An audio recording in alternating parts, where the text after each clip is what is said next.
other matter from the defense that we need to take up before, obviously, the juror gets here? We have to wait for the juror to get here, but anything in the meantime? Not on behalf of Mr. Williams. Okay. Anybody else? Nope. Okay. We'll just recess in place until we have the witness and the jury. Can we discuss the matter outside the courtroom? Sure. Thank you.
State, you may call your next witness. State calls Detective Jim Thor. All right.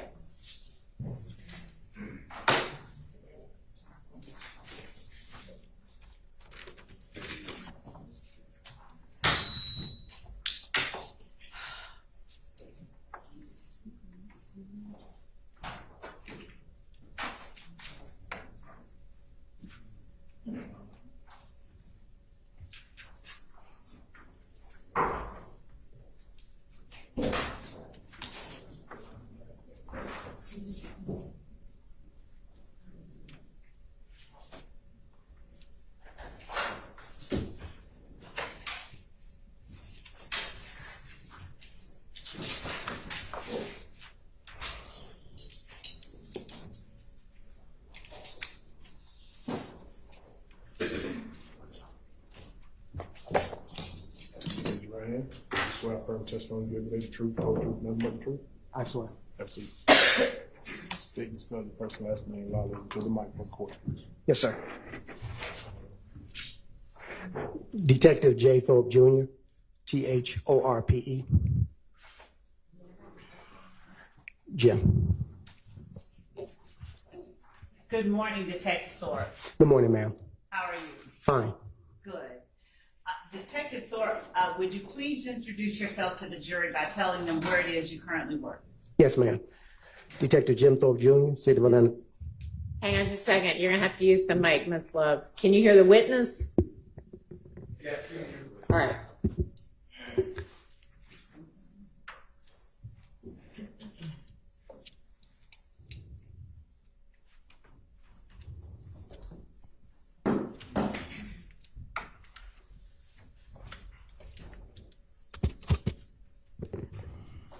All right, if everyone can hear me and can stand the static, I'm going to use this Thank one. you. Thank you. Would you, go ahead, I apologize. Tell the jury where it is that you currently work. Yes, ma'am. I currently work City of Atlanta Police Department, Homicide Unit. How long have you worked at the City of Atlanta Police Department in the Homicide Unit? I work with the City of Atlanta now for 30 years and 9 months. All right. Have you worked as a homicide detective the entire time? Yes, ma'am, 20 years. Now, 30 years and 9 months and 20 years are different. So what did you do when you first started working with the Atlanta Police Department? My first assignment, Okay, can I hear you if you don't use the mic? And I'm sorry that it's staticky. Maybe one day we could get that fixed also, but we're just going to have to endure the static. Yes, Your Honor. Try to minimize it. What did you do when you first started working with the Atlanta Police Department? yes, ma'am. The first assignment was the Atlanta Police Zone 3 Precinct Evening Watch Mobile Patrol. That would have been in what year that you started that? I started Mobile Patrol in 95. What types of activities did you conduct as a Zone 3 Evening Watch Mobile Patrol officer? Answering 911 calls, dealing with all types of calls of accidents, suspicious persons, shootings, robberies, burglaries, car thefts. Okay. There we go. Yes, ma'am.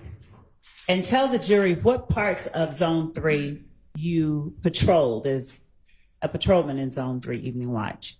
Then the beat I was assigned was called 304, and that beat was mostly around Metropolitan Parkway, Sylvan Road, leading up to Cleveland Avenue and Lakewood Avenue. How much of Cleveland Avenue did you patrol? It would depend on if we were short an officer. They would reposition my team. It was 2 officers assigned to the beat 304. So either one of us could get pulled, and usually around Cleveland Avenue, that was the 308 beat. And we pretty much control all of Cleveland, 75, 85, north and south, Jonesboro Road, and all the streets surrounding Old Hayville and streets like that. Okay. As a homicide detective, are you restricted to one zone only, or do you work the entire city of Atlanta? We work the entire city of Atlanta. Are you familiar with the neighborhood surrounding Cleveland Avenue and including Cleveland Avenue today? Yes, ma'am. Can you tell the jury whether it's different, the same, or in some ways both to 95 as between today and then? Sustained. All right. How do you describe the neighborhood of Cleveland Avenue back in 1995? How would you describe it in terms of the community? Community, like a better terminology, wasn't aggressive. That part of the Cleveland Avenue really was not a high crime area or gang activity respondent back in 95 to 97. And that was the length of time that you worked evening patrol, 95 to 97? Yes, ma'am. And typically, what types of crimes did you have the most opportunity to respond to in that area? Objection, Your Honor. Relevance. Overruled. Mostly shootings, like I said, robberies, burglaries, things of that nature.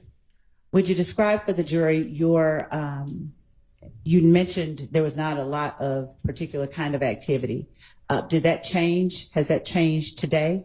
Yes, ma'am. Is there a particular kind of crime that you see more of today that you did not see back in 95? Yes, ma'am. Would you tell the jury what types those are? Mostly gang activity shootings, related shootings. Now, after you left evening watch patrol of Zone 3, what station did you take up at APD? Yes, ma'am. I was transferred to the Red Dog unit, evening watch and day watch. How long did you work the Red Dog unit? About 3 to 4 years. Now, after the Red Dog unit, what was your assignment? I was promoted from the Red Dog unit to detective, and my first assignment was the burglary unit. And what year was that? 2000. About 2000, yes, ma'am. Prior to joining the Atlanta Police Department, would you tell the jury what your education was? Yes, ma'am. Graduate of high school on time, associate's degree, and at that time I went into the military, U.S. Army. All right. How long did you serve in the Army? Roughly about 6 years. And what was your station? What was your job in the Army? Without getting into too much detail, just generally speaking. Soldier. Okay. Are you originally from Atlanta? No, ma'am. Did you come to Atlanta after you left the Army? No, ma'am. I was here. Okay. After you joined the burglary unit, tell the jury what your responsibilities included. Investigating burglaries, whether it was commercial or residential burglaries. Was there a particular area of Atlanta you were responsible for? Yes, ma'am. My primary zone was the Zone 1, and my secondary was Zone 3. What area of Zone 1 were you responsible for? I'm sorry about that static. That's fine. We believe, if anyone's familiar with the Bluff area, Donnelly, Hollowell, Hollywood Road, everything over in that generally Perry Boulevard.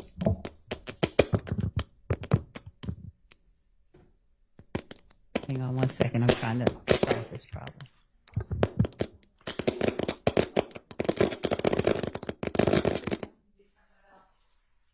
That's pretty constant. Sorry about that. And how long did you serve in the burglary unit? 2 years. After the burglary unit, what did you do? I was transferred to the robbery unit. Is that me, Judge, or is that? I have no idea.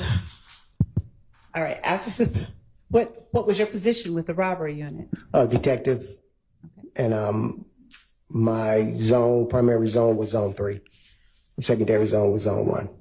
Were you patrolling the same or responsible for the same area in the robbery unit as you had been when you were in a Zone 3 evening watch patrol officer? Yes, ma'am. So I had the whole entire zone. Okay. I mean, yes, the whole entire zone, All right. A sector and B sector. Did you interact often with the residents of Zone 3 Yes. during your time as a patrol officer and as a detective in the robbery unit? Yes, ma'am. Was your interaction only when you were arresting people or investigating suspects? No, ma'am. What other types of interactions did you have? At that time, I was also working at part-time as an Atlanta Public School resource officer. And the school I was assigned was the Crawford Middle School, which is right off of Cleveland Avenue. Would you tell the jury what years those were that you worked as a Crawford Long Middle School resource officer? I would say it'd be from 2001 to 2012, 2013. And what were your responsibilities as a resource officer with Crawford Long? Primarily maintaining the safety and security of the school, walking around, patrolling the grounds, make sure the teachers' cars or anyone visiting the school wasn't cars when getting broken in, things of that nature. Did you have interaction with the students outside of investigating car break-ins and the like? Yes, ma'am. And would you describe for the jury what types of interactions that you'd have with the students at Crawford Long Middle School? Your Honor, as it pertains to particular people that are involved in this case, his knowledge of them and the jury's awareness of his foundation. His attention to that. Did you interact with the court's indulgence? I'd just like to ask a broader question and narrow it down. I won't prolong that. Did you interact with the students and converse with them on a personal level? Yes, ma'am. Did you interact with the students' parents at times? Yes, ma'am. Did you interact with a student by the name of Quindarius Zachary? Yes, ma'am. Describe your, when you first met Quindarius Zachary, how old was he? I say he'd be about 11 years old. And in what capacity did you interact with him? Was it?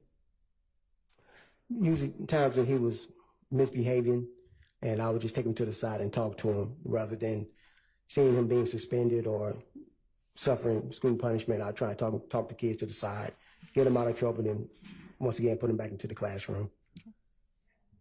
What year was that you got to meet Quindarius Zachary? Can I recall right offhand? Probably around 2010, maybe. Did you establish any level of trust with the students? Would they come to you and talk with you about things that they were encountering? Yes, ma'am. As students? Yes, ma'am. And when you say you talked to them, did you talk with them only about scholastic things, or did you talk with them about things like getting involved with groups that they shouldn't get involved with? Yes, ma'am. All of the above. Okay. Yes, ma'am. Back then in 2010, did you see any signs of what you believe to be the formation of gang activity within Crawford Long? Yes, ma'am. Okay. Now, what was it that you saw that led you to believe that?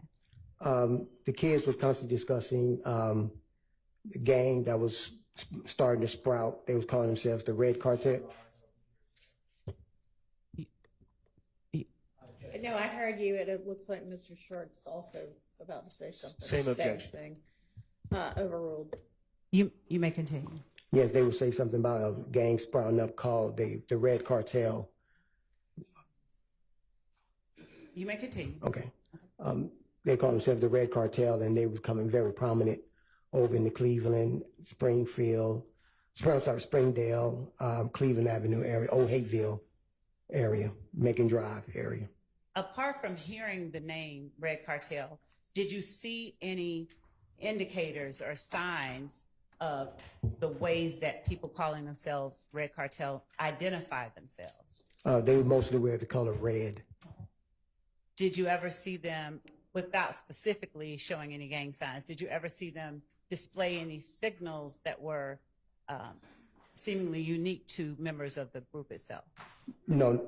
I'm going to object to this line of questioning. I don't believe that there's a proper foundation for this witness. Your Honor, Is this the first time this witness has testified? yes. Okay. You need to lay a foundation. Okay. Sustained. Yes, Your Honor. Thank you. When you started out as a school resource officer at Crawford Long Middle School, would you describe for the jury what type of training that you had had with the Atlanta Police Department? I had basic academy training along with interviews, interrogation training, also burglary and robbery.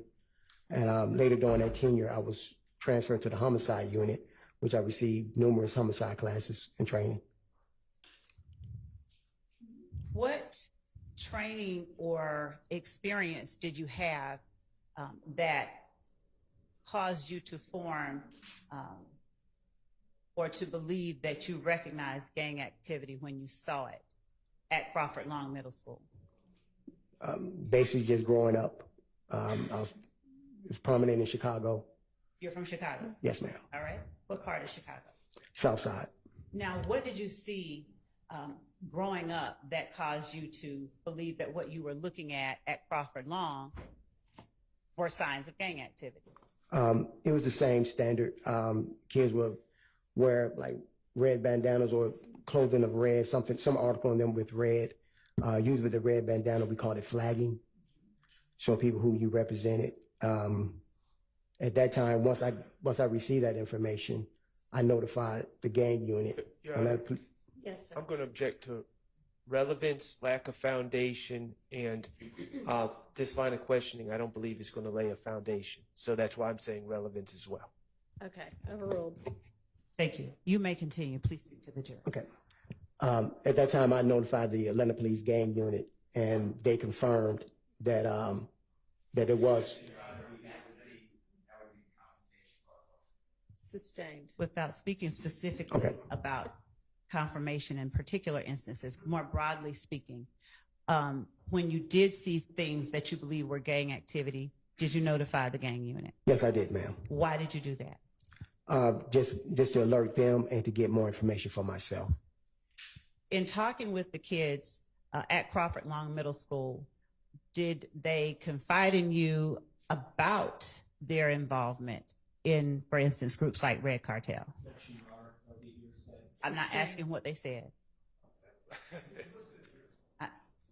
Sustained. Okay. Without speaking specifically about what they said, what types of things beyond what you've already testified about did you gather from the students that allowed you to help them navigate? Objection, hearsay. Sustained. How often did you talk with students' parents? Usually when they come to pick up the kids or student got in trouble. And when you saw things that concerned you that you alerted the gang unit about, did you ever talk to the students' parents about those same things? Overruled. You may tell the jury. The parents that were receptive of listening, there were some that wanted to hear, and there were some that didn't want to hear. Did you ever speak with groups of students, or was it just individual ones about trying to stay out of or trying to avoid particular pitfalls? Your Honor, I am. Overruled. You can continue. Yes, I would talk to them in a group or talk to them individually.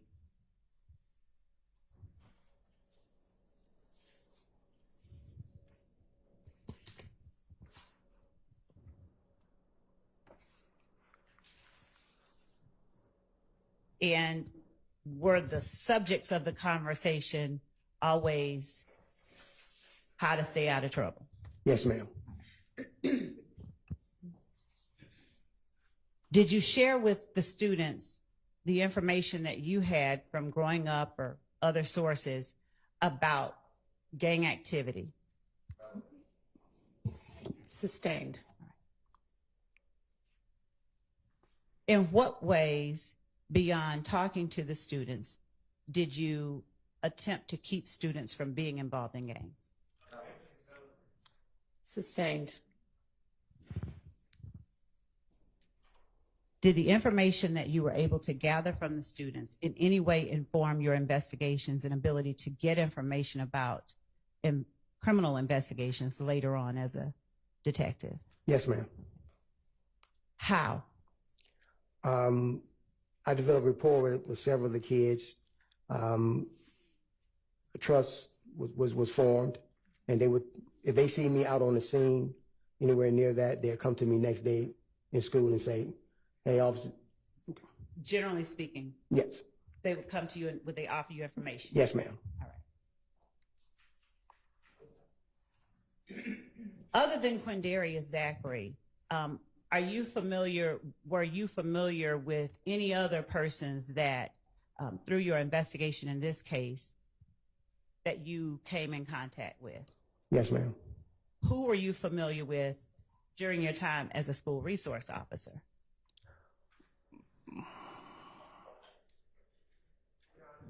Yes, sir. I'm going to object under 404A. What's your response?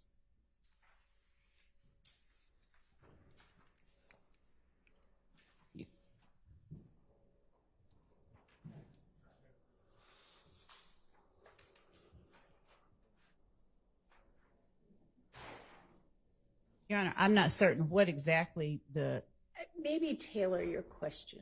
okay.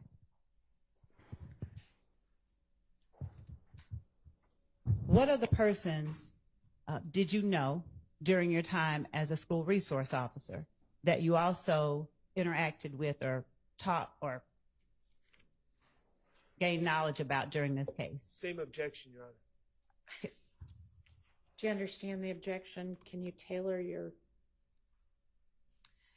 Did you know any other, Trontavia Stevens? Did you know Trontavia Stevens? Yes, ma'am. Okay. What age did you learn about or did you meet Trontavia Stevens? At age 11. Was he a student as well? Yes, ma'am. Was he a student at Crawford Long Middle School? Yes, ma'am. Did you know Shannon Stillwell as a young person? No, I did not know Shannon Stillwell. Did you know Diamante Kendricks? I knew of him. I never had any interaction with him. Did you know of him as a young child? Yes, I think as he was getting to high school, yes. What about Quentin Porter? Did you know of him? Yes, ma'am. And was he a young child or was he an older person when you got to know him or knew of him? I believe I met him when he was in 7th or 8th grade. Okay.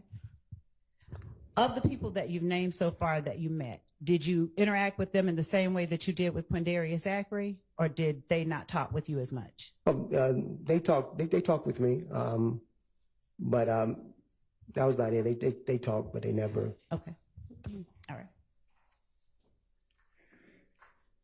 What year was it that you were promoted to a homicide detective? 2004. And during your time as a homicide detective, have you been recognized or given any special awards for your work as a homicide detective? Yes, ma'am. Objection, Yes, Your Honor. Tell the Relevance. Sustained. Would you tell the jury how many homicides you've investigated during your time as a homicide detective? Close to over, maybe as lead and assistant, probably close to 300, maybe more than that. Now, were all of these within the city of Atlanta, or did you ever have an occasion to interact with or investigate crimes that were outside the city of Atlanta but connected with crimes that you were investigating in the city of Atlanta? Yes, part of Atlanta is also in DeKalb County, so I worked some cases. I was Atlanta, DeKalb County, and also Atlanta, Fulton County. Would you describe for the jury some of the training that you received as a homicide detective that allowed you to perform your duties that was different than the training you received as a patrol officer or a burglary detective?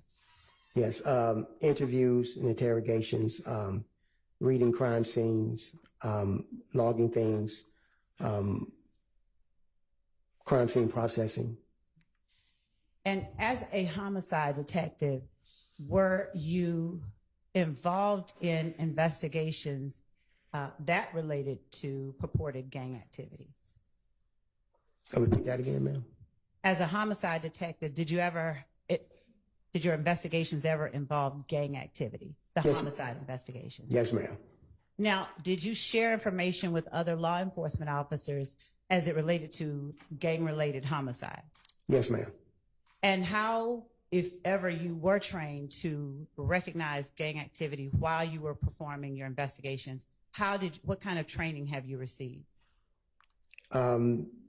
It was the processing of the scene, doing thorough background checks on the victim or witnesses, finding out different incidents may have happened at the location prior to the homicide incident. Did your rapport with community members aid you in furthering your investigations as it related to potential Objection, Your Honor, gang leading. homicides? Objection, what? Leading. Sustained.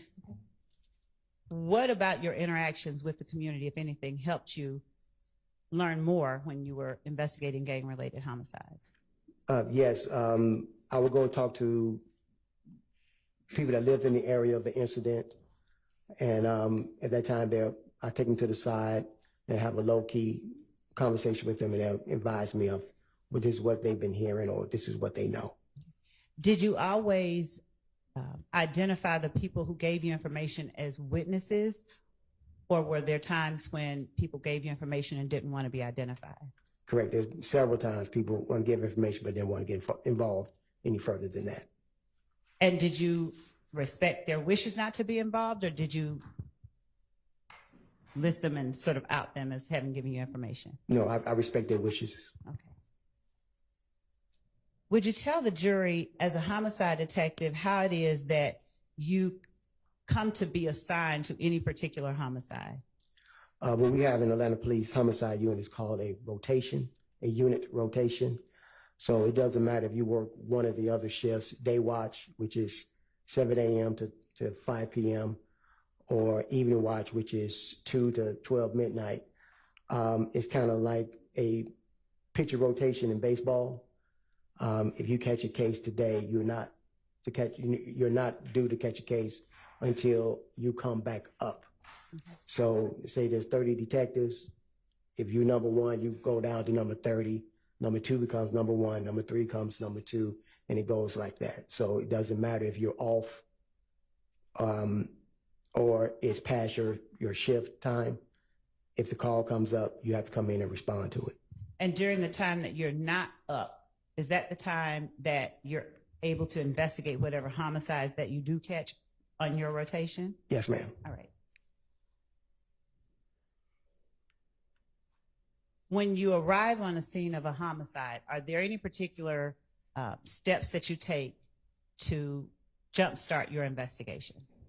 Upon arriving, I try and brief with the first responding officers and first responding detective on the scene, see what information he or she has gathered prior to my arrival. Is it your practice, has it been your practice to attempt to identify witnesses on scene if there are any? Yes, ma'am. Is it your practice to identify or attempt to identify surveillance footage if there is any? Yes, ma'am. How do you go about determining whether or not there is surveillance footage at a particular location? We walk around and you try and see if there's cameras fixated on the structures, or you go inside and see if there's door ring cameras on some of the residents, or you go inside the business and see if they have a camera that may be facing out their front windows. As the lead detective, do you delegate responsibilities in the investigation of the homicides that you're responsible for, or do you handle every aspect of that investigation? We delegate. What types of activities do you delegate to other persons? Depending on how many homicide detectives on the scene, I have them do what is called a neighborhood canvas. They automatically go around, start knocking and talking to people, and also looking for surveillance cameras, things of that nature. And do you work with the VIC unit to determine whether or not there are? Do you ever work with the VIC unit? Overruled. Yes. And how long have you worked with the VIC unit? Since their first inception and coming into work with the APD, we usually call down and ask them, do they have any VIC cameras in the immediate area? And they're able to tell us they have cameras at this location, either facing north, east, south, or west. At that time, we give them the time frame of the incident, and they're able to go back and take a look and see exactly if they have any footage of anything that may be relevant to our homicide investigation. Has the number of VIC cameras remained constant over the time that you've worked as a homicide detective? No, ma'am. Would you explain how they've not remained constant? Have they increased, decreased? They're increased because of the success of the video integration camera systems. Because of the what now? Video integration camera system that is increased because of their reliability. Okay. Would you explain to the jury whether license plate readers and VIC cameras are the same or different? They're different. The license plate reader picks up on a tag of a vehicle, stores it in, as they would tell you exactly which direction that vehicle has been traveling, what other LPR readers it has hit on, so you can go back and backtrack to see exactly where that vehicle may have started or came from. Is there any particular information you'd need to be able to track a vehicle with license plate readers? Sometimes we're able to give a make and model and description of the vehicle. And once again, the LPR teams are able to go in and say, okay, we found this vehicle that looks like the vehicle you're talking about. We see that the license plate reader is showing that it was in the immediate area at the time of the incident. Okay. Now, have license plate readers always been in effect within the city of Atlanta during your time? No, ma'am. And do you know or remember when you all first would have had access to license plate readers? I want to say probably around maybe 2018, 2019. Has the number of license plate readers since that time that you're familiar with remained constant, increased, decreased, or something in the middle? Increased. And how do you know how it's determined where a license plate reader will be placed? No, I tend to think that it's based on the high activity of traffic or whatever in that particular area, and also the crimes that may occur in that area. And does the Atlanta Police Department decide where license plate readers will be placed? I believe it's decided by City Hall and the police department talking together. All right. And what about video integration unit cameras, VIC cameras? Who decides where those will be placed? Same thing. I think it's a joint collaboration between City Hall and the Atlanta Police Department. All right. Do you obtain knowledge about whether license plate readers caught any particular information in the same way or different than you get information about VIC cameras?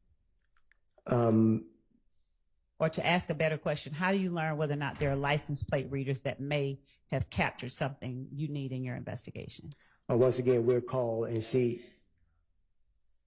Sustained. Your Honor, how do you know where the license plate readers are that might have captured something of interest in your investigation? We call the unit and they'll tell us if they have a license plate reader in the immediate area, and they'll tell us exactly where it's positioned and what direction it's facing. All right.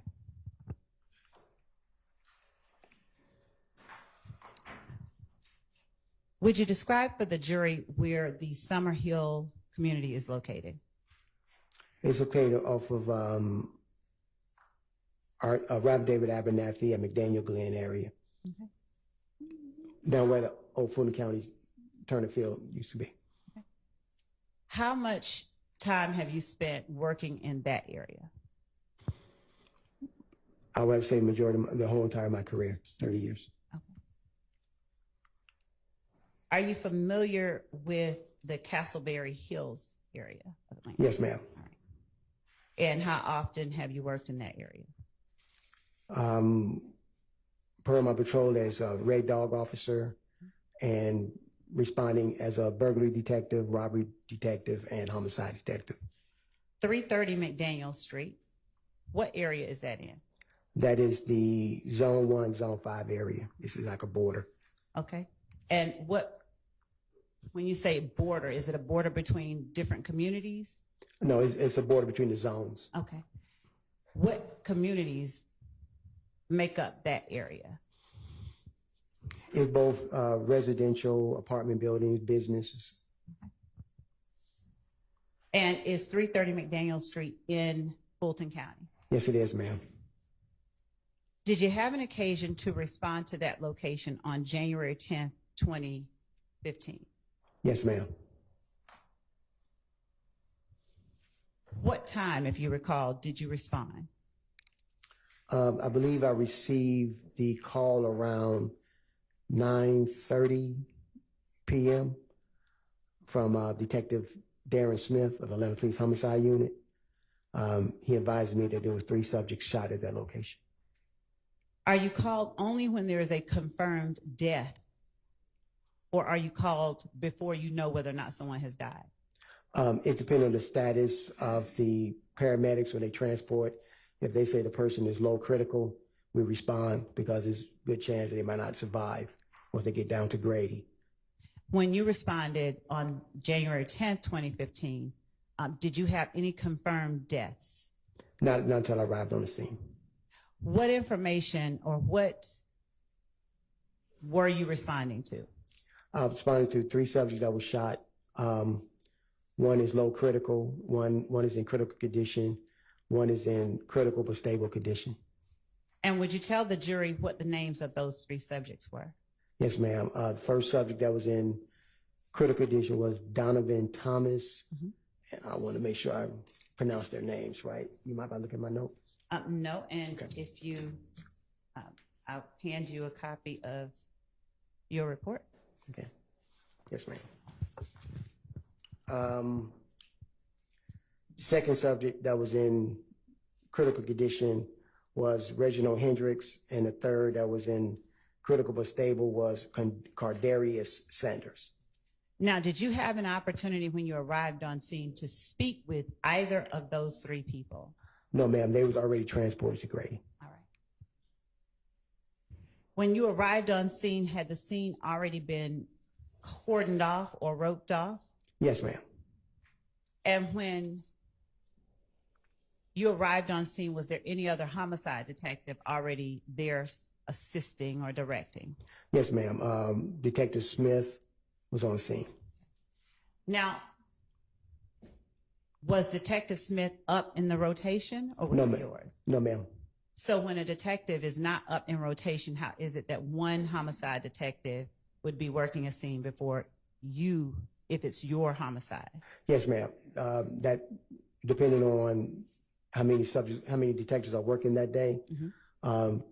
There's a lead detective that will go out to the scene, gather the information, start processing, and they'll notify the next up homicide detective that there's a call and there's 3 subjects. Like on this day, 3 subjects that were shot. Okay. How familiar with you were with the area of 330 McDaniel Street before you got that call on January 10th, 2015? Very familiar. Had you ever interacted with persons in that area on a casual basis as opposed to during an investigation? Yes, ma'am. Doing an investigation. And when you say during an investigation, is it only during investigations that you interacted with persons in that area? Yes, ma'am. Just about. Yes, ma'am. Were there or was there an apartment complex in that area? Yes, ma'am. Do you remember the name of the apartment complex? No, not off the top of my head, no. Okay. I believe that one across the street, down the street, was Castleberry Apartments. Okay. Were you familiar with or had you had any occasion to visit or be familiar with Castleberry Hills Apartments? Yes, ma'am. When you got on scene, did you make any efforts to locate surveillance footage? Yes, ma'am.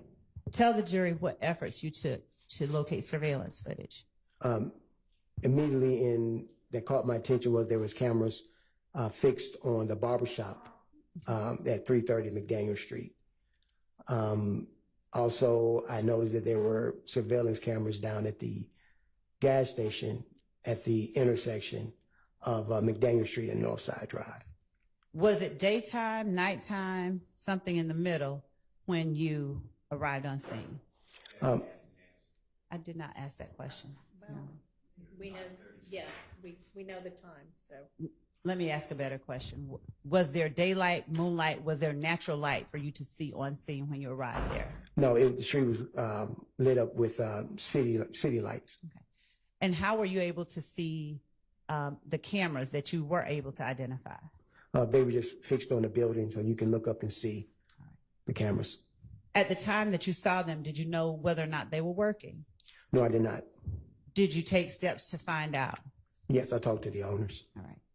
And when that happens, are you able to get the camera footage on scene immediately, or do you do something to get that footage? Yes, ma'am. I contact the cyber crimes unit. who goes out and retrieve all type of video surveillance for us. Detective Teague, are you familiar with Detective Teague? Yes, ma'am. And what does Detective Teague do for you during your investigation? Detective T went to those different locations and downloaded the video surveillance from those locations. I gave him the dates and the times. Okay.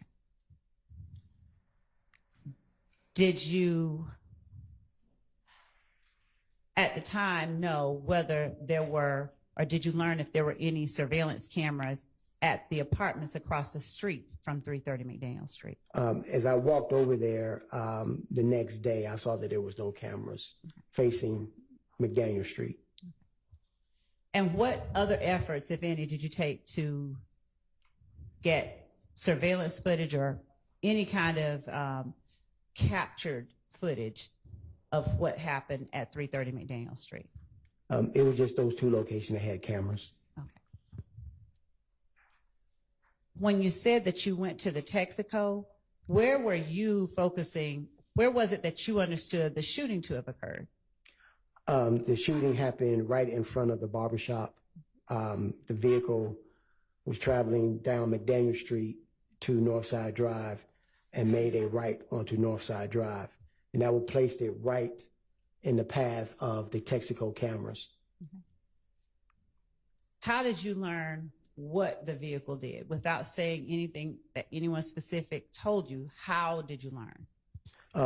People that was on the scene. Okay. And at the time, on scene, the night of January 10, 2015, did you get any specific details about the make and model of the car? Any definitive details? No, ma'am, except that it was probably a silver or a light gray colored vehicle. Okay.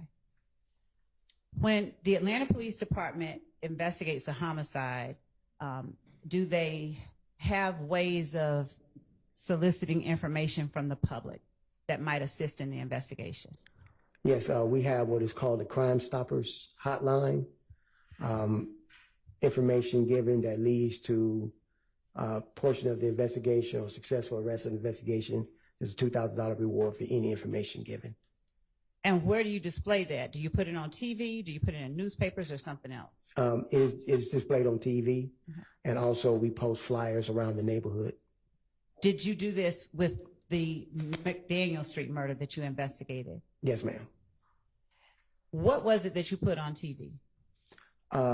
Basically, there was a subject that came inside with an assault rifle. When I identified who that person was, because they were not on scene when I got there. Now, when you say a subject that came inside with an assault rifle, inside where? The barbershop, I'm sorry, the barbershop. And why did you put that particular footage on? Because I want to see what this person was a person of interest that may be related to the shooting itself, that he may have been one of the shooters. Did you later learn whether that person had any relationship to either of the victims? Yes. And what did you learn that person's relationship was to either of the victims? I learned through the parent that was their son and the brother of the decedent. Okay.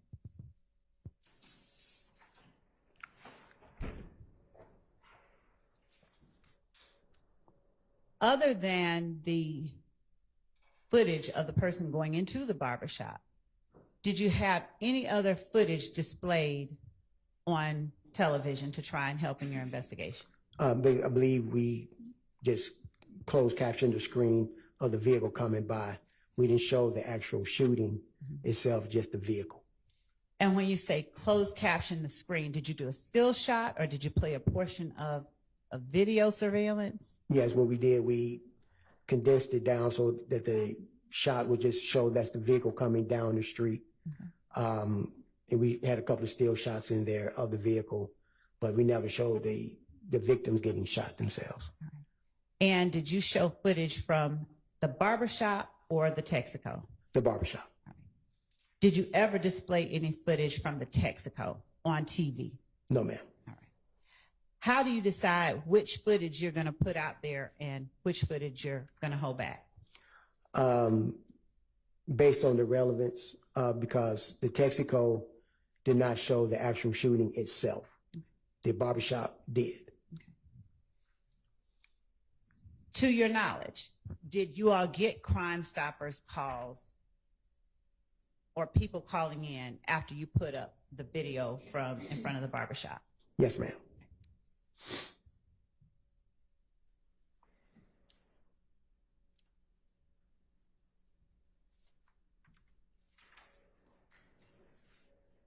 When you arrived on scene, were there people who were willing to talk with you and have their names listed as witnesses?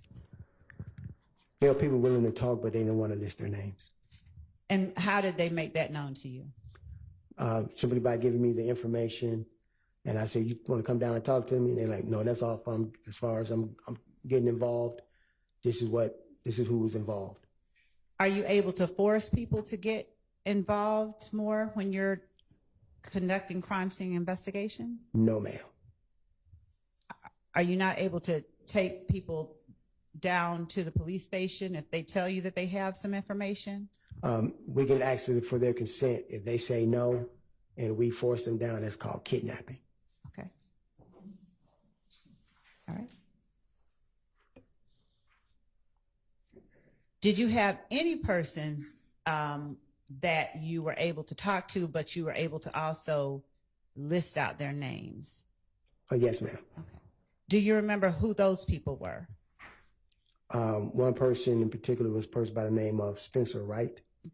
Now, let me ask you this. Was at the time you went to 330 McDaniel Street on January 10th, 2015, did you see a Spencer Wright on scene? No, ma'am. Did you talk with a Spencer Wright on scene? No, ma'am. How long after January 10th, 2015, did you talk with Spencer Wright? Without saying anything Spencer Wright said? Probably around the month of October 2015, maybe. And was there anyone with you when you learned of Spencer Wright? Yes. All right. Who? Detective Gaither of the Gaines Unit. When you first began your investigation into Donovan Thomas Jr.'s murder, was it a joint investigation with the gang unit, or did you do something to have them become involved? It was a joint investigation. They were providing me with information and intel stemming from their investigations on gang-related activities. And what they deemed may be relevant for my investigation, they passed it on to me. Did you delegate any duties to members of the gang unit to aid you in your investigation? Some just... Or better yet, did they offer up assistance? Yes, ma'am. Okay. Who within the gang unit offered up assistance in your investigation into the Donovan Thomas murder? Detective Gaither and Detective Dennis. Did you gain information that allowed you to interview people in relation to the homicide without saying any information that you gained, just yes or no? Did you get information? Yes, ma'am. And did you conduct interviews? Yes, ma'am. All right. Now, the night of the homicide, did you direct anyone to reach out to you? Yes, ma'am. And who did you direct to reach out to you? Kenneth Copeland. How did you reach out, or how did you direct Kenneth Copeland to reach out to you? Upon returning to the homicide office so I can start my investigation, I got alerted by the Zone 3 Morning Watch Mobile Patrol of a shooting that just happened on Van Ira. Mm-hmm. And from what the officers gathered was that this was... Sustained. Okay. We won't talk with Okay. you about the officers on Van Ira Okay. and what they said. Okay, ma'am. But were you able to determine whose residence or what was on Van Ira at that location that the officer told you about? Yes, it was Kenneth Copeland's baby mother's house. All right. And how did that cause you? Why was that of interest? And to ask a better question, what did you do after you spoke with the officer about the shooting on Van Ira? At that time, I went out to the scene myself. Okay. Did you speak with anybody on scene at Van Ira? Yes. Who did you speak with without saying what they said? I believe her last name was, now I look at the notes. Nope, I don't mind at all. I don't want to mess up her last name. Quartermain. Okay. Deshawn. Deshawn Quarterman? Yes, ma'am. Okay. And did you speak with anyone else? I spoke with Kenneth Copeland over her phone, over her cell phone. All right. What did you see at Van Ira that caused you to be interested in talking to Kenneth Copeland? What did you see? There were assault-style rounds, spent shell casings in the middle of the street. Now, were you able to see what type of shell casings, if any, were on scene at 330 McDaniel Street? Yes, ma'am. And what type, if you recall, did you observe on scene at 330 McDaniel Street? At 330 McDaniel Street, there were 7.62 assault rifle rounds. There were 45 caliber rounds and 9mm caliber rounds. How familiar are you with firearms? Very familiar.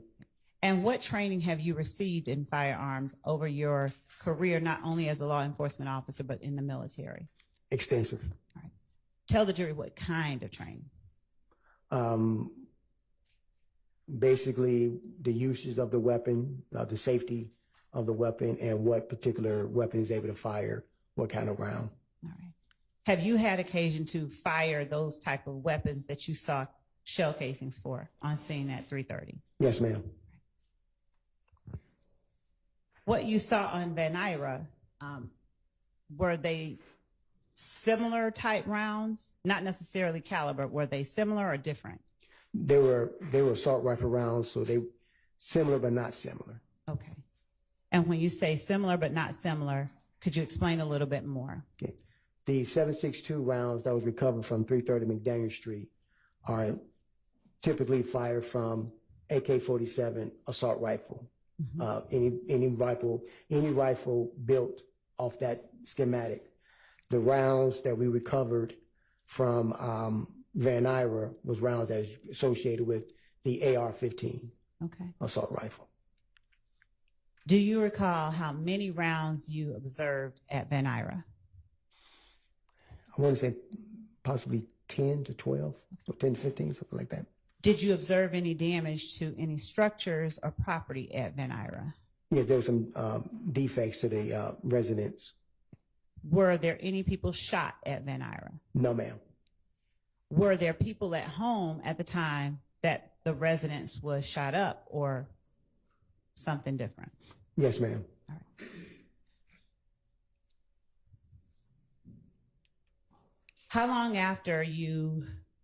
long did you stay on scene at 330 McDaniel Street from when you first arrived? I believe I arrived probably about 4, maybe 5 hours. Okay. So approximately what time did you leave?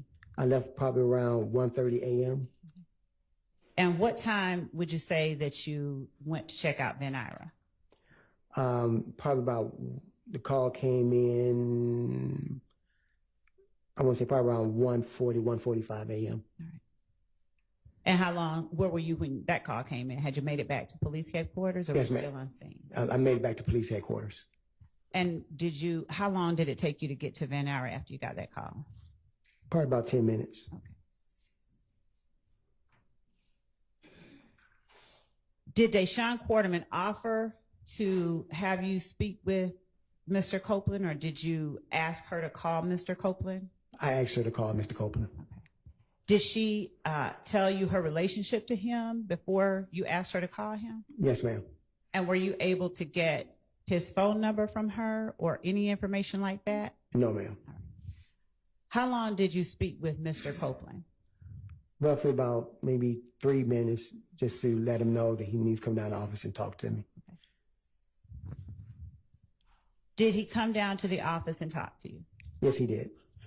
Do you have any idea how long after you asked him to come down and talk to you that he actually arrived at the police station? I want to say probably between 20 to 30 minutes.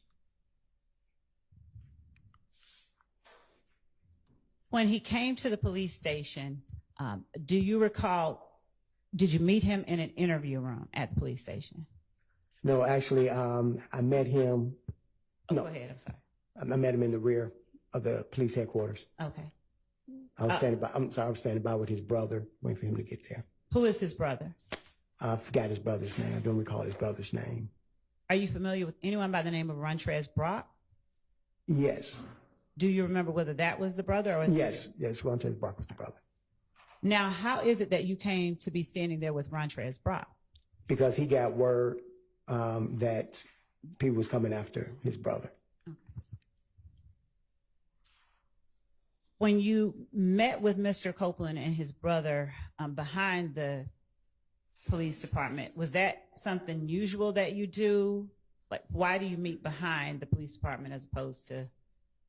It was easier parking for them. Okay. Instead of having to park and walk all the way up, I just said, meet me here. I can get your brother in, get him upstairs and talk to him. And did you get Mr. Copeland in and upstairs to talk to him? Yes, I did. Now, when you first saw Mr. Copeland, do you remember what his demeanor was like? Whether he was sad, happy, excitable, based on what you could observe and see? Or something wholly different? It was something totally different. He was even killed, and he just kept asking. He don't know why people putting him in this. Okay.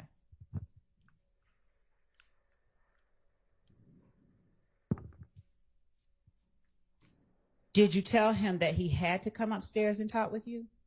No, I didn't tell him he had to come upstairs. Did you have the ability at that time to force him, or would that have been another situation like kidnapping? Yes, ma'am. That'd been another situation like kidnapping. Okay.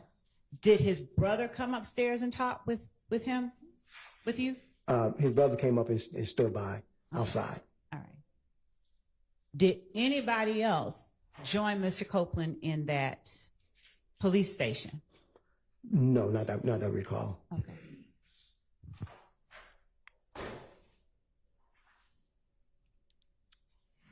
Do you remember about how long you talked to Mr. Copeland in the police station? I think maybe a couple of hours, an hour or two. Did you talk to him inside an interview room, outside an interview room, or both? Inside the interview room. Did you start any conversations before you got to the interview room? No, just basically that his name had come up in the investigation. Okay.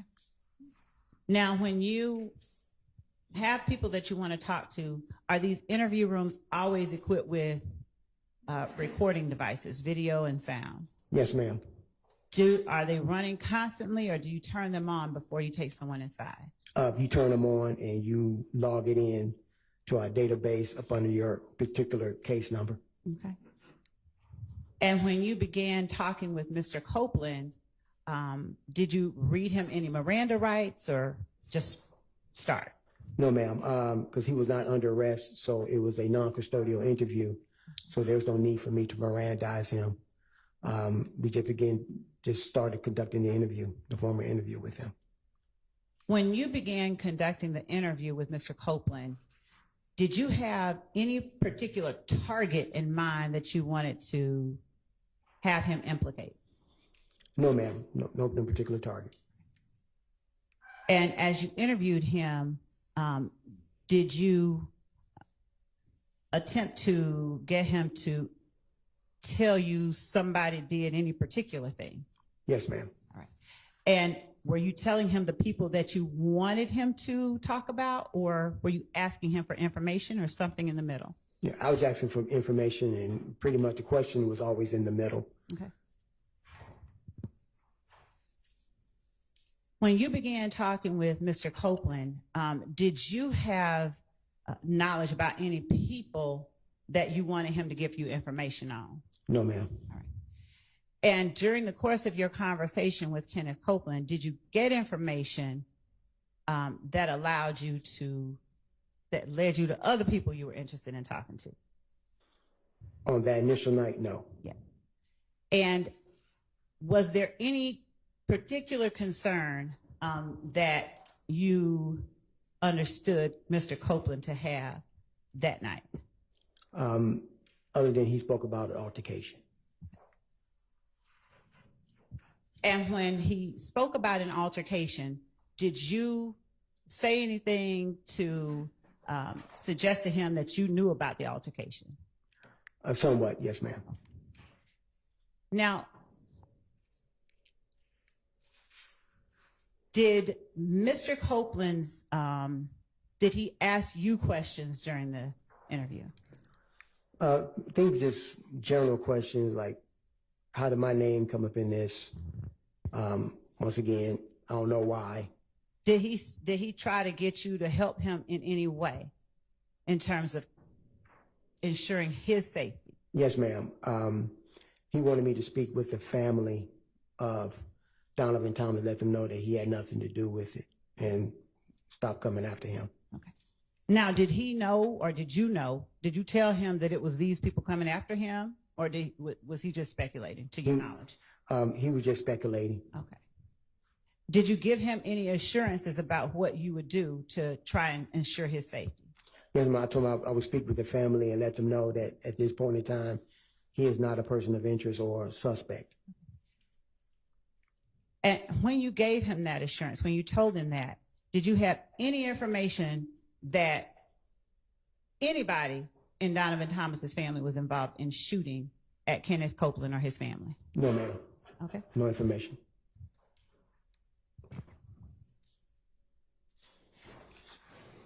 At the time that you told Kenneth Copeland that, had you spoken with any member of Donovan Thomas's family? Not at that time. Did you at any point go to the hospital where Donovan Thomas was taken? Yes, ma'am. When? The next day. All right. Well, the morning of the next day. 11? Yes, ma'am. The 11th. The morning of the 11th. How long after you spoke with Kenneth Copeland did you go to the hospital? I want to say about close to midday. About close to afternoon, because I went and spoke to the other two surviving victims. Okay. Without saying what they said, were they able to communicate with you at the time that you talked with them? Yes, ma'am. All right. And let's start with Mr. Sanders. Without saying what he said, was he willing to talk to you? Yes, ma'am. And did he offer up any information about who it was that committed the shooting? No, ma'am. And what about Mr. Reginald Hendricks? Yes, ma'am. He was willing to talk. Do you remember how long you talked to each one of them? Because they were down at Grady, I made sure I didn't do an extensive, interview with them. So I had to say probably about 20 minutes apiece, no more than 20 minutes. Were either of them under arrest at the time you spoke with them? No, ma'am. Did you do anything like read Miranda rights or anything like that? No, ma'am. Were there people in the room with Cordarius Sanders when you talked with him? Yes, ma'am. Who was in the room? His mother. Did his mother communicate with you without saying what she said? Did his mother give you any information that helped you in your investigation? No, ma'am. Was his mother the only person in the room with them? That I can recall, yes, ma'am, that I spoke with. Do you remember how old Cordarius Sanders was at the time? I want to say maybe he was 14, something like that, 14, 15. He was a juvenile. All right. And what about Mr. Hendricks? Was there anyone in the room with him when you spoke with him? I don't recall anyone else in the room with him. Okay. Do you remember about how old he was when you talked to him? Was he older than Mr. Sanders? Yes, way older. And was he able to give you any information about who committed the shooting? No, ma'am. Was he able to describe whether there was any acts of aggression that he saw that could have prompted the shooting? No, ma'am. By the time you talked to Mr. Sanders and Mr. Hendricks, had you had a chance to look at the surveillance video from either the barbershop or the Texaco? No, ma'am, not at that time. Okay. Do you remember when the first time it was that you had a chance to look at the barbershop video? I probably want to say probably later on that evening. Okay. And what about the Texaco footage? The next day.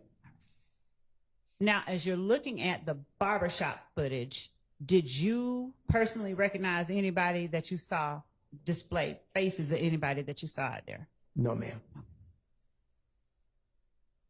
What about the Texaco footage? Did you see anybody you personally recognized in the Texaco footage? No, ma'am. No, ma'am. Okay. And I mean when you first saw it? Yes, ma'am. Okay. Did you, in releasing the information you released to the public, did you ever release a make and model of a car, to your knowledge? No, ma'am. All right. When you spoke with Mr. Copeland, did you ask him about being involved in any kind of accident? Yes, ma'am. Without talking about what anyone else said, do you know why you asked him about being involved in an accident? Yes, ma'am, because I started a deep dive investigation on his name and put him to the APD, Atlanta Police database, and I was able to suss out several reports of him connected to being in an accident or traffic stops. Okay. And were your questions based on whatever vehicle you saw reflected in that report, or Yes, something ma'am. different? What was reflected on people's description of people was given of the vehicle. The incidents that you saw within the database, were they incidents that had occurred in 2015, January 2015, or earlier, 2014? Around what time frame? I think there was time frames of 2012 to 2014. Okay. Did you have the same kind of familiarity with Kenneth Copeland as a child that you did with Mr. Zachary? No, ma'am. When, if you recall, was the first time you knew about Kenneth Copeland? Like, how old was, like, around what year? 2015, the year of the incident. Okay. Other than what you learned as you began investigating the murder of Donovan Thomas, did you have any other knowledge about Kenneth Copeland? No, ma'am.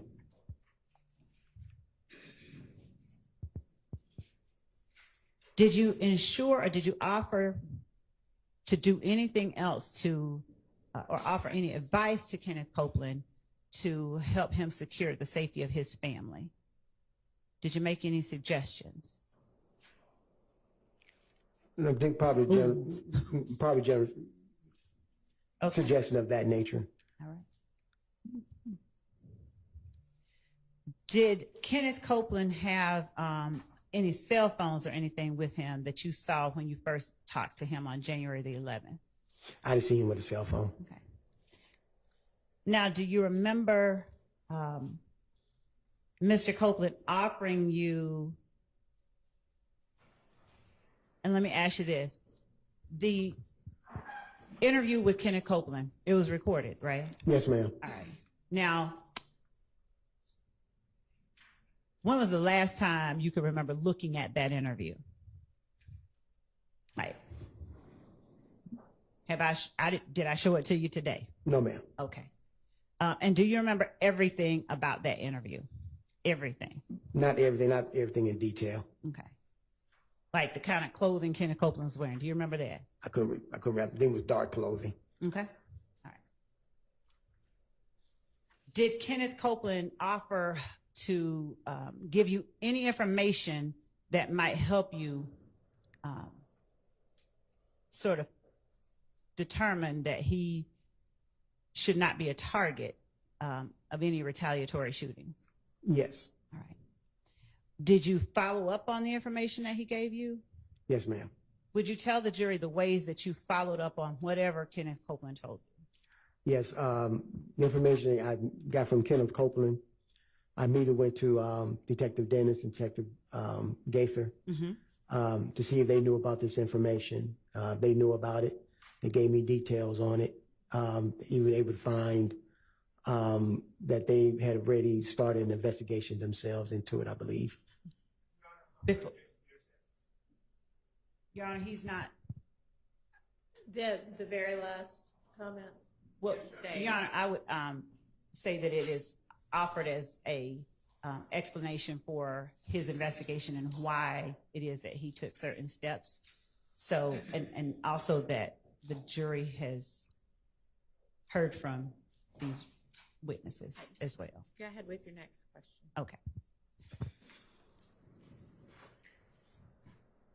Before you got the information from Mr. Copeland that you went to investigators Dennis and Gaither about, did you personally know about any of that?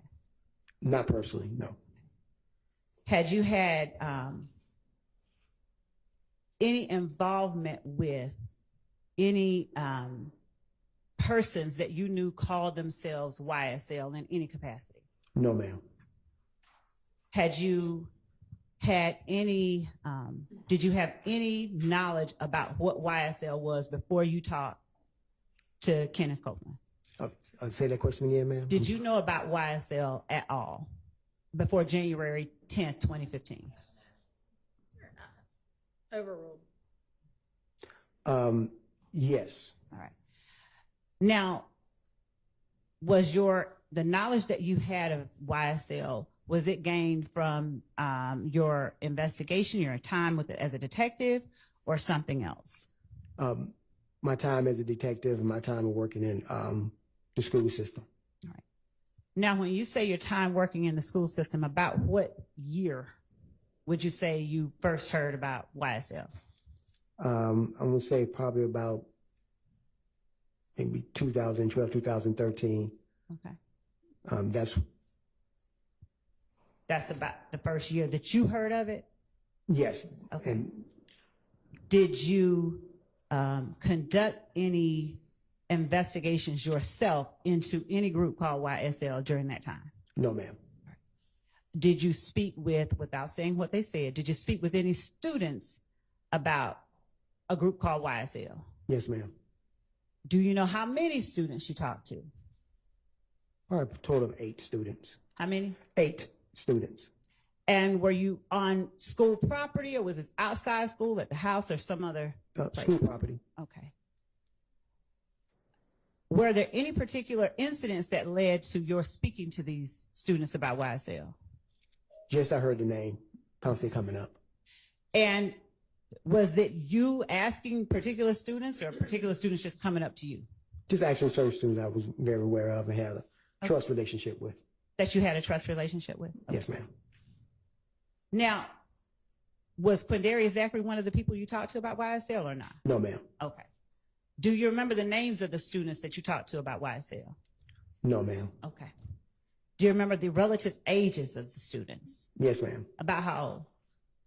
14. Okay. And did you, during the time as a resource officer, did you personally observe any things that were being used to identify people as YSL? No. Okay. Other than the name YSL, when you were a school resource officer, did you have any other information or knowledge about YSL? About the name YSL, I have no other information other than their previous names.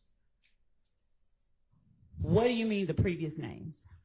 The name went from the Red Cartel to the Rock Crew, which stood for Raised on Cleveland. Then it went over to YSL. All right. Is this information that you learned, how did you learn this information that you just talked about? Talking to the kids and work in the neighborhood. All right. Did you ever speak with grown-ups, the family, the parents of the kids about YSL or these other groups, Red Cartel or Rock Crew, without saying what they said? Yes, I did. All right. Overruled. Did you ever arrest anybody during that time just for being affiliated with Red Cartel, Rock Crew, or YSL? No, ma'am. Okay.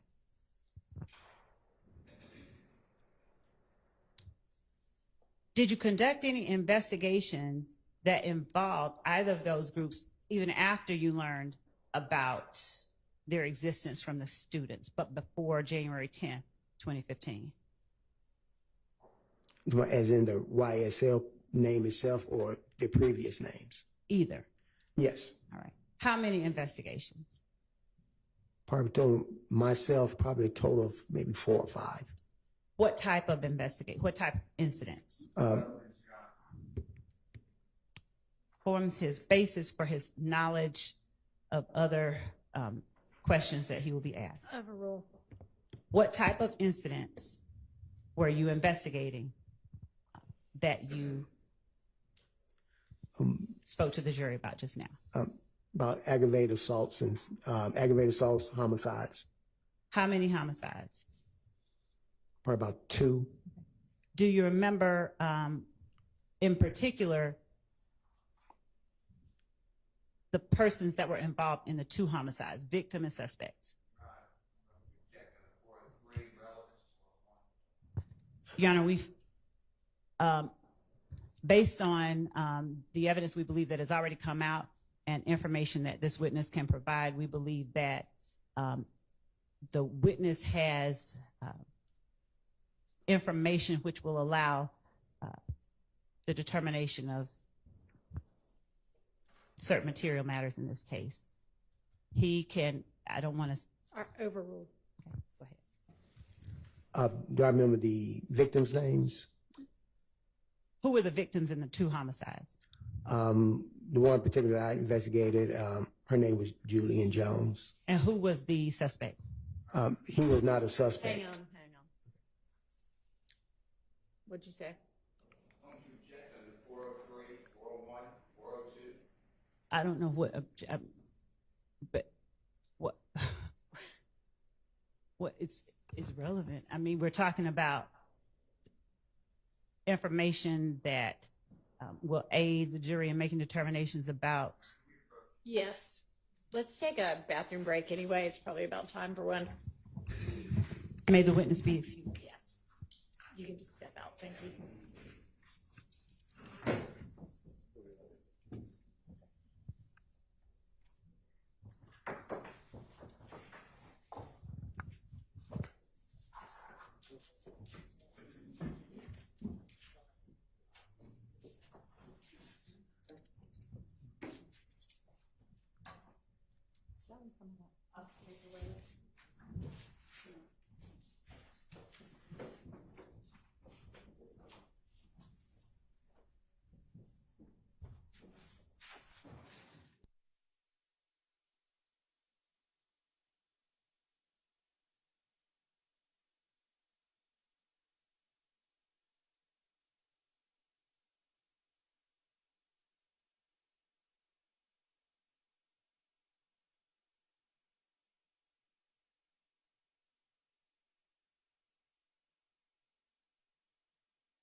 Bench conferences are always taken down.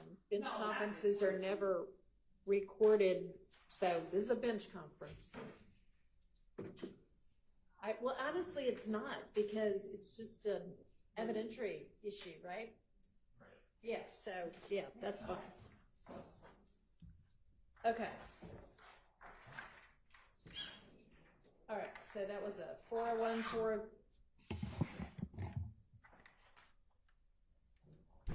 and 403 objection to who the suspect was. Right. That's I believe. I'll let Mr.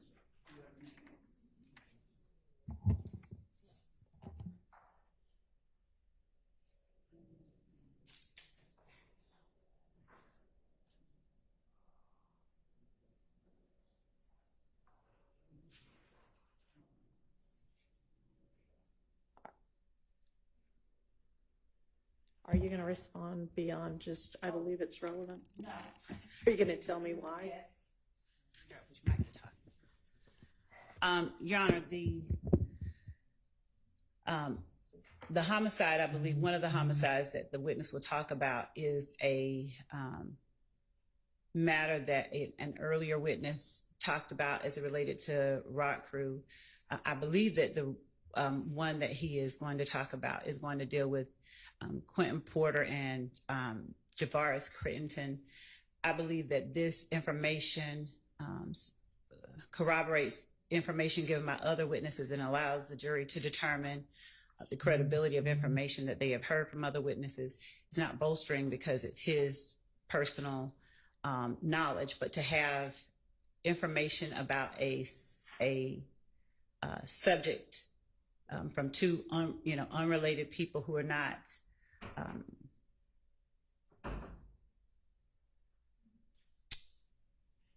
connected with one another, but are saying things that are consistent with one another, we believe allows the jury to determine things that are pertinent to this indictment, the existence of the enterprise, some of the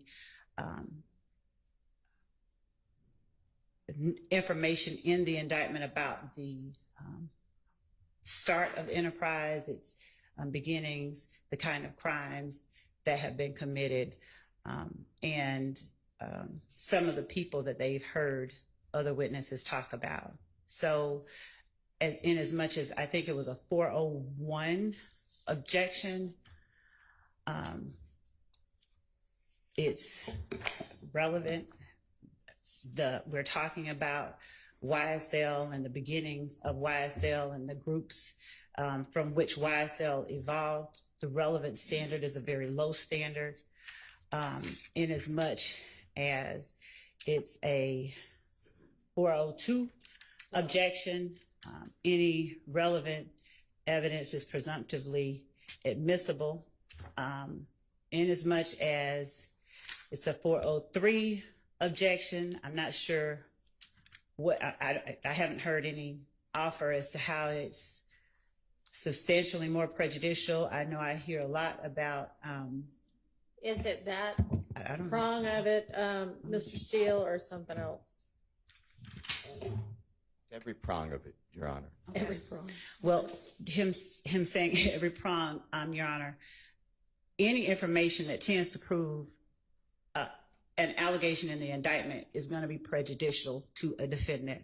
And Mr. Steele or no one on behalf of the defendant Williams is offering up how it unfairly prejudices Mr. Williams for the state to be able to prove the elements in the indictment, the existence of the gang, the beginnings of the gang as we allege, and the kinds of crimes and activities that the enterprise participates in, and the conspiracy itself. I don't know how it's unfairly prejudicial in such a way. So the question that you asked was, who was the suspect of the murder? I mean, are you going to establish that just for somebody to be a suspect doesn't establish anything other than they were a suspect. Are you going to establish something beyond that? The person's involvement, I'm not going to go whole hog into convictions and statements and things like that. I wanted to have the jury know people who were alleged to be involved and people he talked to. And as I said, I believe that even when the jury doesn't know from one witness exactly what a particular person did as it related to an incident, that information is then supplemented by other witnesses' testimony. It corroborates things that they have heard and will continue to hear. What was that noise? What no? Okay, whose phone? Whose phone made that noise? Somebody knows whose phone made the noise. Whose phone made the noise? Okay, whether it's outside a bag or not, phones aren't supposed to be making noise. So if you can't turn the phone off before you come into court, then you're not going to be able to have the phone in court. Understand? Whose ever phone it was? Because that's disruptive, and they all need to be on silent if you are permitted to have one at all because you have a Rule 22. It needs to not make any noise. If it happens again, you won't be permitted to have the phone in here. All right, go ahead, Ms. Love. And this is a case that Trontavia Stevens, I believe that we've heard a little bit about. There were objections, I believe, prior to Your Honor coming on about getting deeper into it, but Trontavia Stevens was a material witness in that case. In fact, had to be arrested on a material witness warrant because of his unwillingness to cooperate in that case.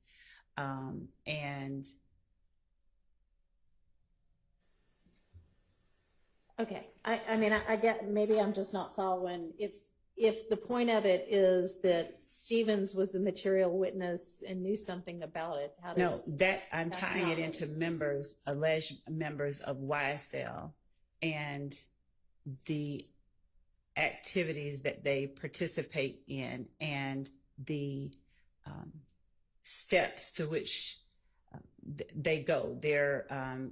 The way that they operate as an enterprise, the existence of the enterprise. All right, tell me how whatever you think this witness is going to say is going to do that. It gives the jury the information that this witness is aware of a particular murder that involved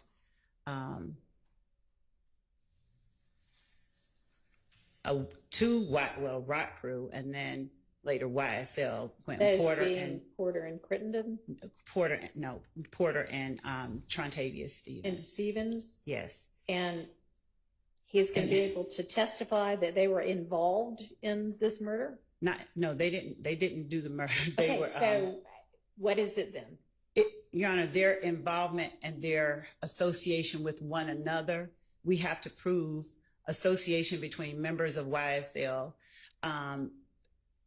We have to prove the type of enterprise it is. We have to, and the type of activities and the lengths to which they go to protect and preserve it. So, and what is it that this witness is going to say about either of those two people that's going to show that? Your Honor, the existence of those people and their associations, number one, and it's not always going to be a linear, this person saying this directly proves a fact.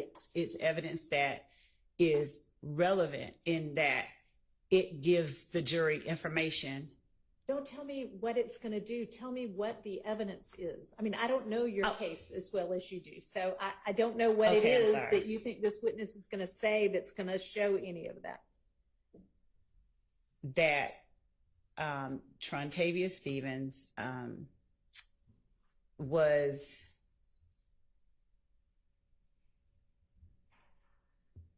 what I know happened. So he was believed to have been set up by Big Boo. It was put out that he was set up by Big Boo. There was a break from Big Boo as a result of this particular murder, and that offshoot eventually produced YSL. Now, I don't expect that he's going to say all of that, but it's the connections between Porter and Stevens that I believe are. Okay, and how is this witness going to testify to connections between Porter and Stevens? Based on what his investigation and his involvement in the investigation of the murder. He interviewed. Just going to show that these two people knew each other? No, you're not telling me anything. So to the I mean, I'm trying to follow you, but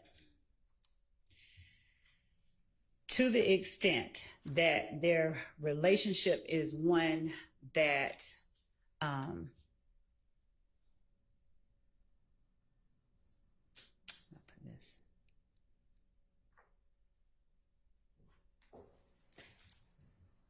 has been described and will further be discussed. Your Honor, just 1 second. okay. Maybe we'll all take a bathroom break, and then when you come back, you'll be able to articulate what it is. So let's all. I can. I'll be able to better consolidate it. Okay. I'll be back. For the record, I'd like to add my objection, which is going to be hearsay and confrontation clause, on top of Mr. Steele's objections. Okay, well, I, at this point, have no idea what this detective might testify to. So I don't know, maybe we'll everybody who needs to go to the restroom, and then we'll reconvene and try to hash this out.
And it may be that based on Mr. Sharp's objection, I withdraw the question, but I'll just tell the court briefly.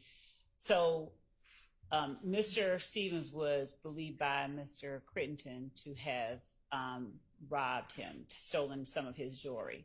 As a result, it is believed that Mr. Porter alerted Mr. Crittenden as to Mr. Stevens' whereabouts.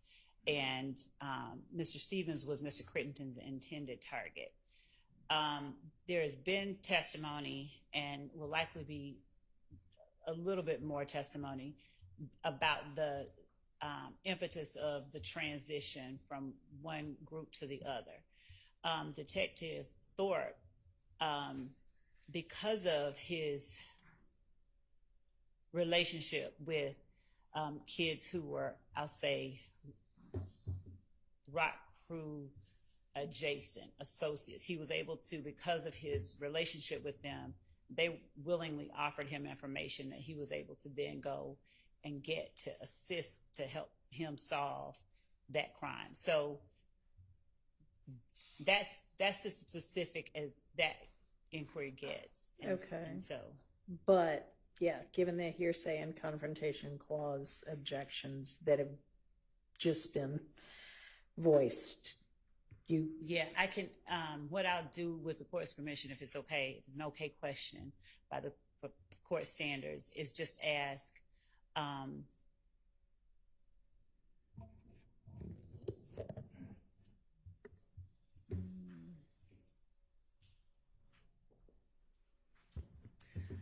well, given that that was what I was going to pull out, whatever the court's ruling is. well, it seems like the only way he would know that is through his investigation, and given that it was an investigation, that would be testimonial. And they're not, he's not talking about what they said. He's just saying that they were able to. he's going to be saying, I learned X, Y, Z. Well, how did you learn it? Well, somebody told me. Right. So it's still hearsay, So even if you rephrase it in a different way. Right. I can withdraw. Okay. I can. All right. Your Honor, I appreciate the fact that the state's withdrawing this line of inquiry. However, I would just like to say, moving forward, this is an example. This alleged crime, it was adjudicated in court from 2011, I believe, is not on the indictment. There was no 404B notice. There was no 418 notice. There was no discussion of this as an intrinsic act. So, I just don't think that we should just be bringing up wholly unrelated murders just willy-nilly without at least noticing the other side of our plans to do so. That seems reasonable. Your Honor, as it relates to the information that I elicit from the witnesses, it's nothing that hasn't been. Number one, it's not 404B because I'm not saying that any one of the defendants committed this act. In fact, it was alleged that Trontavia Stevens was the intended target. So inasmuch as the questions that I ask may involve incidents that YSL members were involved in, number one, it's going to be things that have been provided in discovery. But number two, just because it's another act or overt act, and I think that my brief to the court sort of addressed this, but it's relevant information and evidence of the existence and the nature of the enterprise that they claim is a rap group. So every time that we present evidence of something that proves the existence of the enterprise and the nature of the enterprise, there has been and will be the objection that it's 403, it's too prejudicial. But the point is that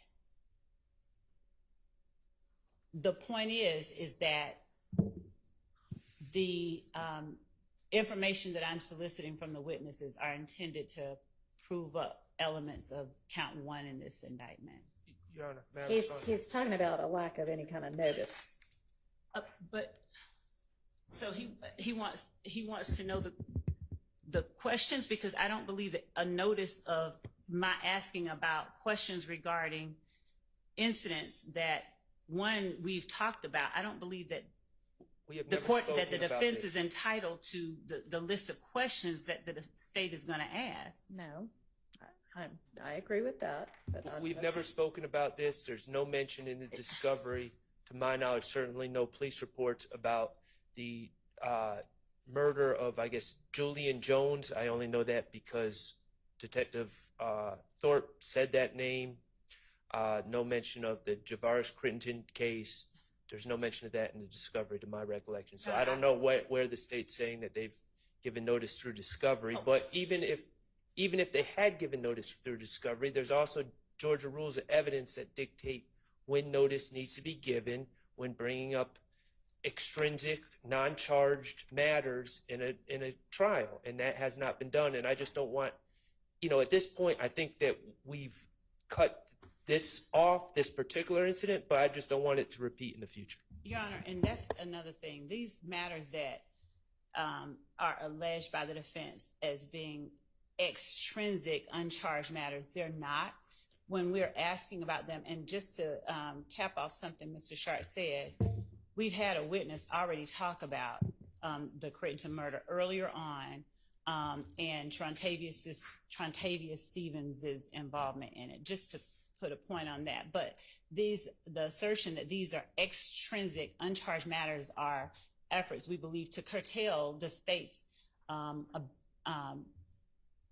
right to prove its case through valid questions that are not improper, they're not impermissible, they're not 404B. These are questions and evidence through testimony, we believe, that proves an element of one or more elements of count one, the existence of the enterprise, the nature of the enterprise, and the means by which particular people participate in the enterprise. Well, I'm not sure that evidence, it's not going to come in through this witness in this way anyway, but I'm not sure how evidence that Porter told Crittenden Stevens' whereabouts in any way establishes any of your elements that you need to prove for RICO. So, Your Honor, since we're not talking about this particular one, the point that I was making is that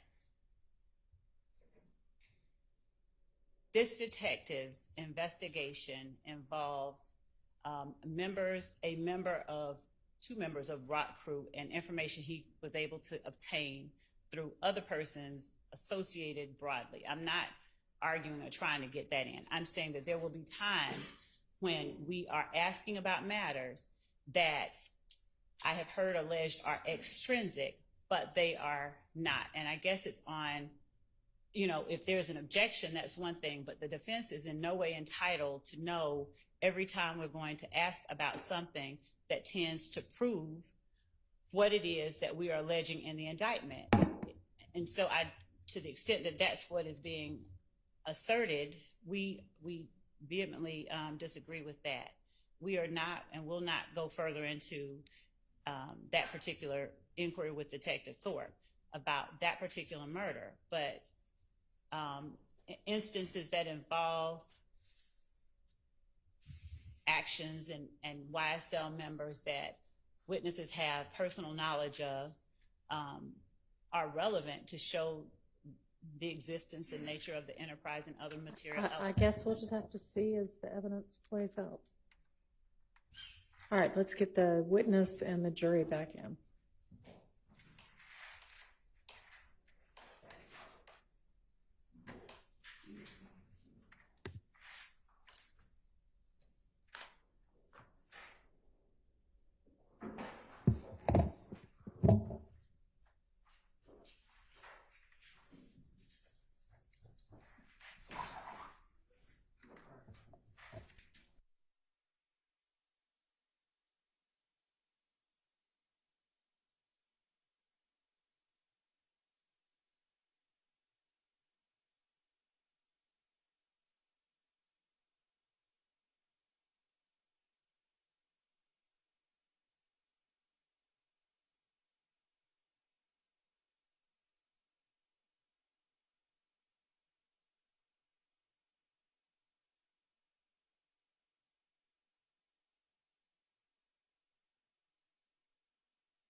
Thanks for y'all's patience.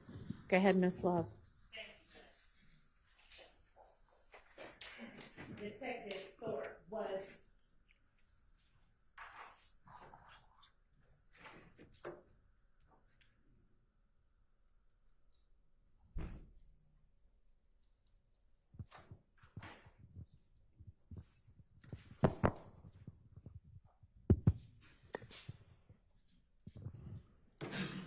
was the investigation into the murder of Donovan Thomas the most exposure or most extensive investigation you've done that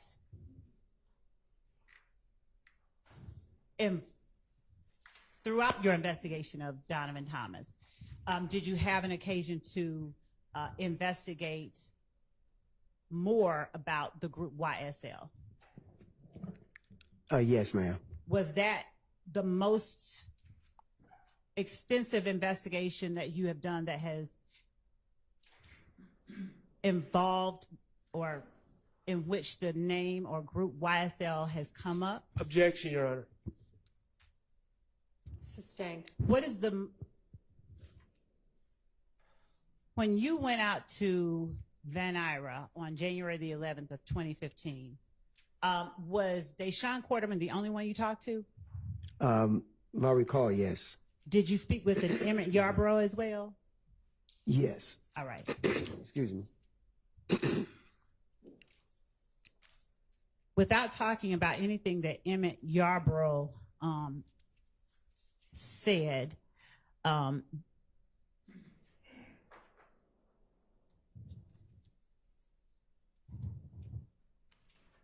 were there concerns addressed regarding the Donovan Thomas murder? I recall, I believe so.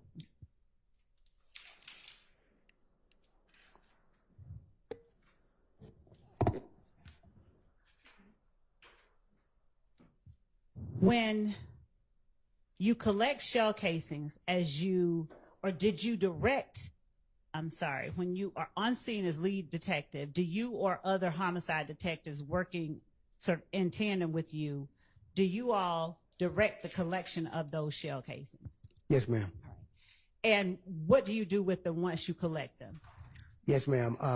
They're photographed and they're placarded, so we know exactly what shell casing belonged to what group.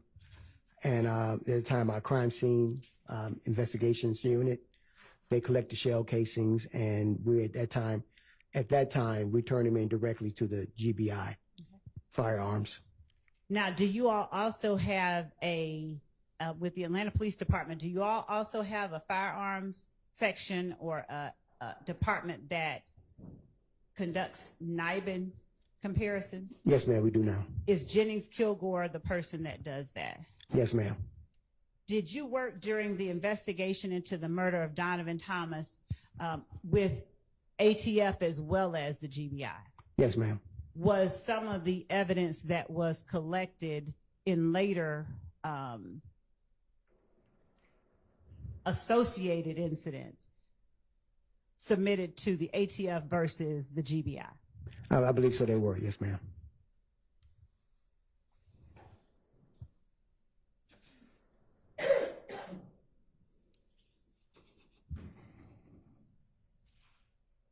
Did you collect the firearm, or did you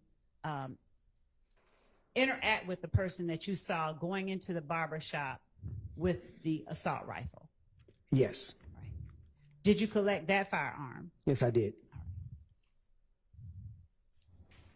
At various points in your investigation, did you gain information that caused you to interact with a Quintez Griffin? Yes, ma'am.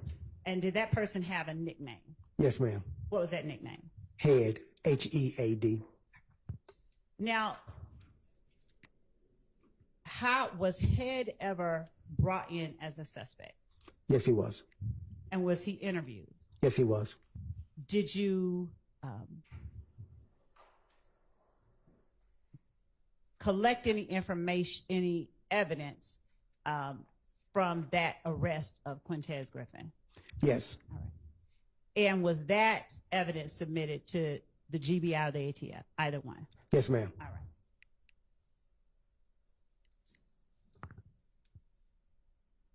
Throughout the month of January and into February, were you personally aware of other incidents that you then looked into as connected with the murder of Donovan Thomas? Not myself in particular, but I was getting information from the gangs unit. All right.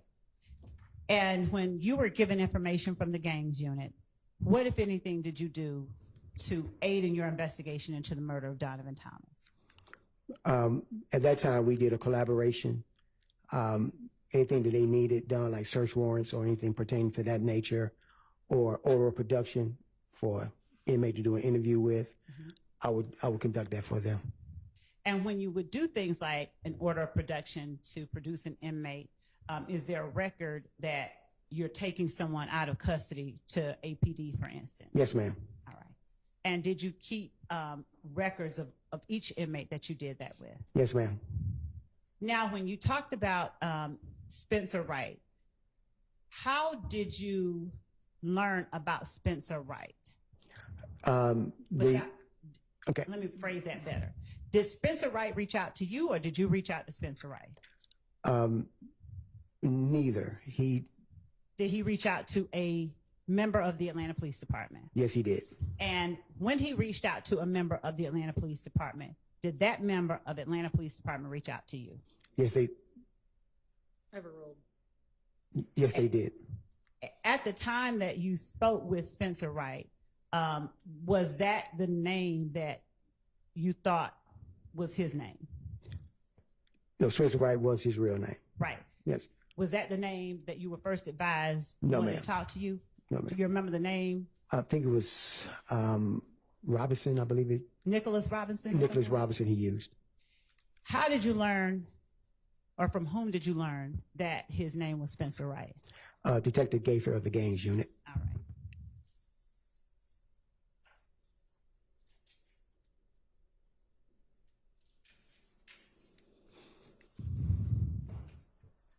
Between January of 2015 and October of 2015, when you interacted with Spencer Wright, were there any other steps that you took that you can describe for the jury to help you solve the murder of Donovan Thomas without going into anything anybody said, just the steps that you took?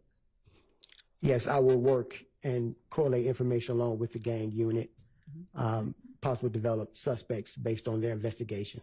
Okay. Do you know how many incidents between January of 2015 and October of 2015 you looked into to aid in your investigation of the murder of Donovan Thomas? Yes, ma'am. How many? It was over 40. Okay.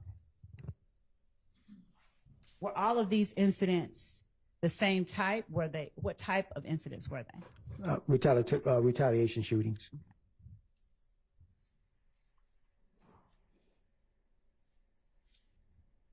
Did you interview the people who were affected by the shootings? Did you have an occasion to interact with or interview any of the people who were affected? No. Did members of the Atlanta Police Department, Yes, ma'am. responding officers, Yes, ma'am. In the gang unit. and was it always Detective Dennis and Detective Gaither, or did, for instance, Investigator Connor, Investigator Price, and other people help you? Sustained. Was it always Detective Dennis and Detective Gaither? Yes, ma'am. Sustained. Who in the gang unit gave you information during the course of your investigation of the murder of Donovan Thomas? It was Detective Gaither, Detective Dennis, and Detective Underwood at times gave me information also. Detective Underwood, did she work in any other capacity with any other agency? I believe she worked hand in hand with the ATF. Was she a task force officer? I believe so. Yes, ma'am. Did Detective Underwood ever participate in any of your interviews with persons that you found were of interest in your investigation? Not that I can recall. Did Detective Dennis and Gaither? Yes, ma'am.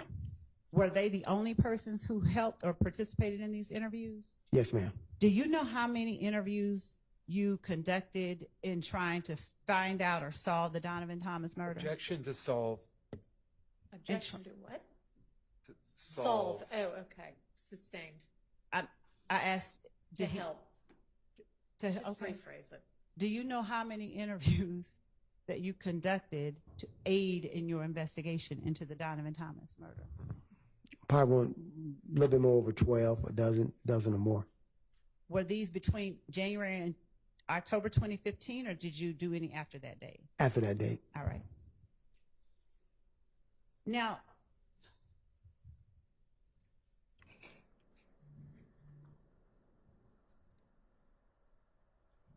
at some point, do you try to locate or determine what vehicle that is that you saw, that grayish vehicle that you saw in the surveillance? Yes, ma'am. What steps do you take to identify that vehicle? It was one based on a description given by one of the victims. I started sending around to other officers or detectives in the Atlanta Police Department who are very familiar with vehicles. And without talking about what anyone says, unless I specifically ask you, beyond seeking information from other people, did you take any other steps to identify that vehicle? No, ma'am. That's about it. Did you, at what point did you learn of a specific, did you ever learn of a specific make and model vehicle that you were interested in that investigation of Donovan Thomas's murder? Yes, ma'am. What was the specific make and model of the vehicle you were interested in? I believe it was an Infinity Q35. And do you know if the Infinity Q35 preceded any other model? No, not to my knowledge. Okay. Now, when you became interested in the Infinity Q35, did you do anything to determine who had or whose vehicle it may have been? Yes, ma'am. Right. Are you able to tell the jury whether you got that information from a source, one particular source, or multiple sources? Multiple sources. How many times did you talk to Kenneth Copeland? Maybe a total, maybe 4, I believe. Did Kenneth Copeland provide you information that you were able to in any way use to get more information about the murder of Donovan Thomas? Yes, ma'am. Did he provide you information that you were able to confirm or deny was accurate? Yes, ma'am. Did you take steps to confirm or deny the accuracy of the information you were given by Kenneth Copeland? Yes, ma'am. Were you ever given phone numbers by Kenneth Copeland? I can't recall. Were you ever given information regarding vehicle rentals by Kenneth Copeland? Yes, ma'am. Before 2016, did you go or make any efforts to try and locate information about that vehicle? Yes, ma'am. Now, what vehicle information did you get that you tried to follow up on before 2016? That it was possibly a rental. And a rental from where? The airport. And did you ever go out to the airport before 2016 to try and get information about it? I believe I did. All right. Were you successful? No, ma'am. Now, after a certain point, do you keep your file with you and that's the end of it, or do you turn it over to the district attorney's office at some point? Turn it over to the district attorney's office upon their request. When you turn the file over to the district attorney's office, does the investigation, or do you stop working on the crime itself? No, ma'am. Do you work with any particular people to further investigate the crime? Yes, ma'am. Is there any one particular person at the district attorney's office back in 2016 that you worked with to try and further investigate the murder? Yes, ma'am. Senior ADA Mike Sprinkle. All right. Do you know what his job was at the district attorney's office during that time? Yes, ma'am. Did he work primarily homicides? Yes, ma'am. Okay.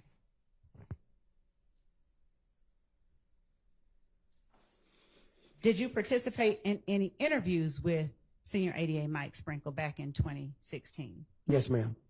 Based on, were you able to get information from Senior ADA Mike Sprinkle that you didn't have before 2016? Yes, ma'am. All right. Did you make any effort to follow up on that information? I did, because I worked with him. He was doing the follow-ups and let me know. Okay. So I became his assistant. All right. During 2015 and 2016, were you familiar with social media? Yes, ma'am, somewhat.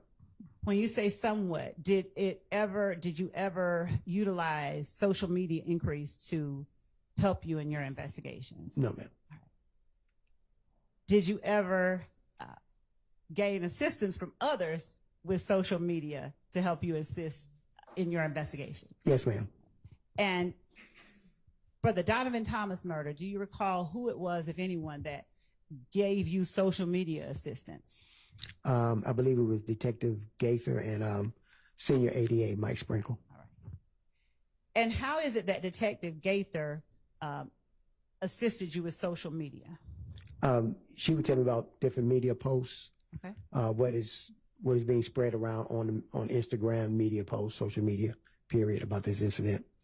Would she capture any of those posts and provide them to you? Yes, ma'am. And she'll tell me that she's looking into this to verify. Okay. What about Senior ADA Sprinkle? Did he look into social media information to help you in your investigation? Yes, he did. Did he provide you with social media accounts and posts that aided you in your investigation? Yes, ma'am. Okay.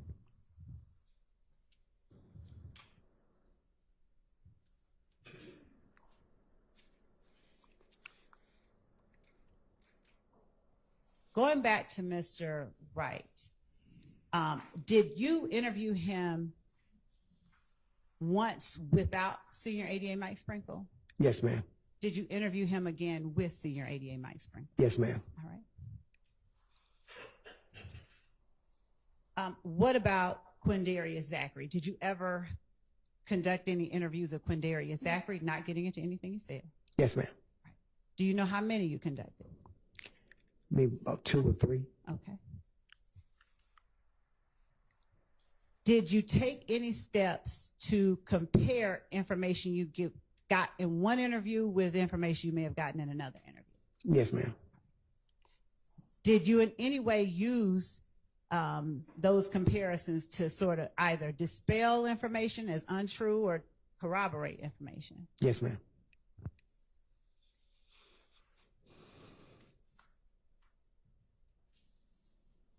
Did you learn from anyone in particular who may have rented the vehicle that you were looking into, the Infiniti?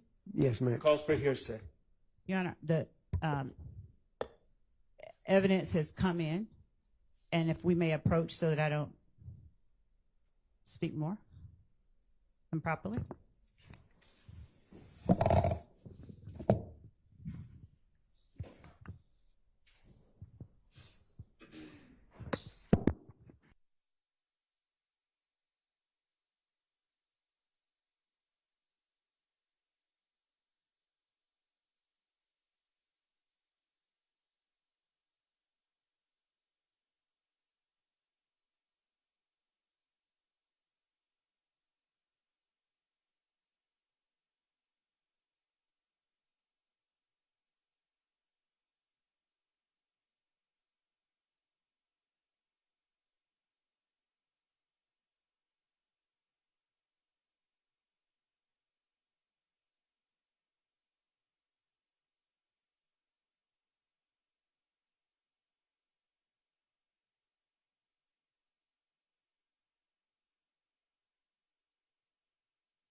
Thor, before you got the name Jeffrey Williams from Kenneth Copeland as being the person who rented an Infiniti from Hertz, did you know that Jeffrey Williams had rented an Infiniti from Hertz? No, ma'am.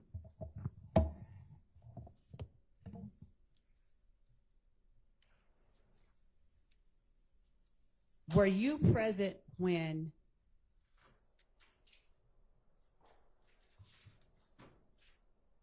are you aware of whether members of the district attorney's office, in conjunction with the Atlanta Police Department, went back out to Hertz in 2016?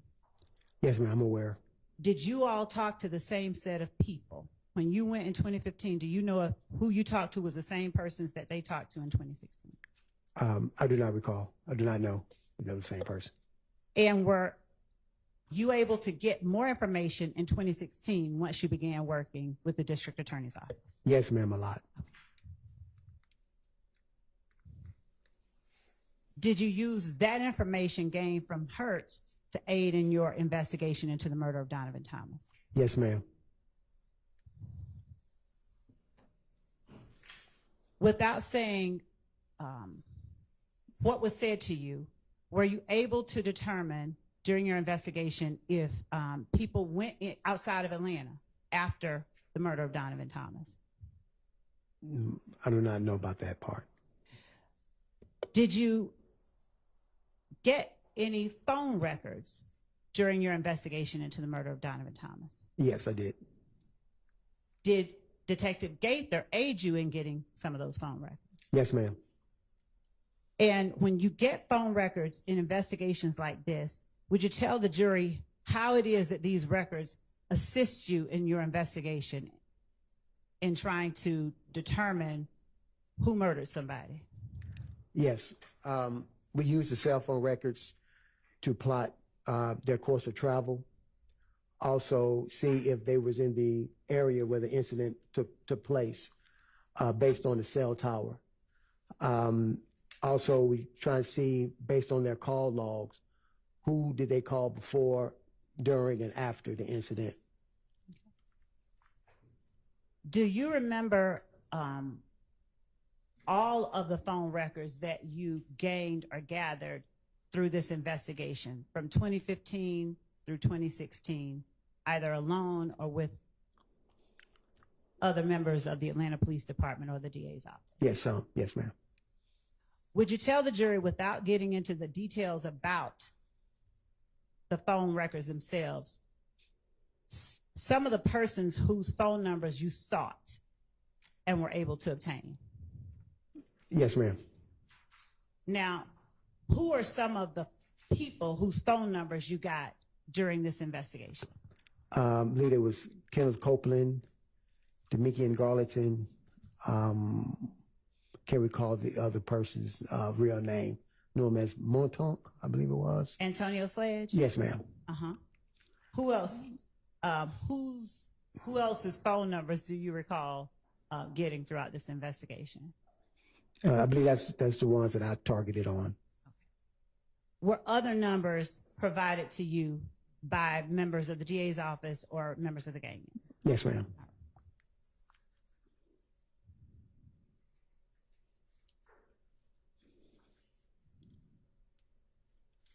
When you met with the people that you interviewed, did you show them the surveillance footage and attempt to get information about this footage from the people you interviewed? No, ma'am. Okay. Why not? I did not, personally, because I didn't want it to affect how they described the incident to me. Okay. Now, how is it that you reach a point where you turn the case over to the DA's office? For you generally, at what point are you saying, okay, here, DA's office, take the case? Usually have a conversation with the DA's office, a meeting. Mm-hmm. At that time, that ADA or senior ADA made a determination to transfer the file to me, your full investigation completed, and we'll take a look at it and move forward from there. And we need your assistance. We'll give you a call. Okay. Follow up for investigations. Is your completion of the file followed up by a determination or an indictment or a dismissal or something like that? Yes, ma'am. And who makes that decision ultimately, whether to present it or to dismiss it, as it relates to people that you've turned over to the DA's office? The ADA's office. And does the district attorney's office always agree with the determinations that you've made in your investigation? No, ma'am. And do they ever ask you after you've turned over a file to? The question was going to be, has he ever been asked to get more information after they get a file from him? I don't know how that's hearsay. It's a request, so it's not hearsay. And does he act on that? Why don't you just ask the second question? Okay. Sustained. Yes, Your Honor. Do you ever act on Do you ever act on requests from the DA's office for additional information even after you've turned the file over to them? Yes, ma'am. And when you act on that, do you turn over to the DA's office whatever information you get that they've asked for? Yes, ma'am.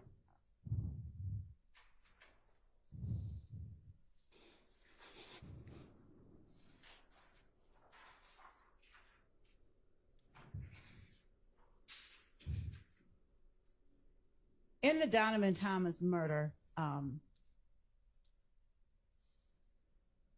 do you know whether the shell casings from those scenes you described were compared to see if there were any Nibin matches? Yes, ma'am. Was that done at your request, the gang units, or someone else's? My request.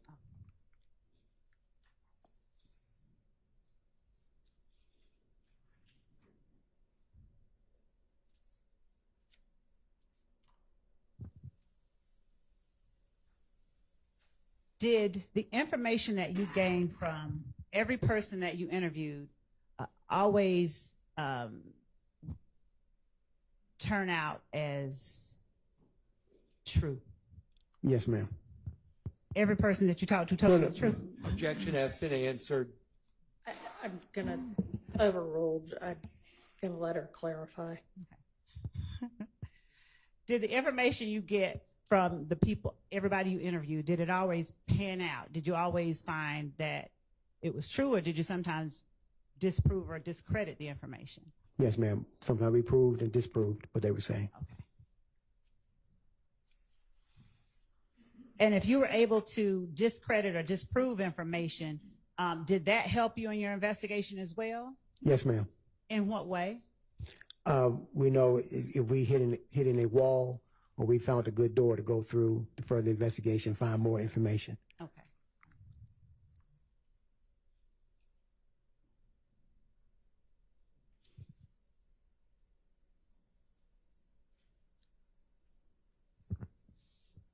Do you particularly in your homicide investigations ever attempt to listen to jail recordings to get more information about your homicide? Yes, ma'am.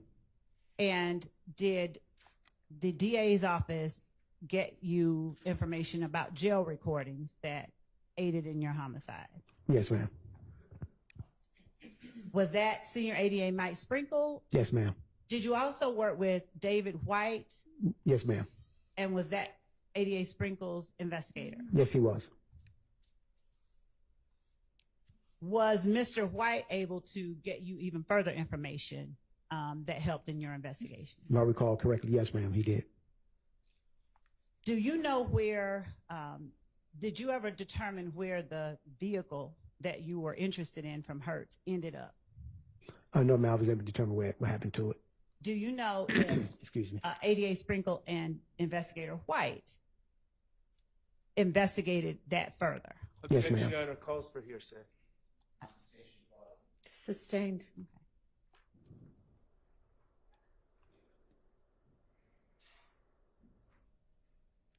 Without saying what information, did you get any more information about where that vehicle ended up from either Investigator White or ADA Sprinkle? Yes, ma'am.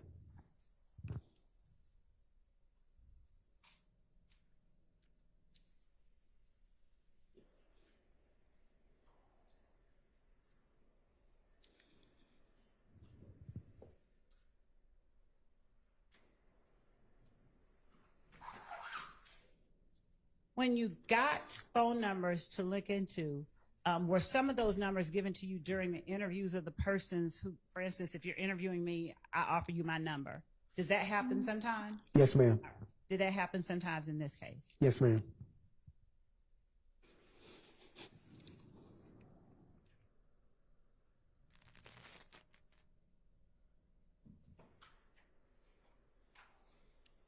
Where was Spencer Wright located when you first went to talk to him?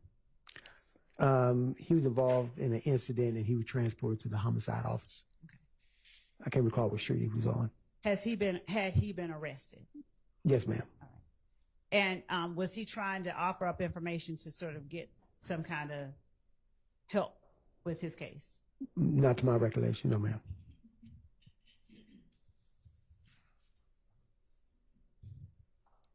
When you get information, do you ever get information from people who've been arrested that want sort of quid pro quo? Yes, ma'am. And what do you discard that information, or do you try to follow up on it, or something different? I try to follow up on it. Why do you follow up on information when they're offering it in exchange for help? Because that's part of the investigation process. You got to figure out if they're telling the truth. Information they deeming is correct and can help you with further your investigation. Okay.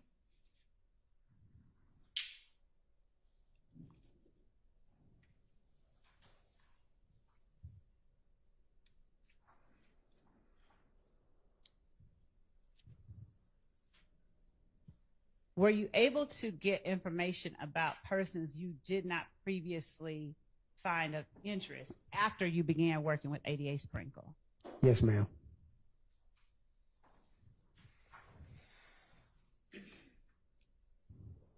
Now, when you get to the point where you turn over a case to the district attorney's office, do you have to make arrests? I mean, have you at that point made arrests or taken out warrants? Overall, or this particular case? In general, do you turn over the case before or after you've taken out warrants? It depends on the investigation. Sometimes before, sometimes after. A whole lot of times more after the arrest is made. And what is it that decides whether you're going to turn it over before you decide who to arrest versus after? Depending on the investigation, like I said, we have a discussion, a meeting with the senior ADA, and let them know exactly what's going on with the investigation. This is what I've determined as a possible probable cause. 9 times out of 10, sometimes they see it your way, sometimes they don't. Okay. And if you've made an arrest, do you have to go into court and testify after, not before trial, but before a judge to make any determination about whether or not? Objection, Your Honor. Relevance. Sustained.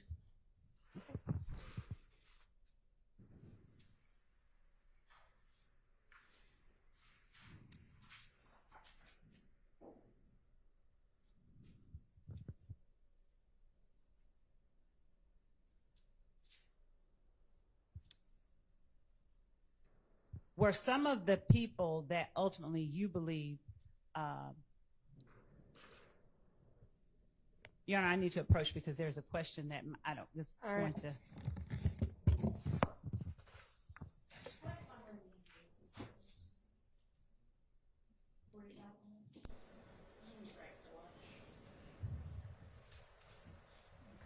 All right, so we're going to take our lunch break now. Yeah, let's be back at 1. Can we be back at 1:30? Can y'all be back at 1:30? Is that going to give you all enough time? Let's do that, since we got a late start this morning.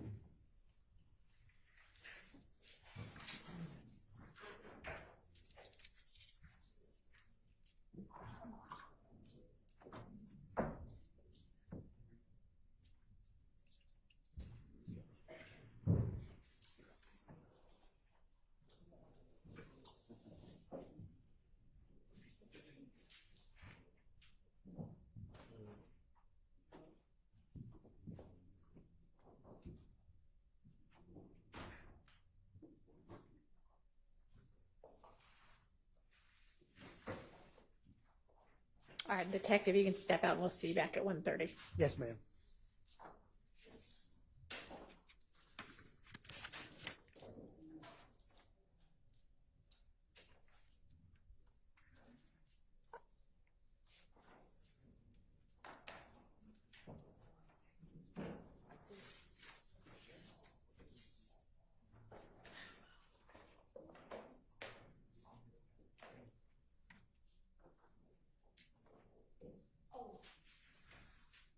Yes, ma'am.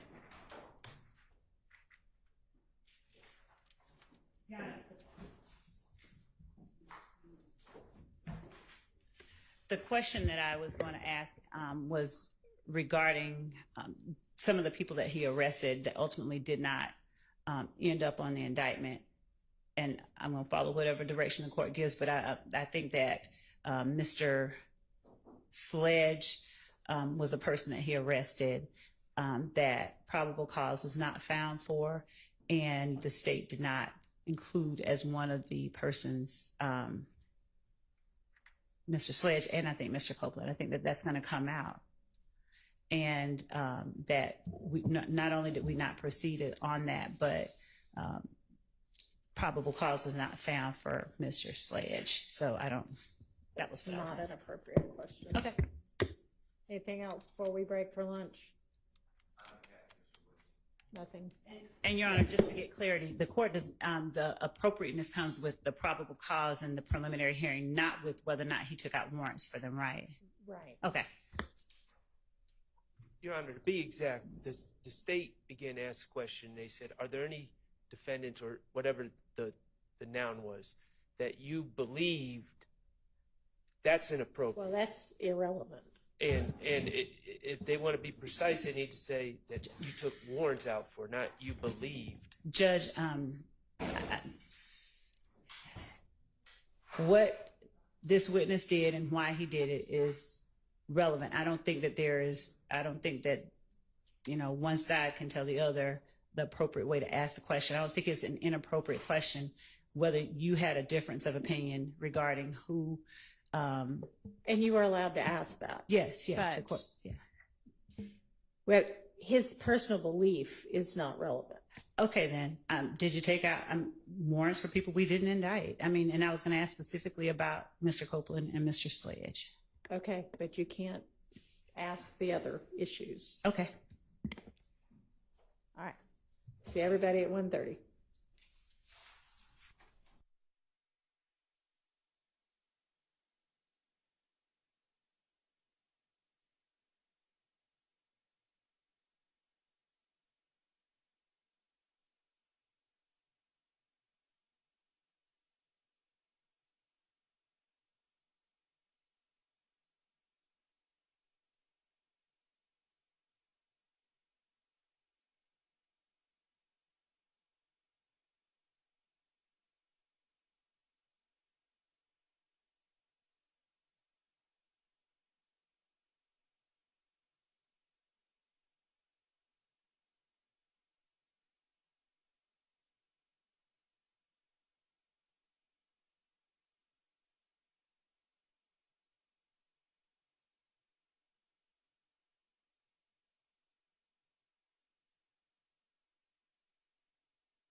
couple of things and to make certain that I move in limine that these matters not be broached on cross-examination.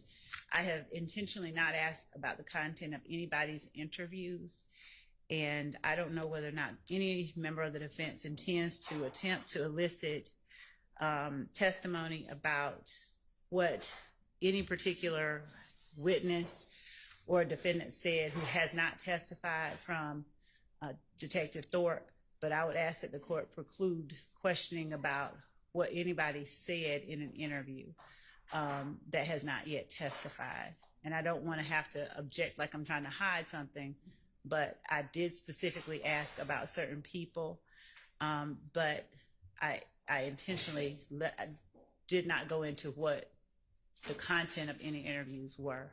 So in as much as that may be an issue, I would rather, if we can, address it before the jury comes out. All right. Anybody want to be heard on that?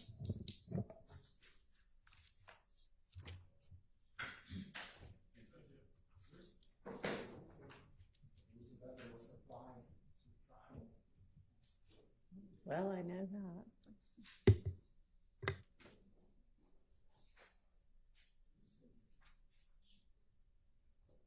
So, does anybody want to be heard on that?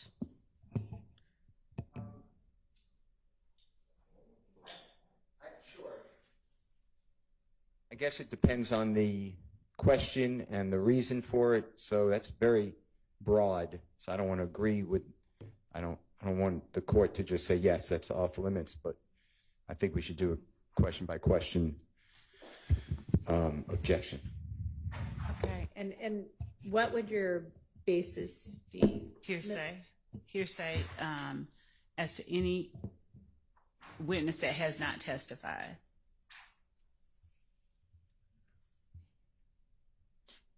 All right, I mean, I don't know that I can decide that before I hear sort of what questions being asked. I'll give you an example, if I may. You've heard the name Spencer Wright, Your Honor, which is R-I-G-H-T for the Miss Winfrey. Well, it is my belief that Spencer Wright lied, did not tell the truth.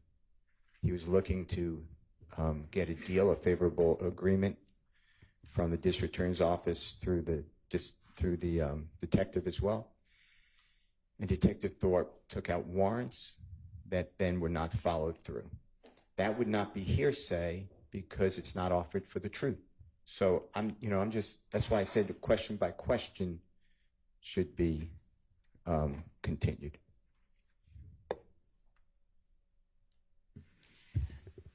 Your Honor, having Detective Thorpe testify that Spencer Wright lied necessarily gets to what Spencer Wright said. I think it's an improper question to ask him if he lied. I would not think that was what Mr. Steele would be asking. Mr. Steele.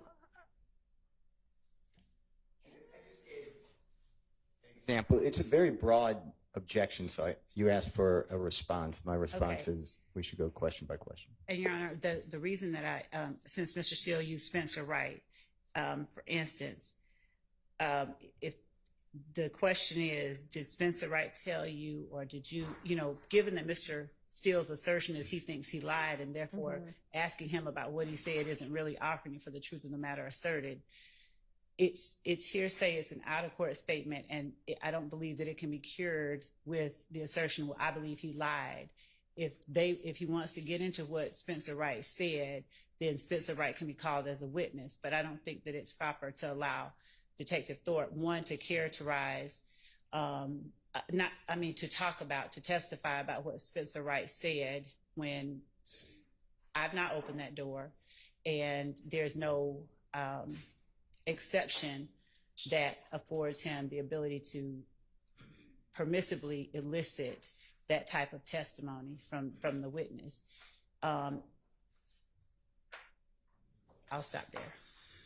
So I would think that if I understand Mr. Steele's argument correctly, if he asks, what did Spencer Wright say, or who did Spencer Wright say did X, Y, Z, that he wouldn't be eliciting that for the truth of what Mr. Wright said, but to then follow up and say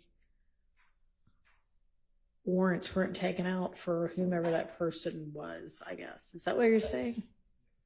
Well, Your Honor, I mean, he could ask whether warrants were taken out based on what Spencer Wright said, but I think that him getting into whether he lied or what he said specifically Yeah, I don't would think not be he's, proper. yeah, I agree with that, but we weren't talking about a question about whether the officer thinks that, or the detective thinks that Mr. Wright lied. It would have been, you had said this would be hearsay, and he's offering something that if he asked it wouldn't be for hearsay purposes because it wouldn't be for the truth of the matter. Your Honor, So, I mean, I can't make a blanket ruling that nobody can ask anything about. But Go ahead. asking about whether Mr. Steele believes that it's the truth or not, eliciting specific statements from the witness.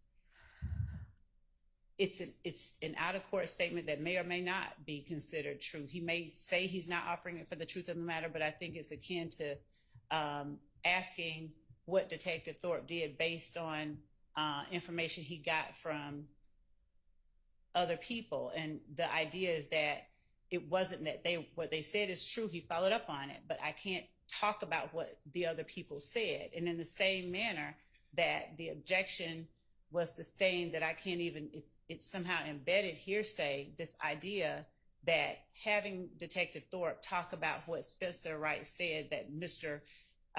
Williams' attorney believes isn't true somehow is okay because he doesn't believe it's true.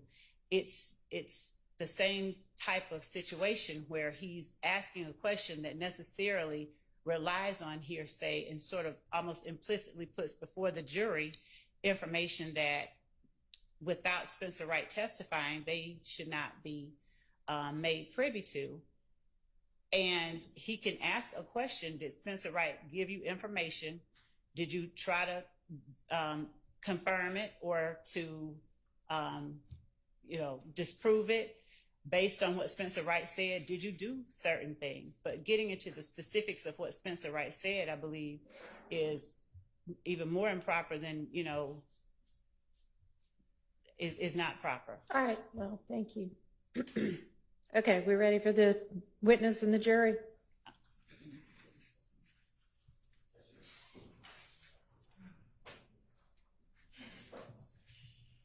And I'm sorry, I just want to say one thing. And I will be asking if he interviewed certain defendants. I will not be asking what they said. Okay.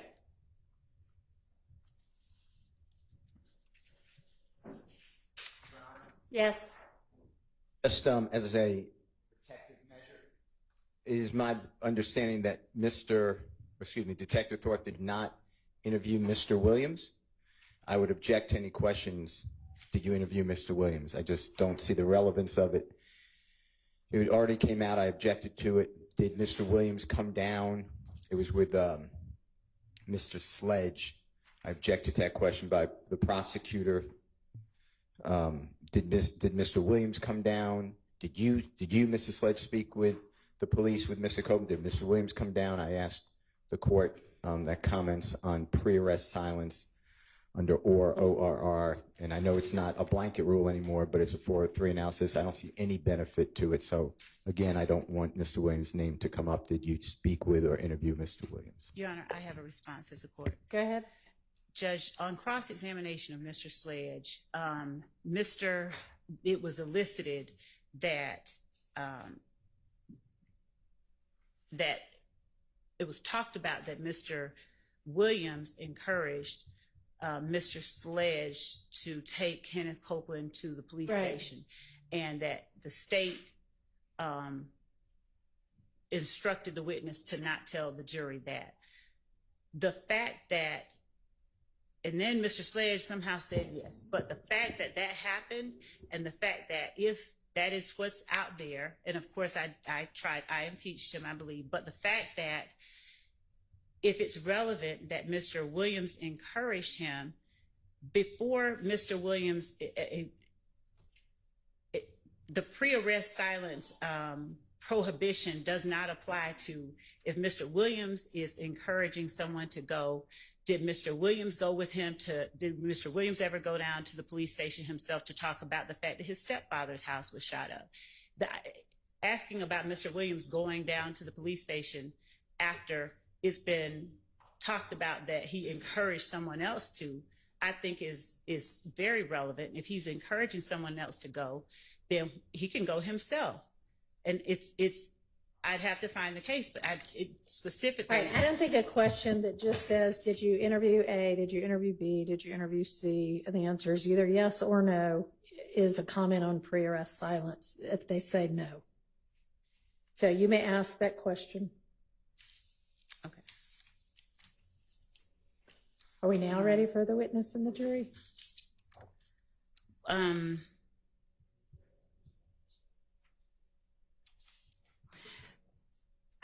I wanted to ask the court, so will the court allow me to ask whether or not Defendant Williams ever, not just did he interview him, but will the court permit me to ask if he ever came to offer information about the shooting at his stepfather's house? No, I think that gets a little too close to pre-arrest silence. No.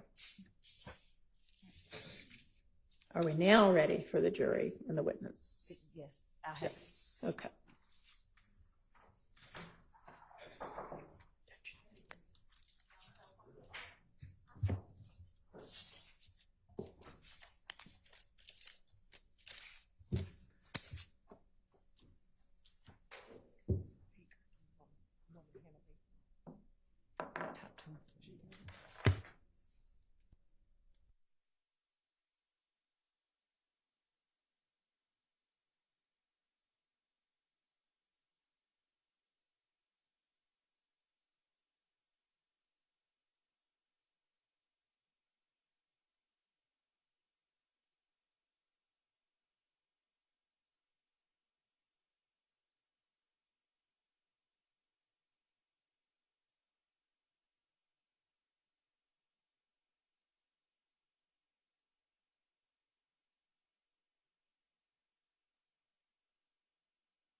Like it is I it? think it is. Okay.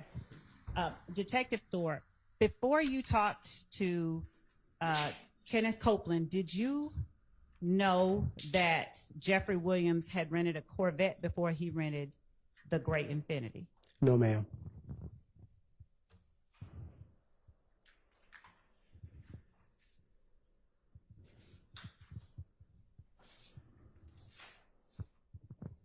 After you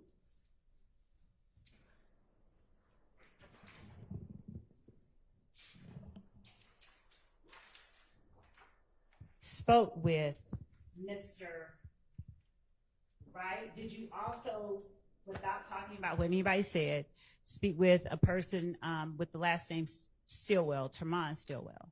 Yes, ma'am.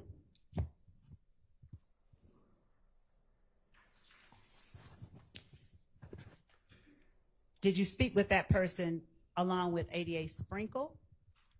Yes, ma'am. And was that in the DA's office? Yes, ma'am.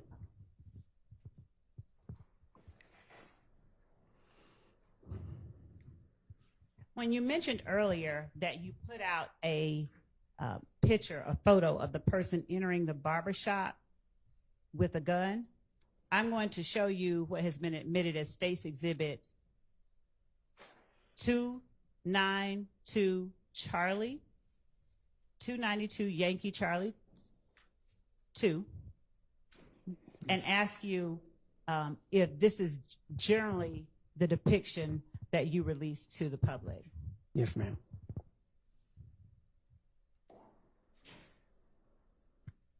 Yes, ma'am. All right. And I'm going to now show you State's Exhibit. Just one second. 5 Yankee. 5 Yankee. And ask you whether this is or isn't similar to the photograph that you released to the public.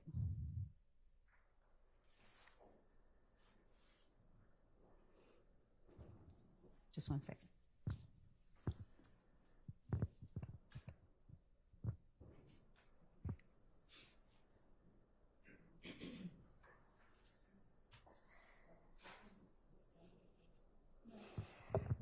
And while we're actually pulling up, it's going to be a different exhibit. I'll ask you this. After speaking with Kenneth Copeland, did you also speak with Antonio Sledge? Yes, ma'am. Do you recall who all was in the room or in the interview with Mr. Sledge? Yes, should be Detective Dennis and Detective Gaither. All right. And did you also speak with Diamante Kendrick? Yes, ma'am. And who was in the room when you interviewed him? Detective Gaither and Detective Dennis. Did you also interview Shannon Stillwell? Yes, ma'am. All right. Who was in the room when you interviewed him? I believe it was Detective Dennis and Detective Gaither on that one also. And were all of these interviews captured in the same way that the interviews in normal interview rooms are recorded, audio and video? Yes, ma'am. All right. Showing you 296 Yankee.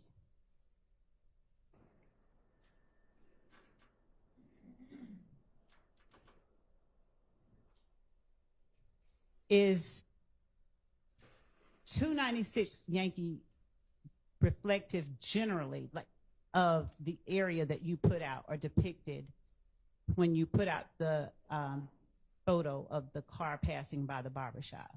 Yes, ma'am.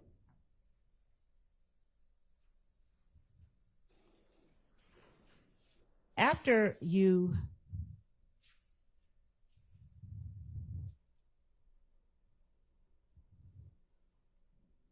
did you learn about a Kelvin Treadwell during the course of your investigation?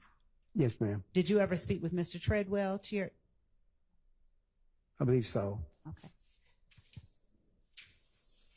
After, did you know about a person by the name of Javaris Bradford before you turned your file over to the district attorney's office? No, I did not.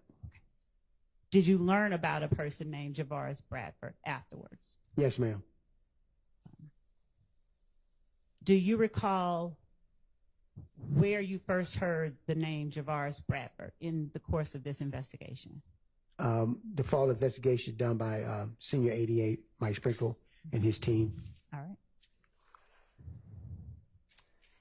Ariel Bax, had you heard that name prior to turning over the case to the district attorney's office?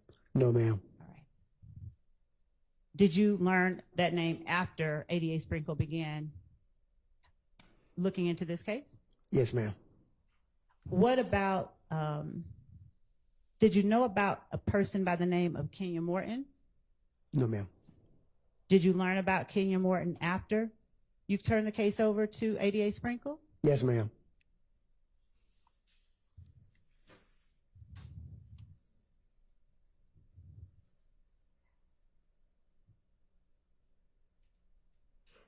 Did you personally ever pull any phone calls from the jail from a Martinez Arnold? No, ma'am, I did not.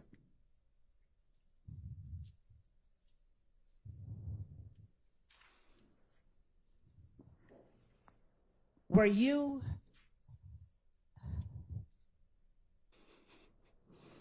now? Did you personally ever interview or speak with Mr. Williams, Jeffrey Williams? No, ma'am. Okay.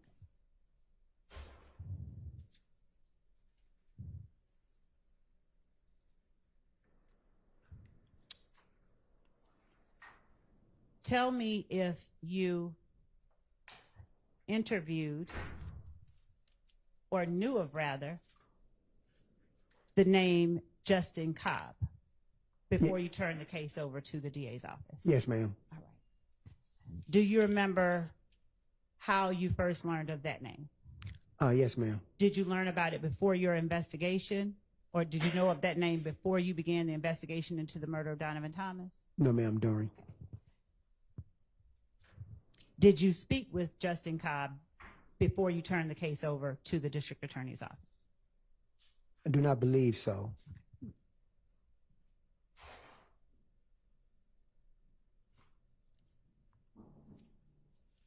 Would you tell the jury whether, after the interviews that you made, whether you conducted any other acts to further your investigation, either in tandem with Mr. Sprinkle or someone else, in order for you to further your investigation into the murder of Donovan Thomas, without telling what anybody said?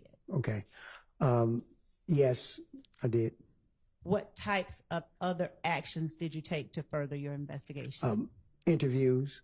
We conducted several interviews afterwards, Okay. in which they took the lead. And who took the lead? Senior ADA Mike Sprinkle.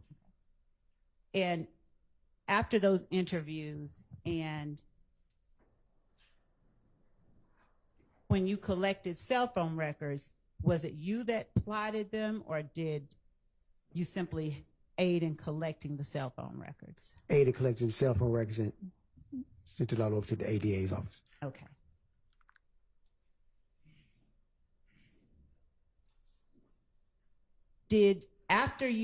Before you turned your case over to the district attorney's office, did you execute a warrant for people who were not later indicted for the murder of Donovan Thomas? No, ma'am. Did you, and by a warrant, I mean, did you have a cert or an arrest warrant signed for Antonio Sledge for the murder of Donovan Thomas? Yes, I believe so. I did. Is that a person that the district attorney's office declined to prosecute for the murder? Yes, ma'am. Did you execute an arrest warrant for Kenneth Copeland? Yes, ma'am. Did the district attorney's office decline to prosecute Kenneth Copeland? Yes, ma'am.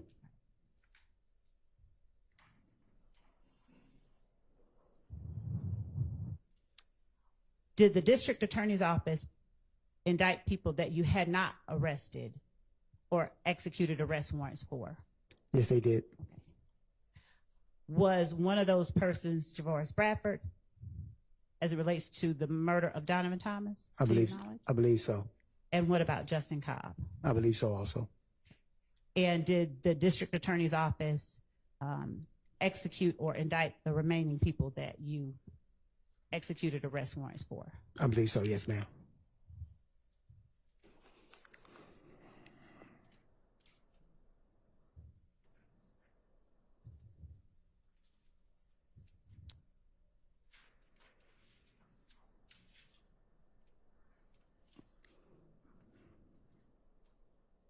How long is it customary to investigate a murder? Do you have a certain timeline that you have to finish it by? No, ma'am. Do you close it after one arrest, or if there are other suspects, or do you continue to investigate it? Continue to investigate. Is it unusual for you to investigate a murder for over a year, or is that common? No, ma'am. It's not unusual. Okay. And so over the course of a year, can you tell the jury what is it that would take a year versus allowing you to finish a murder in 48 hours, like you might see on TV? Your Honor, I mean, sustained, you might be able to ask something different, but sustained as to that question. yes, Your Honor. Would you tell the jury some of the factors that led to the length of time that you investigated this particular murder, generally speaking? Cooperation, other substantial evidence, physical evidence from the scene, tangible, and that there was a series of people that we had to interview to suss out what was good leads, what was bad leads. Okay. Were you ever given any, were you ever able to obtain any surveillance footage from a McDonald's on Cleveland Avenue? I believe I was not to my knowledge. Did you make an effort when you obtained information in an interview to follow up on each piece of information, or did you just discard some and just? No, I followed up on.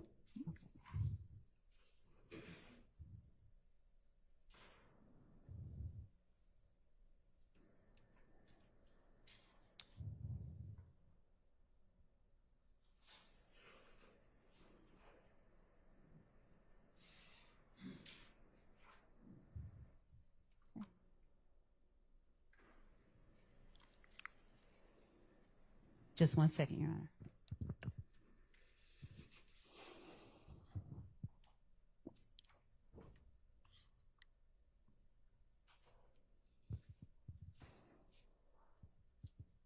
Can you describe for the jury where the are you familiar with a place called the Green Store? Yes, ma'am. What kind of place is the Green Store? It's one of the local neighborhood convenience stores, mom and pops. Okay. Were you ever able, or did anyone ever give you reason to believe there was surveillance footage at the Green Store of interest to you? Not to my knowledge.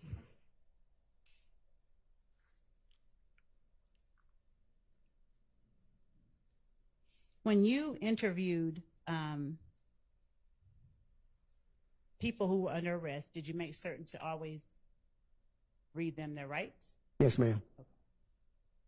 And if they weren't under arrest, was there ever any reason to read any rights? No, ma'am. Okay. All right, just 1 second.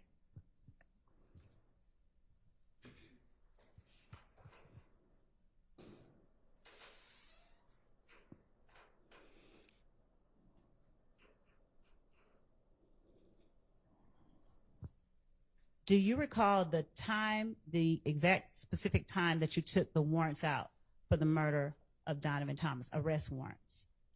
I believe it was around the month of November, Of what year? 2015, Okay. And do you remember when it was that you turned the case over to the DA's office? January of 2016. Okay. Did you know the name Demise McMullen? Yes, ma'am. Did you learn about that name prior to turning the case over to the DA's office? No, ma'am.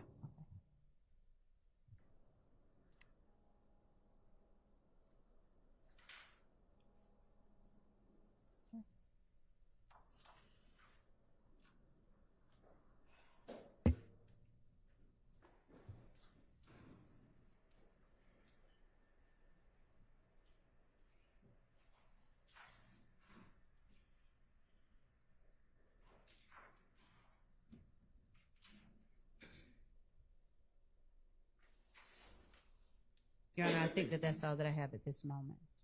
All right. Any defense counsel have questions for this witness?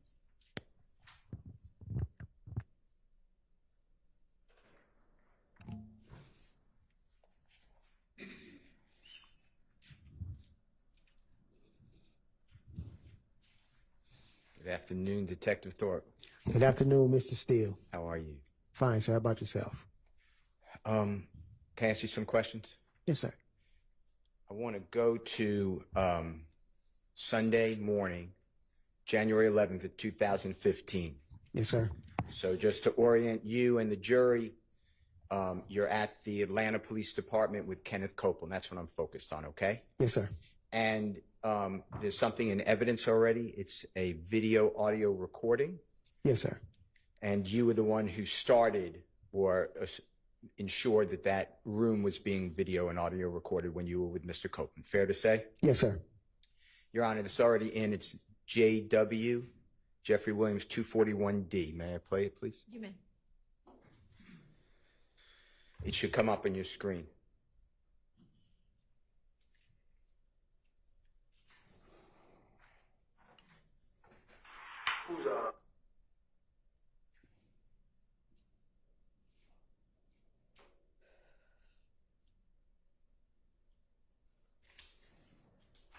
Who's Walter Lee Maddox? Who? Who's Walter Maddox? Huh? No, y'all. Did y'all ever rent or own an Infinity? Infinity. Y'all ever rent one of those cars before? Have you been stopped in an Infinity before? Have I? Yeah. Had an accident in an Infinity? No. A maximum? Have I ever had a cover in? Mm-hmm. No. Okay. Let me think. This year?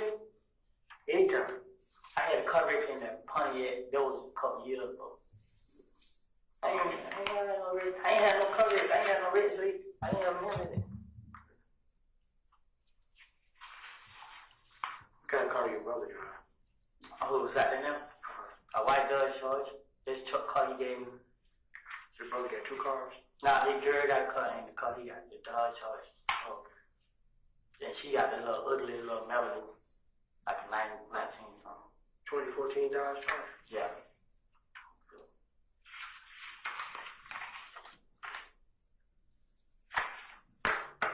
White? Yeah.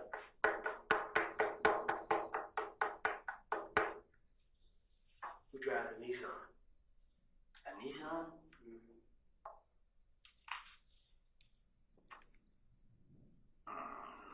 What color? What color is it? Gray. How about that? Okay. Y'all ever had a Infinity Gray? A gray Infinity Q45 before? A truck? No. A cup? Yeah. Not I know of. Were you able to hear that? Yes, sir. Okay, and that's fair. That's accurate. Looks true. Yes, sir. Okay. So you were asking Mr. Copeland questions about a gray, potentially rental car Infinity. Is that fair to say? Yes, sir. And this is within 8 hours approximately of the shooting of Mr. Donovan Thomas and the two other people, right? Yes, sir. And when you asked him those questions, Mr. Copeland was there because you had information, I believe, that the streets were calling his name about being involved in this crime, right? Yes, sir. So you gave him the opportunity through a conversation you had on the telephone. If he wants, he doesn't have to, but if he wants to come in and talk to you, that's what we're going to talk about, his possible being involved in the shooting, right? Yes, sir. All right. Now, when he told you, no, he didn't know Mr. Maddox, no, there was nothing to do with a gray-colored Infinity rental car, you had already, obviously, information that he may have been involved with that car. Is that fair to say? Objection made as to that car. Sustained. The car that I just referred to, the gray rental car Infinity. Yes, sir. Okay. Now, he denied any knowledge or access to that type of vehicle that we just saw in Jeffrey Williams 241D, right? Yes, sir. And you had a reason to believe that he was not being truthful, correct? Yes. Objection, Your Honor, as to the improper form of the question. Sustained. You did not, at that point, you had information contrary to his denial, true? Yes, sir. Now, he also at that same interrogation, meeting, interview, whatever you want to call it is fine, with Mr. Copeland. You also asked him where he was at and around the time of the shooting. Is that fair to say? Yes, sir. And he told you two places of interest. One is the McDonald's, right? Yes. Objection, Your Honor. Mischaracterizes regarding at or around the time of the shooting. Overruled. Tells you about a McDonald's, right? Yes, sir. He told me about McDonald's. And that McDonald's, the jurors have seen pictures and they've heard the address, but we're talking about on Cleveland Avenue. Fair to say? Yes, sir. And it's near a laundromat. If you're familiar with the area. Yes, sir. Okay. Near the laundromat, near the auto place, and across the street is other establishments, including a gas station convenience store. Fair? Yes, sir. And to your knowledge, at that time, were there cameras, when I say cameras, surveillance cameras, on the laundromat building? I believe so. There was. Were there cameras on the McDonald's? I believe so. Yes, sir. Were there cameras on the auto parts store? I believe so. Yes, sir. Were there cameras across the street on the convenience store or gas station? Yes, sir. Now, when you went, I assume you followed up on that alibi, true? Yes, sir. When you went to those establishments, or did you go to those establishments? Yes, I object on the basis of assuming facts and evidence. There was no. The question was regarding an alibi and base. I think it's an improper question. Overruled. Did you go to those establishments? Yes, sir. Okay. And did you attempt to locate and ask for, use subpoena power, the jurors may not use a search warrant, to get any of those video surveillance cameras if they existed? I went and checked to see the video footage. So if they had video footage that could be of use, then that's when I'll go and obtain a search warrant to indicate in the search warrant this is the time frame I'm looking for. But I believe at McDonald's, they already had reached their 15-day mark. So the video footage, I think, was already overwritten, I believe. Now, who did you already told the jury that you would take notes and put this all in your reports, correct? Yes, sir. And you have to do that. You have to document what you're doing, right? Yes, sir. Because sometimes cases are tried. In our case, we're 9+ years after January 10th, 2015, right? Yes, sir. Can you tell the jurors whether you ever put in your report anywhere that you saw the video at the McDonald's or you spoke with somebody? No, I believe I did not. Is there a reason you did not put that detail in your report? No, because I didn't understand any evidence from that. So that's why I didn't document in my report, but I had it in my notes. Okay. How about your notes then? Where are your notes today? I can't find my notepad. And to be fair to the jury, I asked you about your notes previously. Fair? Yes, sir. And you said the same thing. You can't find it, right? Yes, sir. It's gone. Yes, sir. Okay. Now, how about you mentioned McDonald's. How about the auto parts store? That video surveillance. Can you tell the jurors what you did to secure that surveillance on January 10th, 2015, the relevant period of time? Same time, I believe I went out there maybe a couple of days later to look because I focused on the McDonald's since that was he was talking about. And I did not obtain any video from them either. What did that person tell you? If you remember. Objection as to hearsay. Sustained. Let me ask you this way. In your report, did you put anything about going to the auto parts store to inquire about their surveillance? No, sir. Okay. And it would be in your notes? Yes, sir. Notes are gone. Yes, sir. Can't find. Can't find. Okay. Sustained. Across the street, the convenience store gas station, their surveillance equipment. Did you go there and ask them for theirs? I believe I went and asked them for theirs. You did not? I believe I did not. Okay. And how about the laundromat across the street from the McDonald's? I don't think their system was working at that time. Do you remember who you spoke with?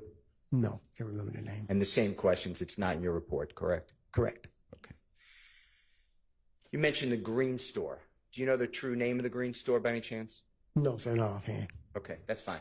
But it's called the Green Store for the obvious reason that it was green? Yes, sir. All right. And how far, if you know, and if you don't know, just say, I'm not familiar, would you say the Green Store is from the location, God forbid, that Donovan Thomas was shot? I want to say maybe a couple of blocks. Okay. We're talking close, right? Yes. All right. Yes. Now, Mr. Copeland told you that on January 10th, 2015, and when I say told you, I'm still sticking to the next day or 8 hours later. He told you also that he was at around the Green Store at around the time of Mr. Thomas being shot. Fair to say? Yes, sir.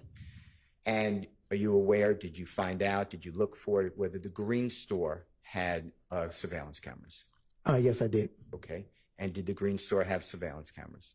I believe their system was down also. Okay. And who did you speak with? I can't recall the person's name. And did you put it's not in your report, fair to say? No, sir. And the notes are gone. Yes, sir.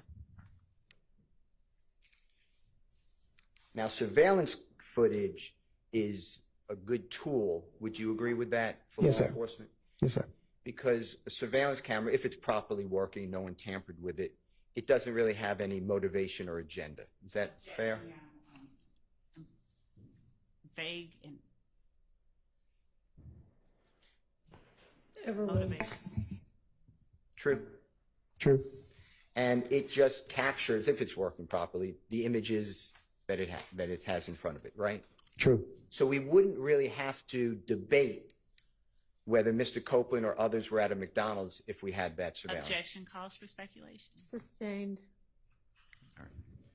Now, with regards to Mr. Copeland, when he told you he made the denial of the infinity, remember what we just played? At that point in time, that got you, I assume, so you tell us, that got you interested in maybe he's not being forthright. Is that fair? Objection, Your Honor, as improper questions regarding. Sustained.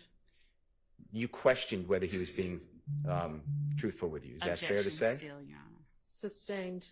Did you have questions on his answers that he denied the infinity? Objection, Bless vague. you. Bless you. I'm sorry.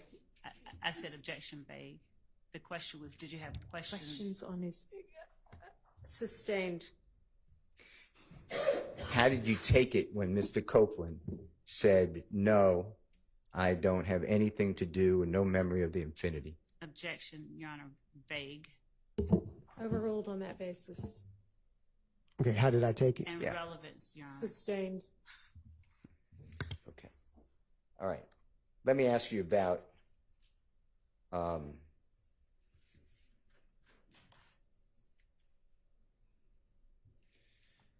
Jeffrey Williams, okay? You found out that Jeffrey Williams rented a Corvette vehicle from Hertz Rental Car at the airport, fair to say? Yes, sir. And when I say rented, on or about January 6, 2015, something like that. Is that fair to say? Yes, sir. If my day's wrong, I'm not trying to, Yeah. it's around that time, right? Yes, sir. And then the Infinity on around January 7th, 2015. Fair to say? Okay. Did I find out if he rented it January 7th? You found out later that Yes, sir. Mr. Williams, in his name, there's an Infinity vehicle rented, right? Yes, sir. Through the DA's office. Yes, sir. Tell the jurors what evidence you have that Jeffrey Williams drove that Infinity rented vehicle. Objection, Your Honor, regarding matters that are within the province of the jury in terms of evidence. Rephrase. Do you have any evidence to share with the Rephrase. jury? That's the issue that she's rephrased the question. I think that's a proper question. Rephrase the question.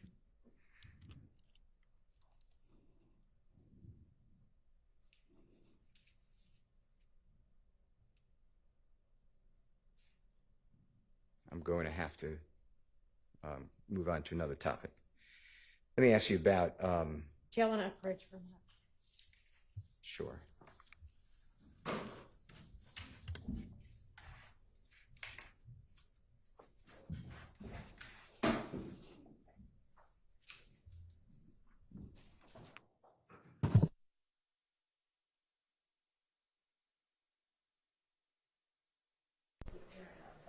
So just check and make sure it's a little distracting. Check and make sure your phones aren't getting picked up by it.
You've taken it anyway, so go ahead.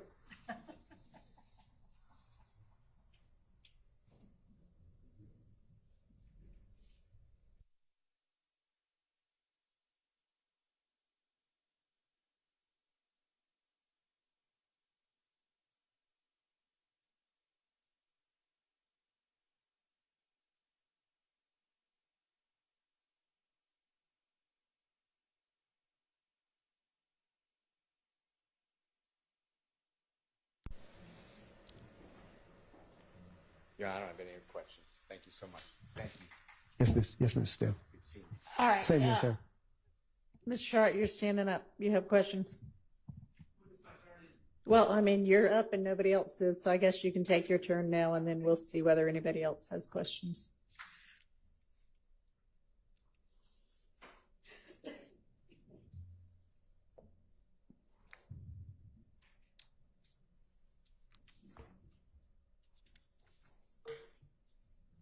Investigator Thor, good afternoon. Good afternoon, sir. All right, my name is Max Shard. I represent Shannon Stillwell, okay? Yes, sir. All right. Do you have a copy of your report in front of you? No, sir. Okay, let me see if I can get you.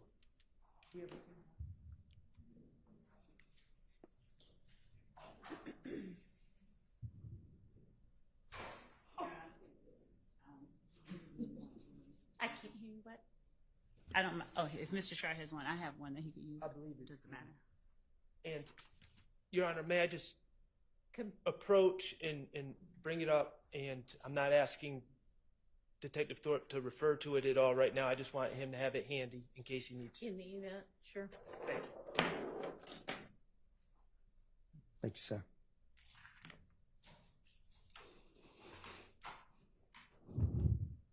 Okay. Detective Thorpe, I'm going to ask you about October 19th of 2015. Okay. Okay? And that is the day, for reference. Do you know what happened on that day off the top of your head? Yes, sir.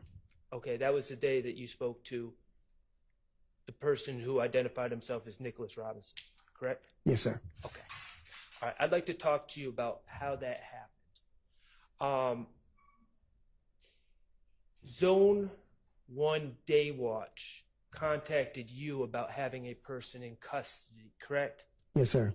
And you were informed by your fellow officers that this person was named Nicholas Robinson? Yes, sir. Okay. And that's the way, to your understanding, this person identified himself to the police? Yes, sir. Okay. Now, this Nicholas Robinson, he was in custody, correct? Yes, sir. Okay. He had, on that day, on October 19, 2015, he had been arrested for a felony offense of theft by receiving, correct? Yes, sir. Objection, Your Honor, as to, never mind, withdraw the objection. And he was also had probation warrants. Yes, sir. Okay. The reality is, Nicholas Robinson was on his way to Rice Street, to 901 Rice Street, the Fulton County Jail. Yes, sir. And your fellow officers called you and said, this person may have information on something you're working on.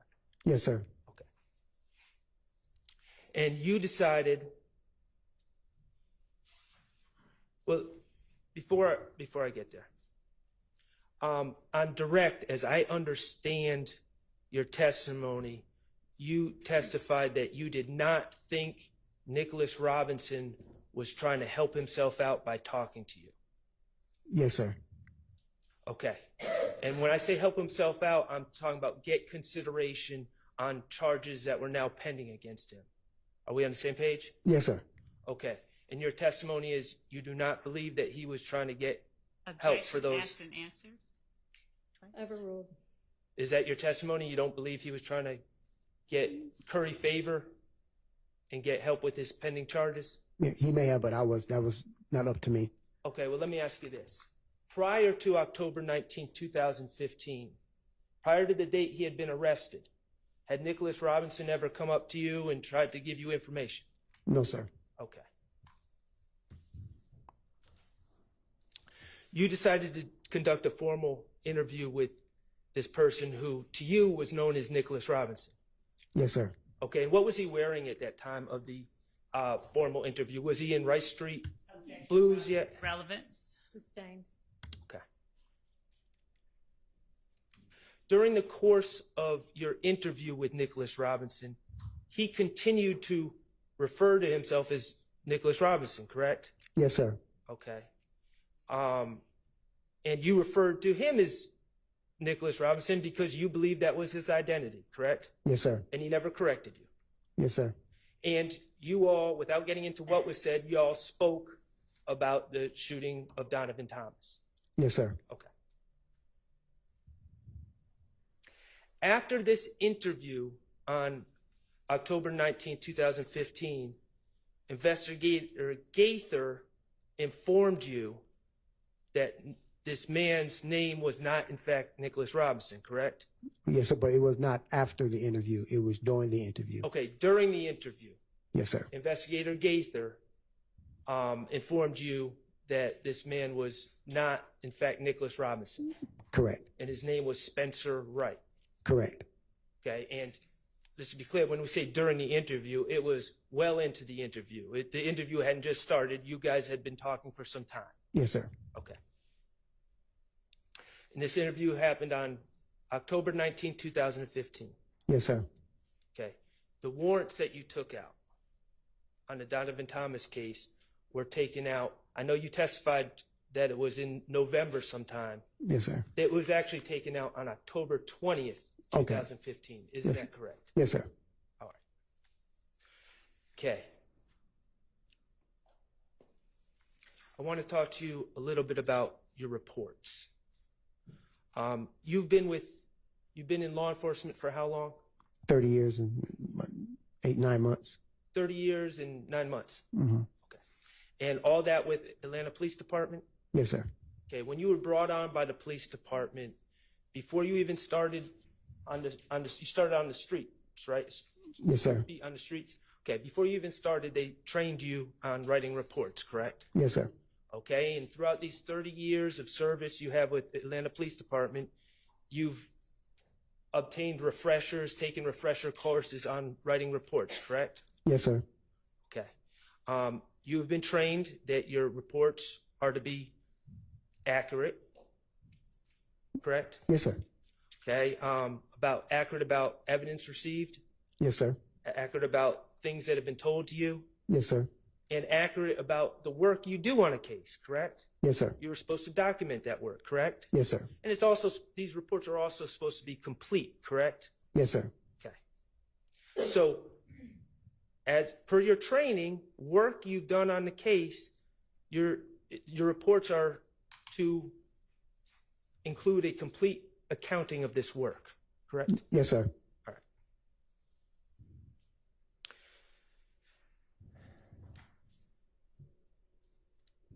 Now, you testified, and I'm not going to retread over things that Mr. Steele covered, but just briefly. You testified that you went to the McDonald's to search for surveillance video. Yes, sir. Okay, and what date did you do that? I believe it was not the 11th, I think it was the 12th. January 12th, I'm sorry, January 12th. Okay, January 12th, you went to the McDonald's Yes, sir, I believe it was. to look for video, Yes, sir. I can't recall exactly what day it was. but you're pretty sure it was January 12th? Yeah, it was in that time range. It wasn't like 2 or 3 months later. Okay, did you not just testify that when you went to the McDonald's, they informed you that the video had been taped over? Yes, most of it is on a 15-day cycle, so I don't never know when their 15-day cycle starts or ends. Okay, but if you went on January 12th, that would have been 2 days. Yeah, once again, I do not know when their 15-day. Everybody's system is different. May not follow the same 15 days as in the months. It's like sometimes we get them and the video can be 2 hours behind, 2 hours ahead based on that particular location. So I do not know when their 15-day rotation was. Who went with you? I went by myself. Who did you talk to at McDonald's? What was their name? I cannot recall the name. Did you record any of this? No. And none of this is in your report? Yes, sir. Yes, it's not. Yes, it's not. Okay. The auto parts store. When did you go speak to the people at the auto parts store? Maybe a couple of days later. And who went with you? Nobody. And is that recorded? No, sir. And is that mentioned in your reports for APD? No, sir.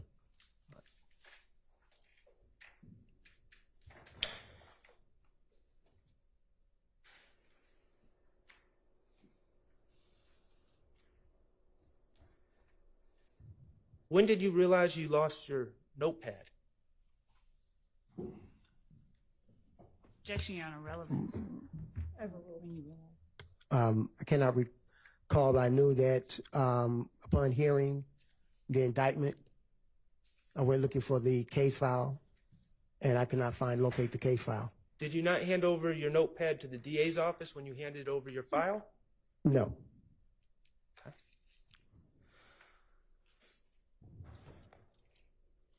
Okay. Let's talk about the Green Store. The Green Store is formerly known as Mommy's Grocery. Is that correct? Yes. Okay, and that's on Glen Street. Yes, sir. About 100 yards from where Glen intersects with McDaniel Street, correct? Yes, sir. Okay. You would agree quarter mile from the scene where Donovan Thomas was shot? Yeah, about a block and a half, 2 blocks maybe. Block and a half to 2 blocks. Yeah, possibly, probably. To drive from the Green Store to that scene about a minute? Probably less than that, Less than a minute. Okay. depending on the traffic. Gotcha. Okay. As I understood on direct, your testimony about surveillance at the Green Store was no one told you they had surveillance. Well, I believe they said the system was not working that day or something like that. No, when I'm talking about what Miss Love asked you, I believe you said that no one told you that they had surveillance. Is that not correct? I can't recall, but I believe it was to that degree that the video system was not working, so they didn't have video. Okay. If the video system was not working, they didn't have video. So your testimony isn't that no one told you they had surveillance. Your testimony is you went to the Green Store? Correct. Okay. Who went with you to the Green Store? No one. Who did you speak to? I cannot recall the person's name. What day did you go to the Green Store? Probably within that week, I believe it was. Okay, and it was that trip to the green store, was that recorded? No, sir. Okay, is that in your notes? No, sir. I mean, excuse me, in your report? No, sir. Okay.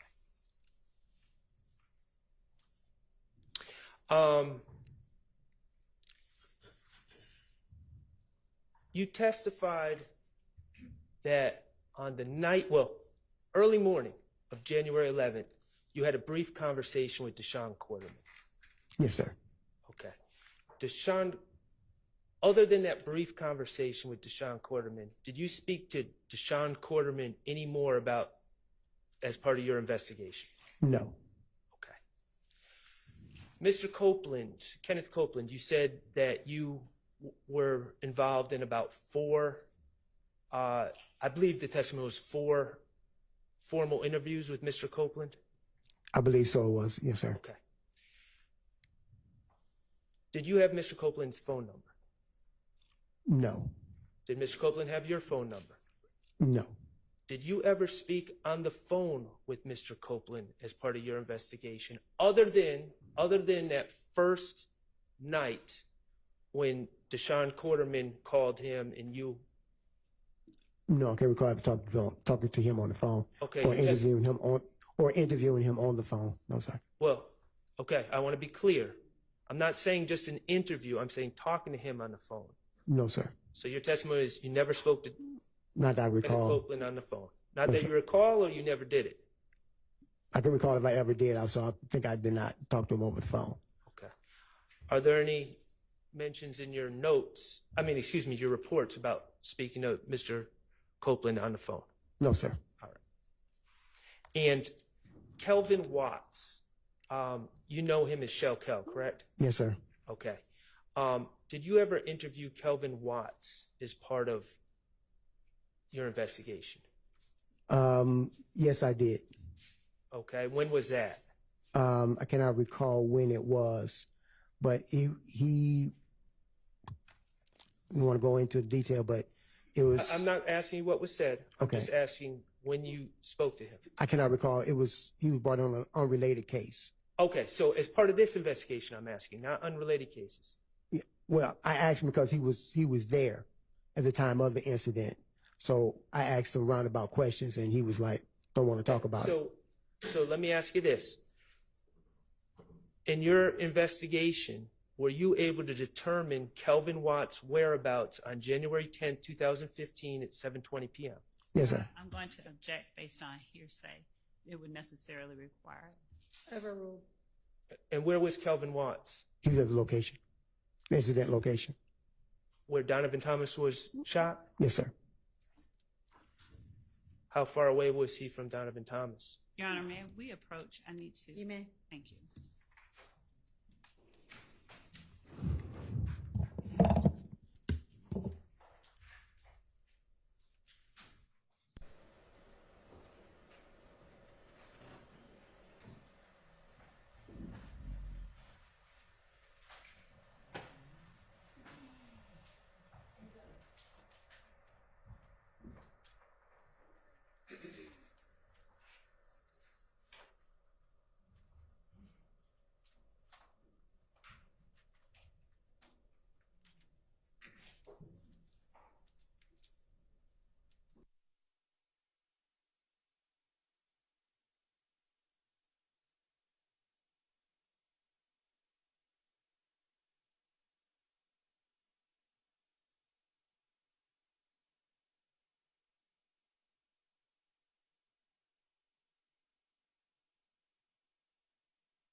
Investigator Thorpe, how did you determine that Kelvin Watts was on the scene?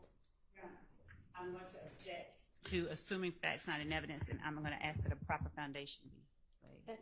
That's overruled. The video surveillance footage of a person coming inside the barbershop was presented to the media, placed on the news, and his father called me and notified me that the person I'm looking for with the assault rifle is actually his son, Kelvin Watts. Oh, okay. Let me try to clear this up.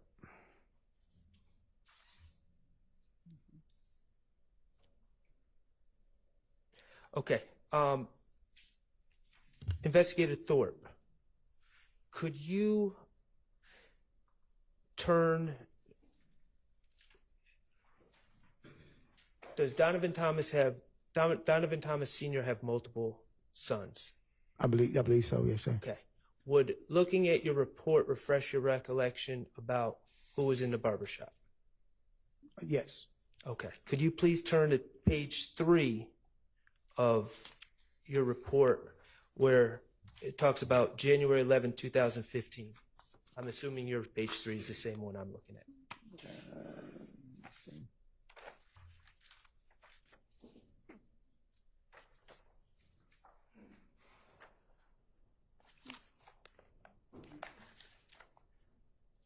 Do you see where it says on January 11, 2015 at approximately 18:45 hours?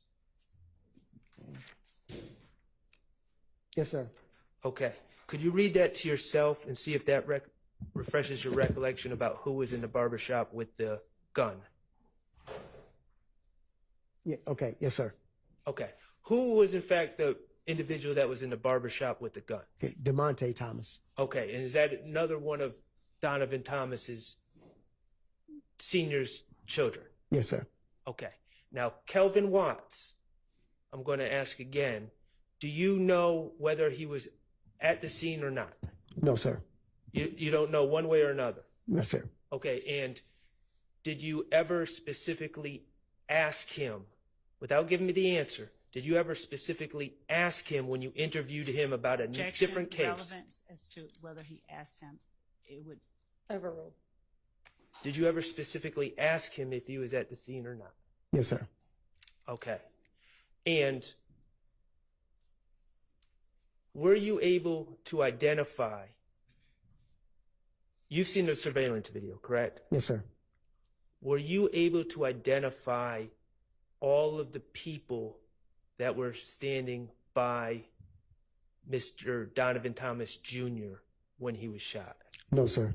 Okay. Thank you. I have no further questions. Any other defense attorneys have questions for this witness?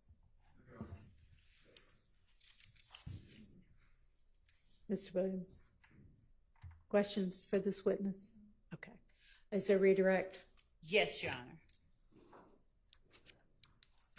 Detective Thorpe, you were asked on cross-examination about an alibi that Mr. Copeland gave at the time of Donovan Thomas's murder. Do you recall that? Yes, sir. Yes, ma'am. I'm sorry. And do you recall exactly what it was that Mr. Copeland told you he was doing at the time of Donovan Thomas's murder? Yes, if I recall correctly, he stated that he was home in the bed asleep. Okay. So, did he ever tell you that he was at the green store at the time of Donovan Thomas's murder? No, ma'am. Did he ever tell you he was at the McDonald's at the time of Donovan Thomas's murder? No, ma'am.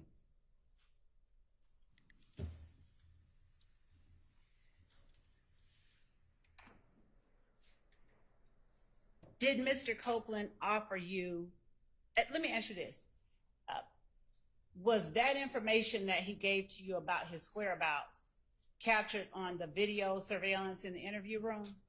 Yes, ma'am. Did Mr. Copeland ever tell you anything different about what he was doing or where he was at the time of Donovan Thomas's murder outside the interview room? No, ma'am. Now, how many, you said you worked 300 homicides or more during your time with APD? Yes, ma'am. How is it that you give to the district attorney's office the results of your investigation? Do you normally just turn over your notepad, or do you summarize it in a report? I summarize it in a report. Okay. It was called the Lead Investigative Supplement. All right.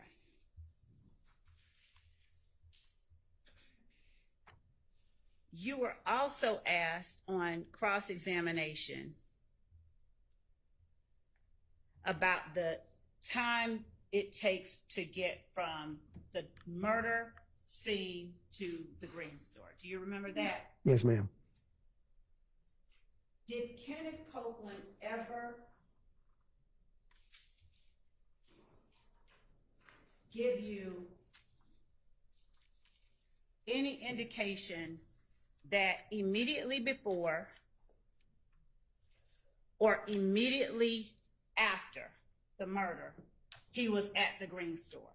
No, ma'am. He never gave me any indication. So In all of your interactions with Kenneth Copeland, did he ever change his whereabouts as to where he was at the time of the murder? no, ma'am, he did not. You were also asked whether you interviewed Kelvin Watts. Yes, ma'am. And when you said it was in the course of another investigation, do you recall what investigation that was? Yes, ma'am. What investigation was that? It was a homicide. A homicide of who? I can't recall the victim's name. It was a young lady. Okay. Now, as it related to that particular homicide, did you interview Shannon Stillwell? Yes, ma'am.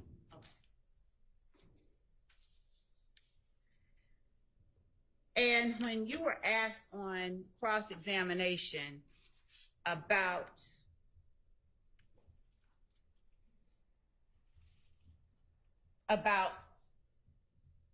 asking Kelvin Watts his whereabouts at the time Donovan Thomas was murdered, do you have any indication, or did you see any indication on the surveillance footage that you saw that Kelvin Watts was there at the scene of the murder? Not definitively, no, ma'am. Okay. And regarding the victim of the murder that you were speaking to Kelvin Watts and that you interviewed Shannon Stillwell about, was that victim Tiara Jones? I believe so, yes, ma'am. When you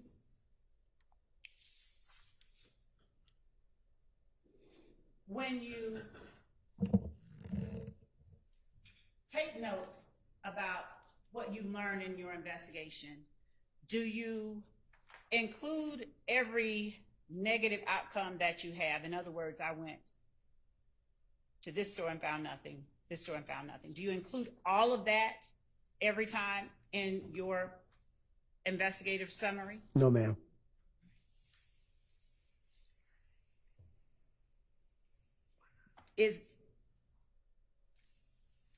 Would you keep that information or share that information if you were asked about it? Yes, ma'am. You would share it? Yes, ma'am. So why don't you put all of the negative information, like in terms of not having found anything, in your investigative report? I try and keep my supplements relative to the investigation. So if they wish to do a follow-up, they say, okay, this is where he went. He got this. Let me go back and verify this, verify that.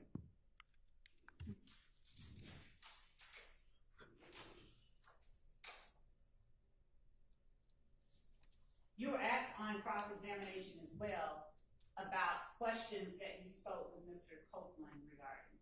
Yes, ma'am.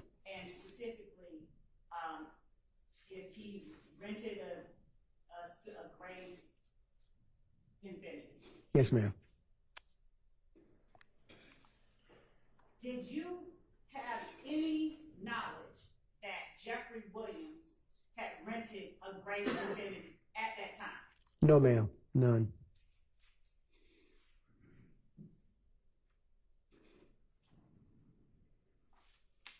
And when you say that you met Kenneth Copeland at the back of police headquarters, Yes, ma'am. did you see how he arrived? No, ma'am. Were you given information about how he arrived from anyone? Yes, ma'am.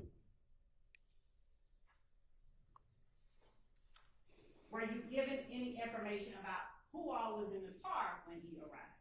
No, ma'am.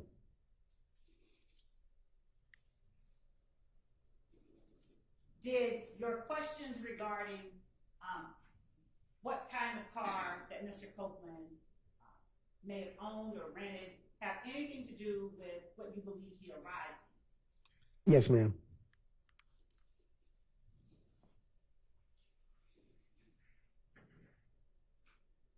You, when asked on cross-examination about Mr. Copeland's whereabouts at the time of Donovan Thomas's murder, do you know or have personal knowledge of where his cell phone records indicate he was at the time of the murder? Personal knowledge, do you do? No, ma'am. I do not have personal knowledge. Did you see yourself and Mr. Copeland on the screen when you were asked on cross-examination about defense? Jeffrey Williams Defense Exhibit number 241D? Yes, ma'am. Did you see the cell phone on the table before you in front of Mr. Copeland? Yes, ma'am. When I asked you earlier if Mr. Copeland carried a cell phone, did you recall at the time that he had one during the interview? I didn't recall that he had one during the time of the interview. When you video record interviews, such as this one and others, does the video recording of the interviews, do they serve to preserve information that you may not remember later? Yes, ma'am.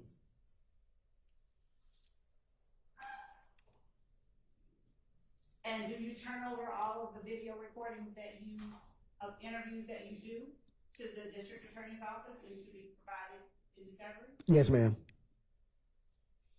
Did Kenneth Copeland make any effort, to your knowledge, to hide the phone that he had with him during the interview? No, ma'am. Sustained. Did you see Kenneth Copeland attempt to cover up the phone? No, ma'am. Did you see Kenneth Copeland make any moves to conceal the phone from your eyesight? No, ma'am.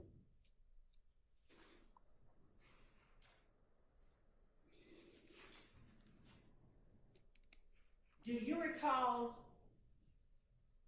whether Kenneth Copeland pulled out that phone during the interview and offered to show you stuff? Do you recall? No, I do not recall him doing that.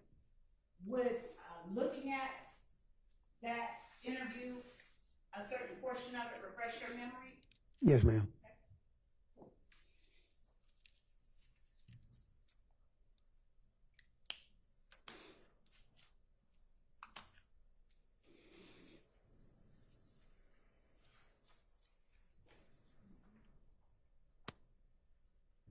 I'm going to show this to you in just a moment.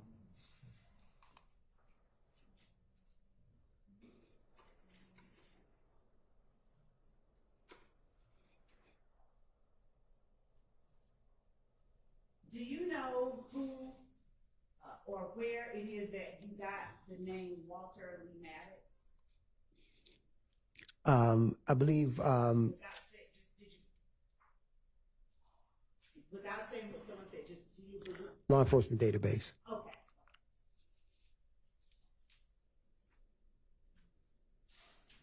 Prior to Kenneth Copeland telling you, did you know that his brother drove a Dodge Charger? No, ma'am.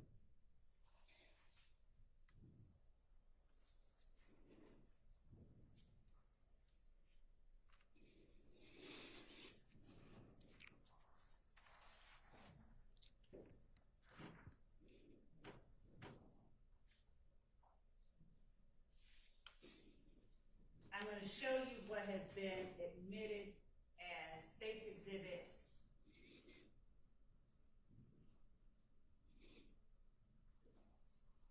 378 Yankee Echo at timestamp. And I'm going to show it to you just to see if it refreshes you. Approaching at timestamp 3/21/14, Your Honor.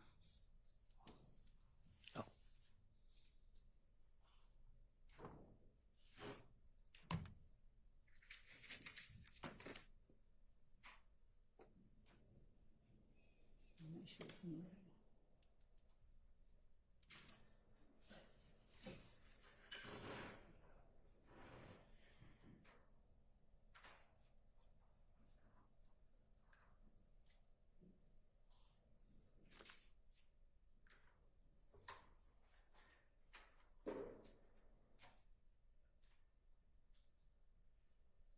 And since I'm not playing sound, are you able to remember whether or not Kenneth Copeland pulled out his phone to show you information by looking at this exhibit?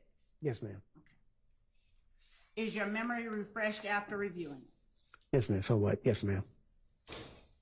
During the interview, did Kenneth Copeland, and it's 378 Yankee Alpha, during that interview, did Kenneth Copeland pull out his cell phone and show you and offer to show you information? I believe he did. Yes, ma'am. Did you see him pulling it out and extending it towards you? No, he was mostly keying it up himself. Was he keying it up himself in front of you under your nose? Yes, ma'am.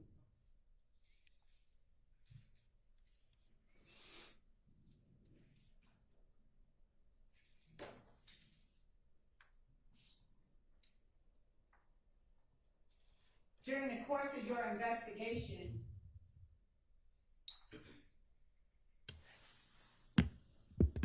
was it common or uncommon for the people you were interviewing to essentially key up information under your nose? No, ma'am. It's not unusual. Did anyone else do that during the course of your investigation? No, ma'am. Sustained.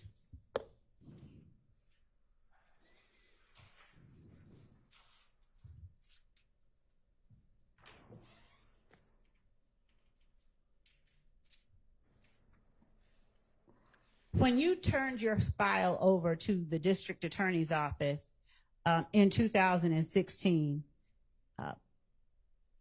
did you also turn over the recordings that included the interviews that you conducted? Yes, ma'am.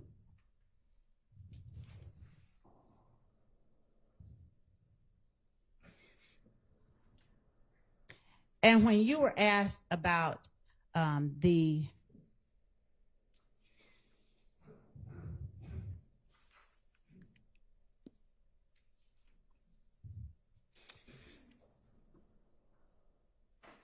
auto parts stores at the auto parts store and the other places in the area,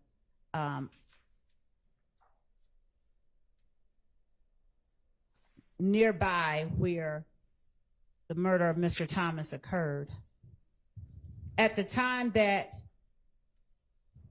you were investigating the homicide, do you recall what time it was or when in proximity to the murder that Kenneth Copeland said he was at the McDonald's? He said afterwards.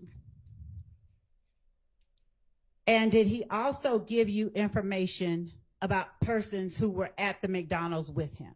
Yes, ma'am. Through your investigation, did you attempt to and gain phone records for people who he said were at the McDonald's with him? Yes, ma'am.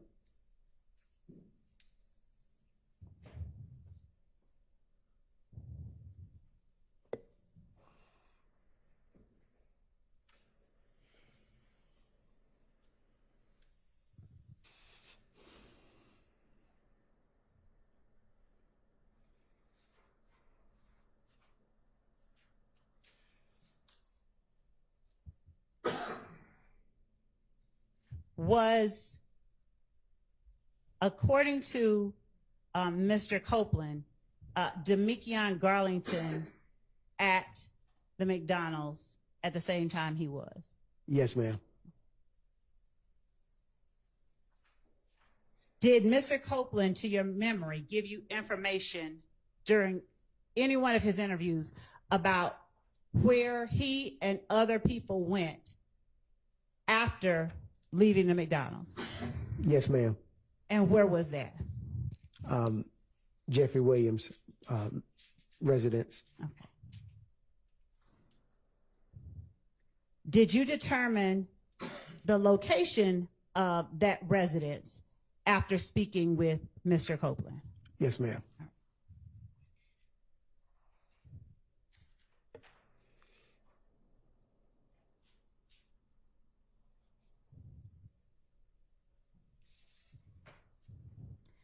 When you reviewed the video surveillance at the Texaco back in January, when you first reviewed it, what were you looking for? I was looking for any one of those vehicles being in the parking lot near the gas pumps. When you first reviewed the surveillance footage at the Texaco, did you know what Diamante Kendrick looked like? No, ma'am.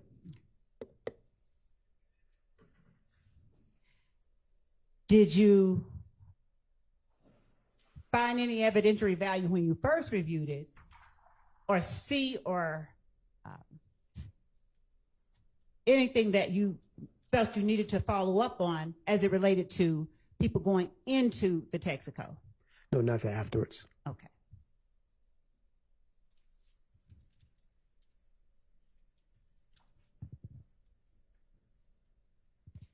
And when you say not until afterwards, what do you mean?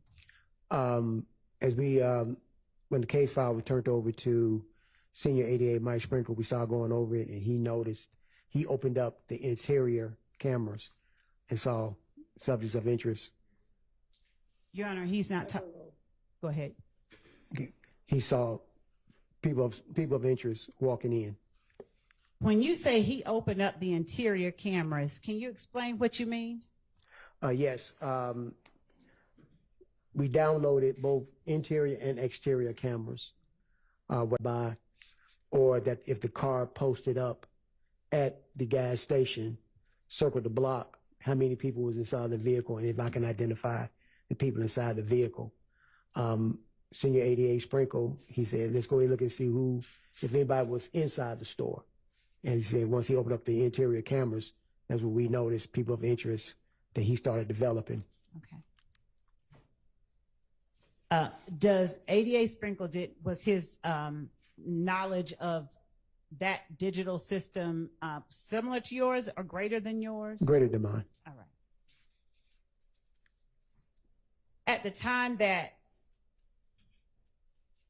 Mr. Copeland left the police department after your interview, did he leave with his brother who was waiting for him? Yes, he did, ma'am. Do you know whether or not he was taken home by that brother?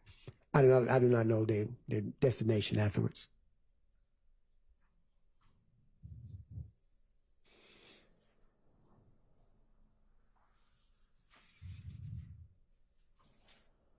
Now, when you looked at the video surveillance at the Texaco initially, did you find anything of evidentiary value? Did you recognize anything of evidentiary value? Objection asked and answered.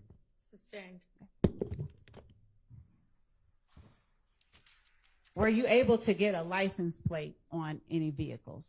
No, ma'am.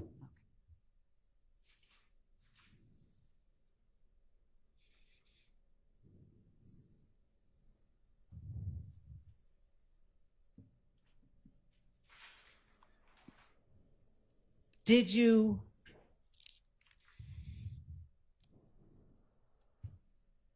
do anything to intentionally hold back or withhold anything in the notes you talked about on cross-examination? Did you intentionally destroy them or anything? No, ma'am.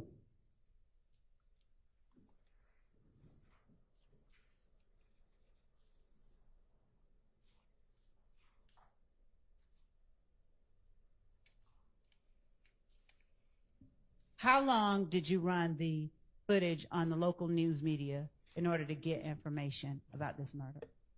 I think they ran the media, the news station makes that determination. I think they run it for like a week or 2 weeks. Okay. And if we put in a request, they'll run it again. Did you all put in a request for it to be run again? Do you recall? I don't recall.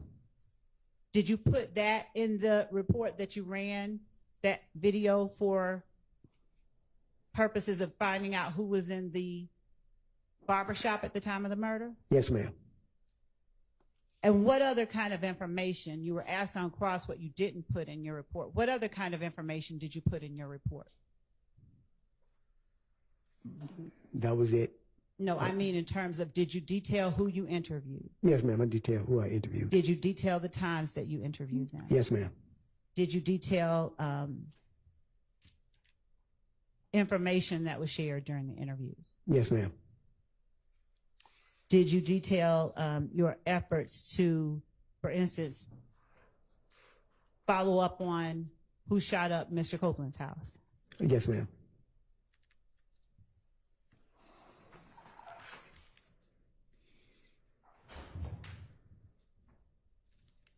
Did you detail information about people that you initially investigated but ultimately chose or decided not to charge? I believe so, ma'am. Yes. Did you put information about Quintez Griffin in your interview? Yes, ma'am. In your report? Yes, ma'am. Did you put the information about Spencer Wright in your report? Yes, ma'am. Did you put that Spencer Wright initially gave you a name, Nicholas, Yes, in your ma'am. report? Yes, ma'am.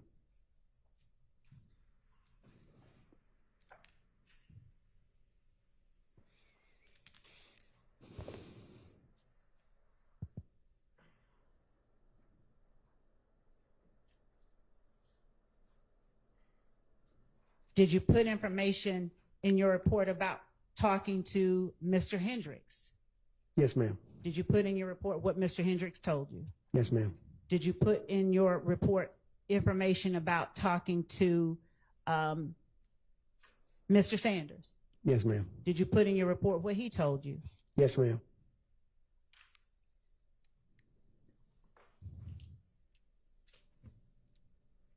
Did you detail in your report each time that you talked with Mr. Copeland prior to 2016? Yes, ma'am. Why did you detail each time as opposed to just putting one time? Because each time it was a different time and different interview. Did you detail in your report the type of shell casings that were found on the scene of the Donovan Thomas murder? Yes, ma'am. Did you detail in your report the type of shell casings that were found at Van Ira? Yes, ma'am. Did you detail in your report whether you conducted an informal or formal interview with Diamante Thomas? Yes, ma'am. Did you detail in your report what Diamante Thomas told you? Yes, ma'am.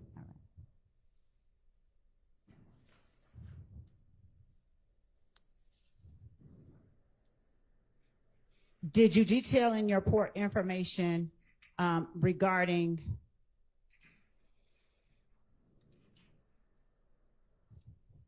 the video surveillance that you captured from Hair Unlimited Barbershop? Yes, ma'am. Did you detail in your report social media posts that you investigated? Yes, ma'am. Did you detail in your report the type of the type of vehicle described by persons that you interviewed? Yes, ma'am. Did you put in your report information about what your investigation revealed were retaliatory shootings after the murder of Donovan Thomas? Yes, ma'am. Did you only interview Kenneth Copeland while he was outside of custody and voluntarily came in, or did you interview him after he had been taken into custody for other things?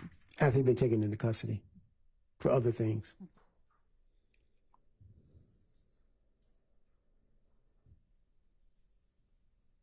Did you detail in your report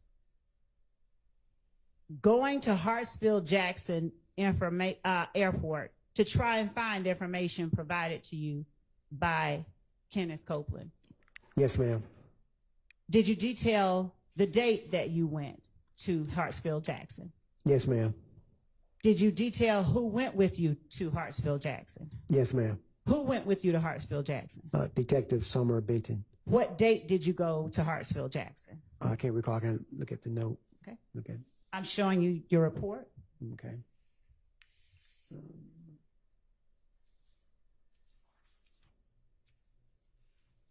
believe it was June 11th, 2015.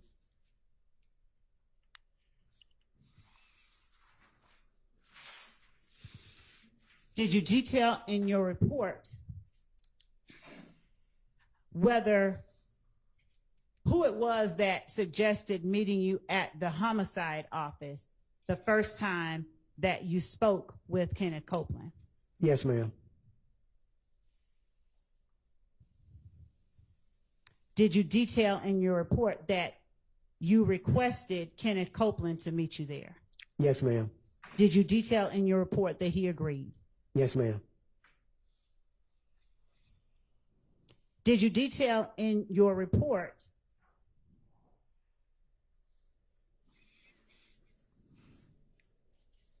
that you were not able to find any information about the rental that Jeffrey Williams did when you and Summer Benton went? Yes, ma'am. Did you detail in your report the date and time that you interviewed Demekion Garlington? Yes, ma'am. Did you detail in your report what he told you? Yes, ma'am. Did you detail in your report that you interviewed Justin Cobb? Yes, ma'am. Did you detail in your report the date and time that you interviewed him? Yes, ma'am.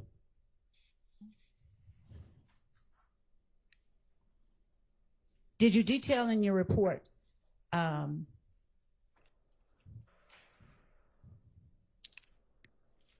names of the persons that Kenneth Copeland gave you that were people you found of interest in the investigation? Yes, ma'am. Did you detail in your report where it was that Kenneth Copeland advised you that he got that information? Yes, ma'am. Did you detail in your report information about a social media site called Death to Snake Ends? Yes, ma'am. All right. And did you detail in your report what it was? Your Honor, he was asked on cross-examination what he did not put in his report. I'm asking what information he did put. So I don't know how it's cumulative when this has not been covered by me, but it was covered on cross. Overruled. Did you detail in your report when it was that you saw that social media posting about Death to Snake Ends? Yes, ma'am. All right.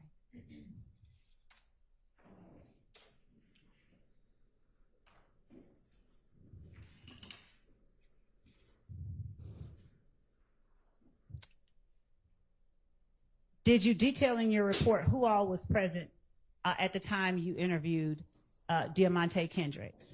Yes, ma'am. And when was it that you interviewed Diamante Kendricks? Do you recall? I can't recall the exact date. Which, showing you your report, refresh your memory. Yes, ma'am. It was October 6th. Of 2015? Yes, ma'am. I'm sorry. October 6th, 2015. Did you detail the time that Yes, you ma'am. interviewed? Why did you detail something so simple as the time that you interviewed him? You know, exact time, the time that we started and the time we ended.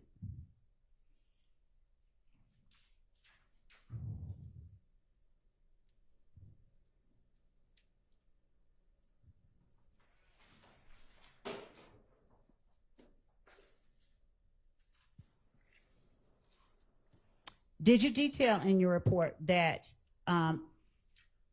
Spencer Wright admitted giving you the false name of Nicholas Robinson? Yes, ma'am. Okay.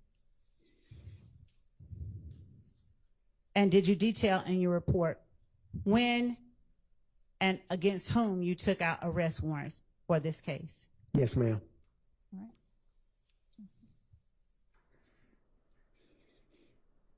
Just one second.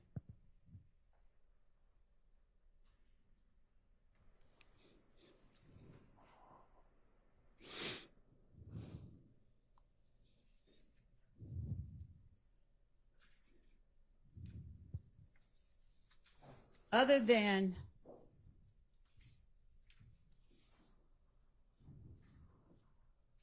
Mr. Copeland's brother, did you see anybody else accompanying Mr. Copeland at the time that he came to see you? No, ma'am. Did you detail in your report that Mr. Copeland came to see you with his girlfriend, Deshawn Quarterman? Yes, ma'am.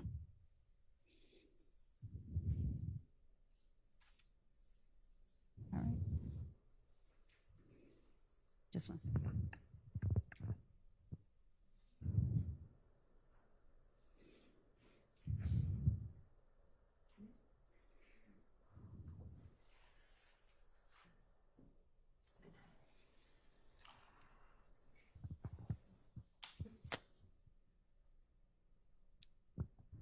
Your Honor, with the exception of a matter I'd just like to approach the bench about, that may be the only Okay. question that I have. All right, come on up.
Pick that up in a minute after we're finished with this.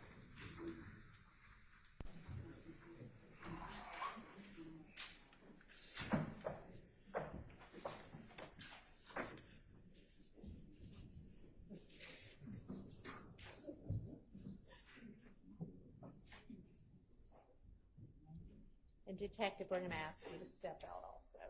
Yes, Thank you.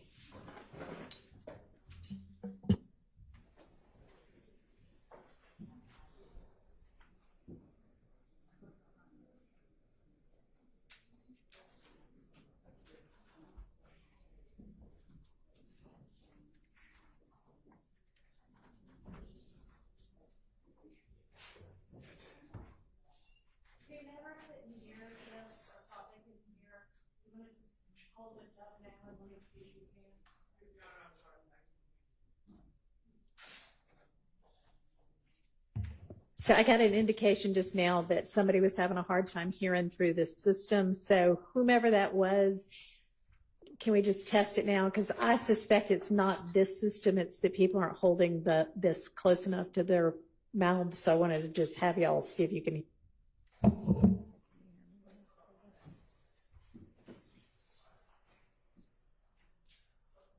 can you hear me when I'm talking? Good enough?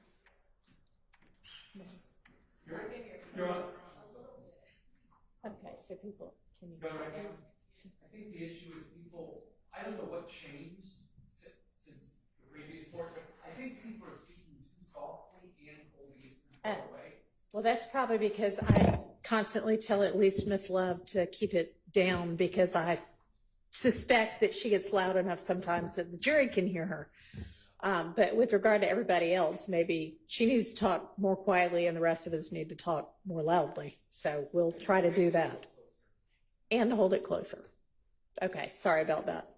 Well, we're about to talk about it anyway out here because we haven't resolved anything.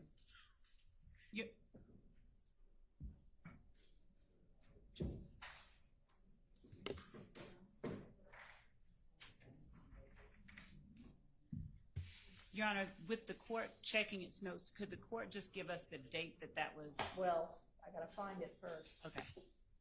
It I think would have been in that week in August, right? That we had the non-jury week.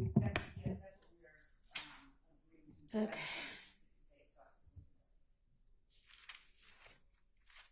It is too hot now. It is too hot now. Too hot now.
I guess if we want to, yeah, go ahead and everybody who needs to use the restroom, and then we'll come back on the record before we get the jury back in.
Mr. Kendricks said. said in the interview. Let me be specific. Did Mr. Kendricks tell you that he did not remember what day did you interview him? Did you indicate in your report, reflect in your report, what day you interviewed him?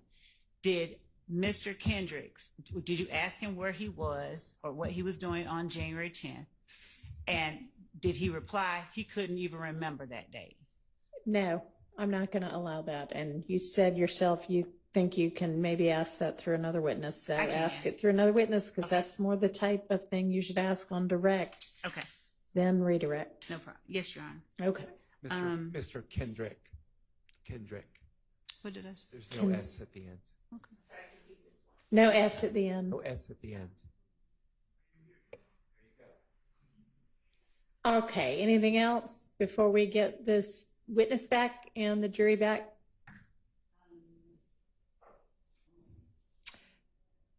Are you about to wrap up with this witness? Okay. And then how long is your next witness going to be? I'm trying to see how fast they can actually get here because our next witness was one we have on that list. So you don't have another witness here and ready to go, even though I have said over and over and over and over again to have your next witness ready to go? Even though so our best efforts have been made to make that happen. The person,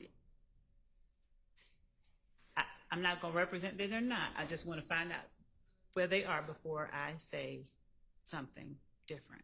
Can we know who the mystery witness is? I intend that it will be G. Baker that we put on the list this morning. Could you speak into the mic, please? G. Baker, who arrested Quindarius Sabry. G. Baker, I think is what she's saying. Yes. Yep. And, okay, well, is there somebody else if that witness isn't available? Let's see. I mean, frankly, I'd rather that a witness get I don't want anybody inconvenienced, but I'd rather you have an extra witness here than we have an hour left with the jury, but nothing to fill their time. Yes, Your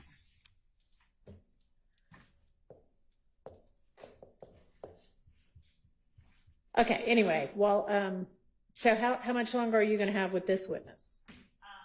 Not an hour, about 30 minutes, maybe, not even that long. 30 minutes more with this witness? Judge, 10, 15, I have about, I can count the questions for the court. Okay, again, this is redirect. It is. So these are. I don't want you to count the questions. I just want you to stay focused. Do we have an answer to the question how long the next witness is away? No.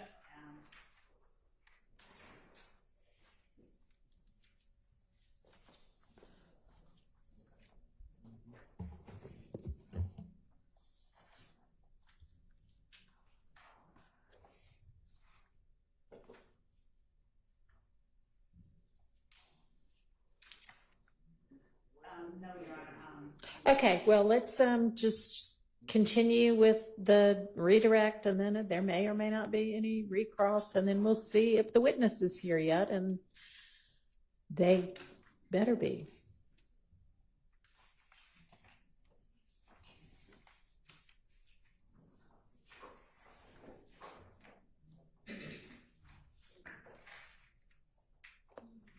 I'm serious. I know. Okay, so let's get the witness and get the jury.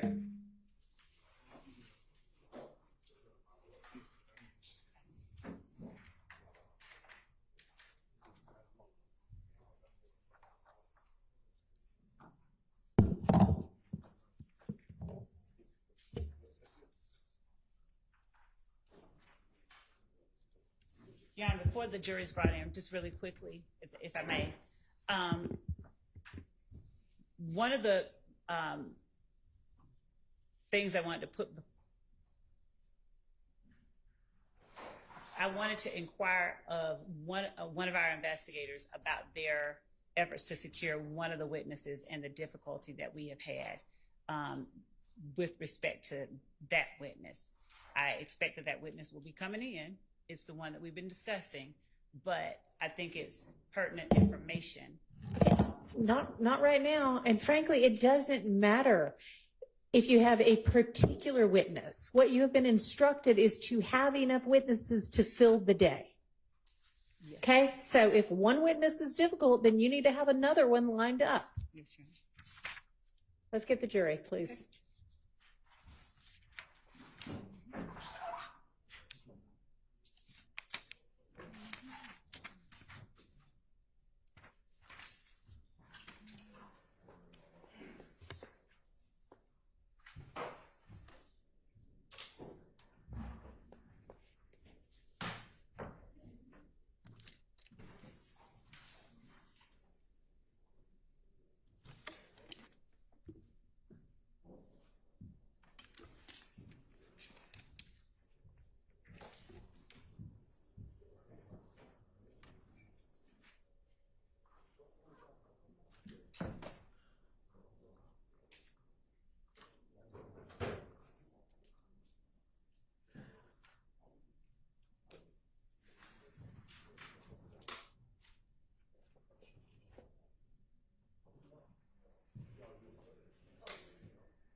Thank you. Go ahead, Ms. Love. Thank you, Your Honor. Detective Thor, Yes, ma'am. did you detail in your report an incident regarding Kenneth Copeland, his child's mother, and his child being shot at on February 19th, 2015? Yes, ma'am. Did you detail in your report the description of the vehicle that Kenneth Copeland said participated in that shooting? Yes, ma'am. Did you detail in your report that after that shooting, you spoke with both Kenneth Copeland and his child's mother? Yes, ma'am. Did you detail in your report that that happened on February 21st, 2015? Yes, ma'am. Did you detail in your report, you were asked regarding by Mr. Steele, you were asked about your questions to Kenneth Copeland and the gray Infinity or Maxima. Do you recall that? Yes, ma'am. Did you detail in your report whether or not you were looking for a Pontiac Bonneville around February 21st, 2015? Yes, ma'am. Did you detail in your report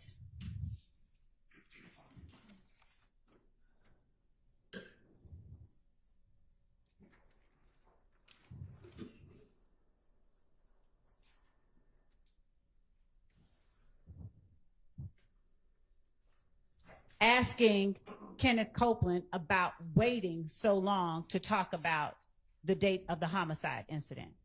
Yes, ma'am. Did you detail in your report him stating that he was not a snitch? Yes, ma'am. Did you detail in your report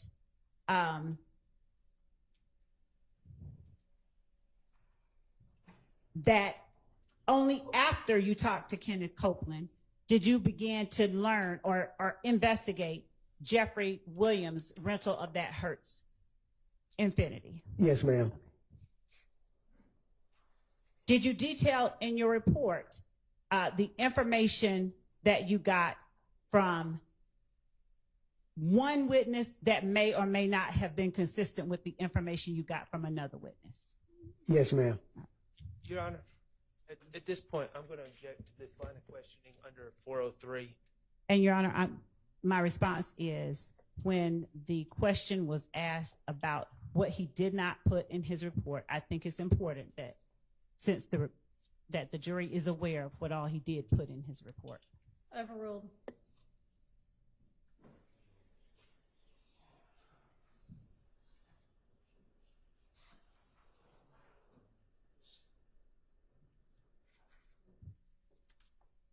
Did you detail in your report who it was that was in the room with you at the time that you interviewed Quindarius Zachary? Yes, ma'am. Did you detail in your report that you interviewed him on August 5th, 2015? Yes, ma'am.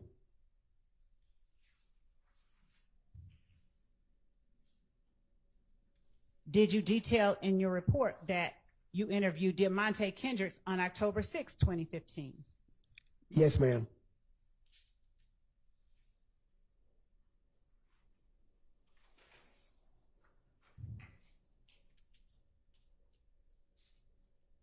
Did you detail in your report that the date that you spoke with Spencer Wright or Nicholas Robinson at the time was October 19th, 2015? Yes, ma'am.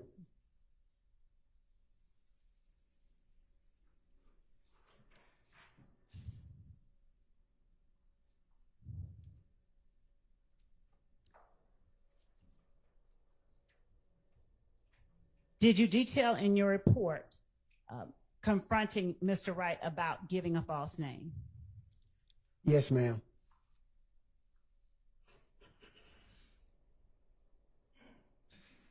Did you detail in your report taking Mr. Wright anywhere for him to show you particular places?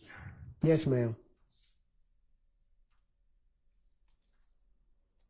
You were asked on cross-examination regarding the date that you took out warrants, and you said that it was October 20th, 2015. Do you remember that? Yes, ma'am. Did you detail in your report that you took those warrants out the day after you went with Spencer Wright to a certain location on Yes. October 19th, 2015? Yes, ma'am.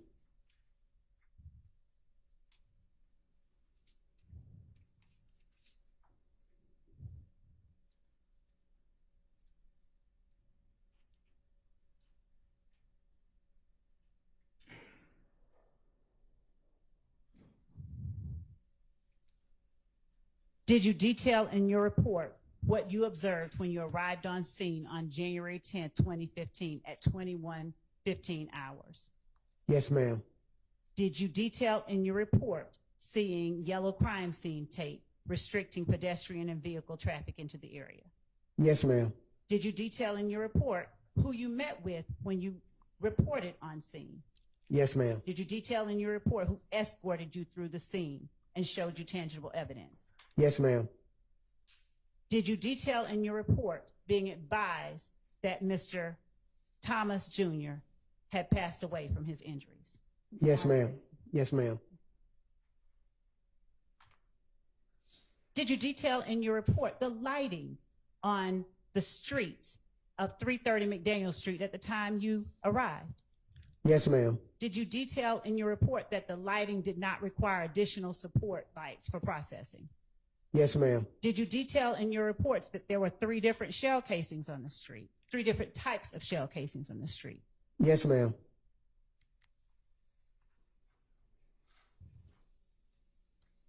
Did you detail in your report information that you got from the anonymous person about what may have led to the shooting? Yes, ma'am.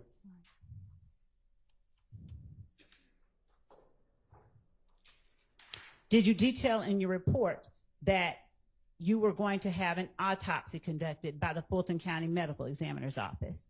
Yes, ma'am. Did you detail in your report the date of birth and address of each of the victims, including Reginald Hendricks and Cordelia Sanders? Yes, ma'am.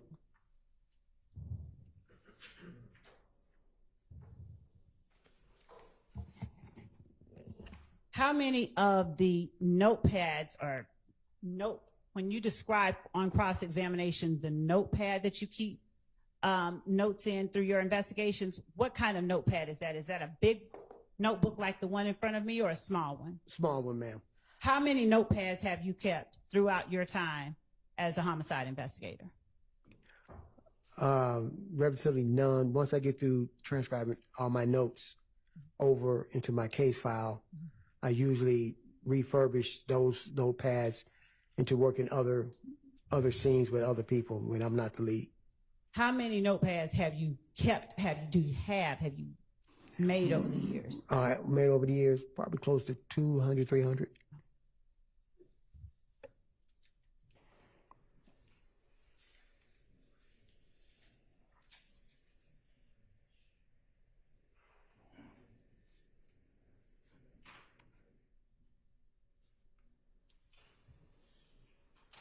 You were asked about the things that you did not put in your report by on cross-examination.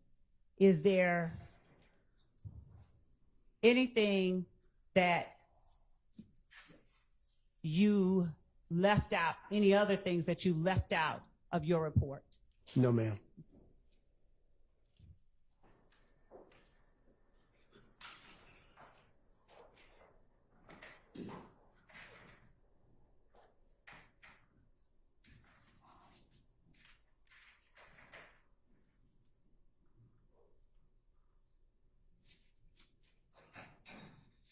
Your Honor, I think that that's all that I have of this witness. All right, thank you. Is there recross from anyone?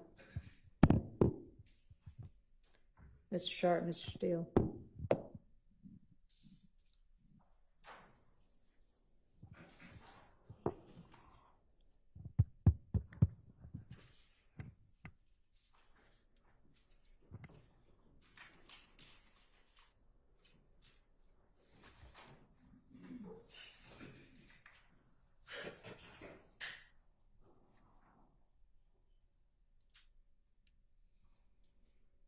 May I please go? Go ahead. All right, thank you.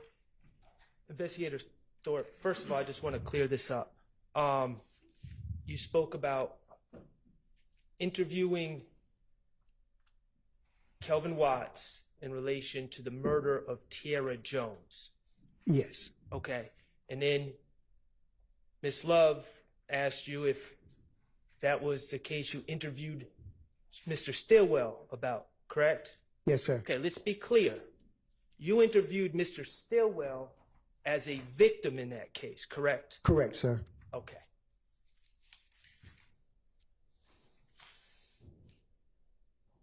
Okay. The Green Store. That is the location when Kenneth Copeland spoke to you that he claimed to be at. No, let me back up. Kenneth Copeland told you that he was not present at a murder, correct? Correct.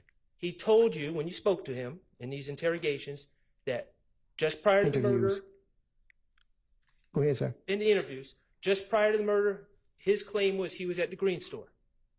Yes, I believe that was one, and he said he was in bed. Okay. Also, he was at home in the bed. And then went to the Green Store. Yes, sir. Okay. And that's the store that. Object as to mischaracterization of information that has of the evidence. That's absolutely not a mischaracterization. What time did he get out of bed? I do not know. Go ahead. Okay. So after he got out of bed, according to him, he went to the Green Store. I believe so. Yes, sir. Okay, and that's the store that's a block and a half or 2 blocks away from where Mr. Thomas was shot. Yes, sir. Okay, and then his story to you was after the shooting, he was at the McDonald's. Yes, sir. All right. over the last like 30 minutes or so, I'm not going to go through all of them. Ms. Love asked you about 75 different things that are in your report, right? Yes, sir. Okay, the bottom line is your report is thorough, correct? Yes, sir. In fact, your report includes you and Investigator Summer Benton going to the airport Yes, sir. to look for rental records in the name of Jeffrey Williams from Hertz Rental or from any rental car company at the airport. Correct. Okay? And the reality is, at that time, you did not find any records, correct? Correct. Okay, that was a negative, you received negative results. Correct. Okay, but despite the fact that you got negative results from the rental companies at the airport, you still put your efforts to find evidence in the report, correct? Yes, sir. Okay. So, going to the airport, looking for rental records, not finding them, made your report, right? Yes, sir. Okay. But going to the green store, looking for surveillance and not finding it, that didn't make your report.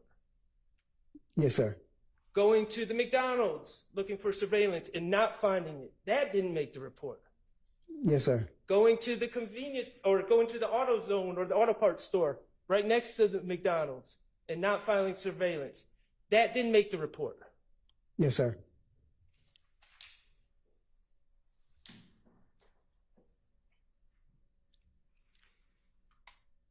Your testimony seems to be the only things that didn't make your report. Your You Honor, would- I object to the characterization of the testimony. The jury can hear what the testimony You were was. just asked by Miss Love if anything else didn't make the report, and you said no, correct? Yes, sir. So your testimony is the only 3 things that didn't make your report are going to the McDonald's, going to the green store, and going to the auto parts store looking for surveillance. Yes, sir. And we can't find your notes. Correct, sir. No further questions. All right. Your Honor, Yes. Your Honor, may I ask just one, based on what was just asked, may I ask just, okay. Come on, Mr. Steele.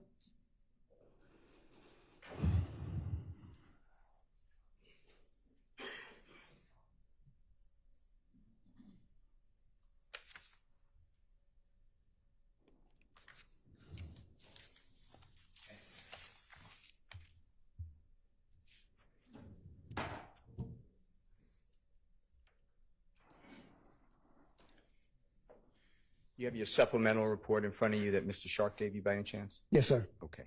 Now, the jurors some of them may not understand this, in law enforcement, some may not, so I just want to ask you some questions about reports, okay? Yes, sir. You testified already, you made it clear that report writing is something that you studied, you were taught, and you know it from your 30 years of experience, it's critical, right? Yes, sir. And it's critical because people rely on what you do, right? Objection, Your Honor, as to, the characterization about people lying on. Overruled. Correct? Yes, sir. Because you're doing the work, and then later, people like Miss Love and the Honorable... Objection, Your Honor, as to any reference to, it's not relevant. People like Ms. Love and... What's your question going to be? Prosecutors rely on what you do, right? Yes, sir. And oftentimes they're not with you when you're doing it. Yes, sir. And people like me who represent people charged with crimes, we rely on what you do. We read your reports. You know that, right? Yes, sir. Judges like the Honorable Judge Whitaker listens to things that you say from reports, right? Yes, sir. Okay.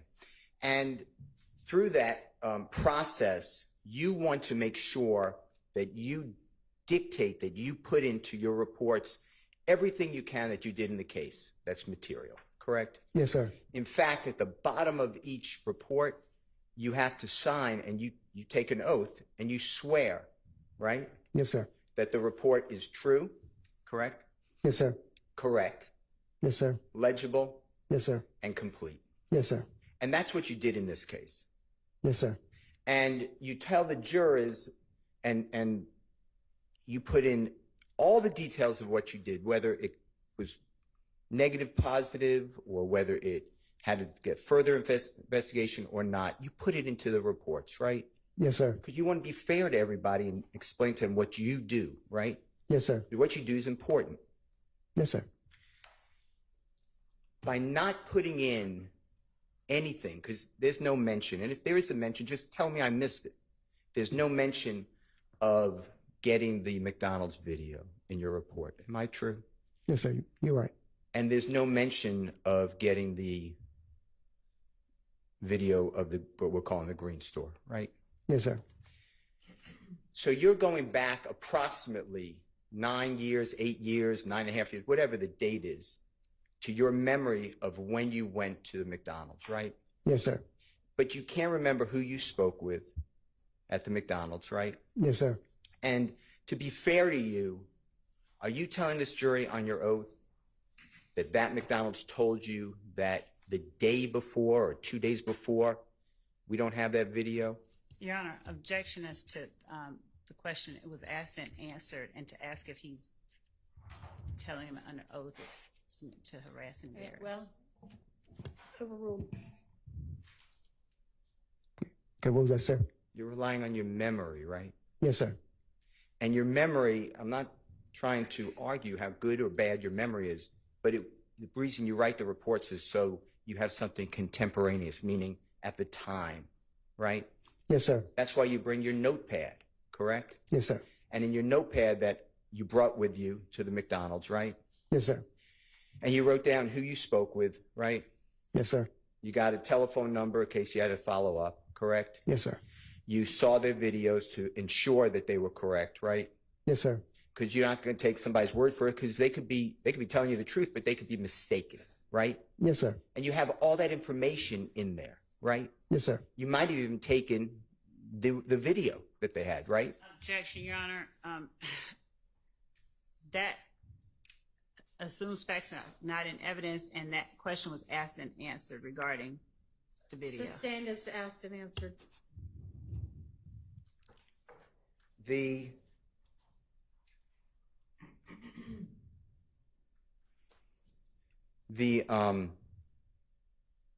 notes, though, that you keep those as backup in case there is something inadvertently or intentionally left out of your supplemental report, right? Yes, sir. But in this particular case, for whatever reason, those notes have vanished, right? Yes, sir. Now, do you remember testifying in a case? Do you know who the Honorable Judge Ellerby is Yes, sir. in this courthouse? Another judge? Yes, sir. Powerful like Judge Whitaker? Yes, sir. And do you remember testifying in a case, State of Georgia versus Brandon Kirkland, also Your known Honor, as Big objection Red? as to relevance. I don't know what the relevance might be, so I can't It- rule on that. Your Honor, this is a whole other. Why don't we approach?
remember testifying in or about April 7, 2016 before the Honorable Judge Ellerby in this courthouse in the state of Georgia versus Brandon Kirkland, also known as Big Red, Jonathan Kirkland, also known as Prue, P-R-U. Yes, sir. And you're under the same oath that you're under today. Fair to say? Yes, sir. And do you remember the prosecutor in that case being Miss Love? Yes, sir. And do you remember under questioning by the Honorable Maxwell Shart in that case?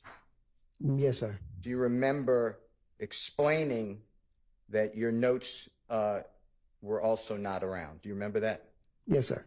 And do you remember explaining that once an arrest is made by you, you shred your notes? Yes, sir. Okay. Now, in this case, you didn't shred your notes. You can't find them. Is that true? Correct. All right. Now, what does refurbishing notes mean? Is that No, the go ahead. first is notepad. Okay, so reusing the same notepad. So instead, if you're writing about your and my going to lunch on Notepad, but then you're going to do another day that you're going to eat lunch with the Honorable Keith Adams, you would rip up the parts that you met with me so you have a refurbished or clean notepad to talk about when you went to lunch with Mr. Adams. Is that what you're saying? No, basically, I take a new notepad and I may use it as a notepad as I'm assisting another detective who is the lead. So, or I'm going out on a suicide or a kidnapping or anything death-related investigation. So I'll just use that notepad instead of taking a brand new one. Sure. And using that one. So the empty sheets is what you're saying? Correct. Okay. And what do you do with the sheets that you wrote about notes on this case? That's the shred? On this case, I didn't do anything with those. I just can't find the notepad itself. This case was preserved, but it's vanished. Okay, talking about the Kirkland case. No, talking about our case today that you're sworn under. Okay. That's the one that vanished. You can't find it. Okay. Correct. Now, I want to talk with you. Since we don't have the notes, you didn't give those notes to the district attorney's office, correct? No, sir. All right. So all we have to go on, all the jury has, is your memory that we don't have that recording for the McDonald's, right? Yes, sir. Same question for the Green Store, just your word. Yes, sir. All right. Now, with regards to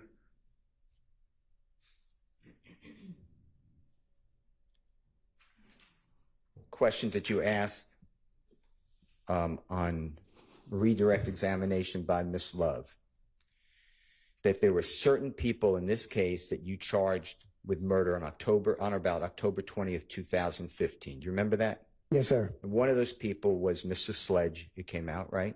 Yes, sir. One of those people was Mr. Copeland, correct? Yes, sir. And do you remember stating that you're aware that the district attorney's office did not charge the offense of murder of Donovan Thomas to Mr. Sledge? You aware of that? You remember those questions? Yes, sir. Okay. And same with Mr. Copeland. They did not Yes, sir. charge him with that either. You never charged Jeffrey Williams with murder of Donovan Thomas. Fair to say? Yes, sir. You never charged Jeffrey Williams with any crimes. Fair to say? Yes, sir. Fair to say. You know the district attorney's office hasn't charged Jeffrey Williams with the murder of Donovan Thomas. Well, actually, I'll let him go with that one. I thought he was going to ask a different question. I withdraw the objection. All right. You're aware of that, correct?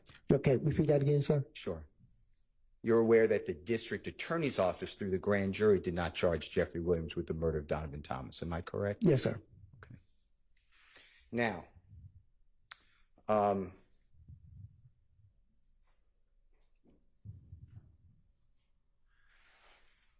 do you have any information that you can share with the jury that Jeffrey Williams was in possession of the Infiniti rental car, gray, from Hertz on January 9th of 2015? Nothing that I discovered. No, sir. Same question for the next day, January 10th of 2015. Any information you could share with this jury that Jeffrey Williams was in possession of that same rental Infiniti vehicle? No, sir. Not on my investigation. No, sir. January 11th. You realize that's the day it's returned? Yes, You sir. don't remember? Okay. Do you have any information to share with this jury that Jeffrey Williams... Your Honor, as it relates to this portion regarding the objection about the scope, I would object that it goes beyond. Sustained. I have no other questions. All right. Very briefly, Ms. Love. Thank you. And Detective Thor, I know nobody in here believes that I'm going to be brief, but I really am going to be brief. With respect to what Mr. Steele just asked you about not putting anything else of value into the report or leaving anything out, did you put in your report that you took gunshot residue samples off Kenneth Copeland's hands at the time that you interviewed him? I believe I didn't. You did not? I believe I did. I can't recall. Could you please look at your report and see if it refreshes your memory?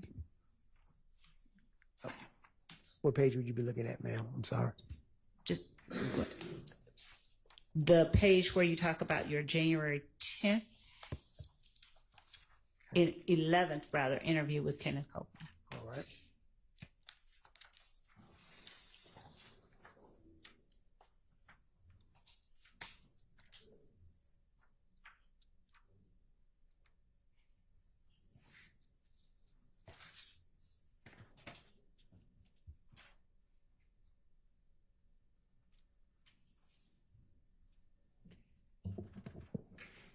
Jurors, I'm gonna remind y'all, if there's some time like this where there's a pause when a witness is looking at something or looking for something and y'all feel the need to stand up and stretch, please feel free to do that, okay?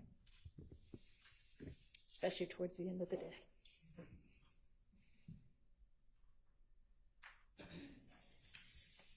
No, ma'am.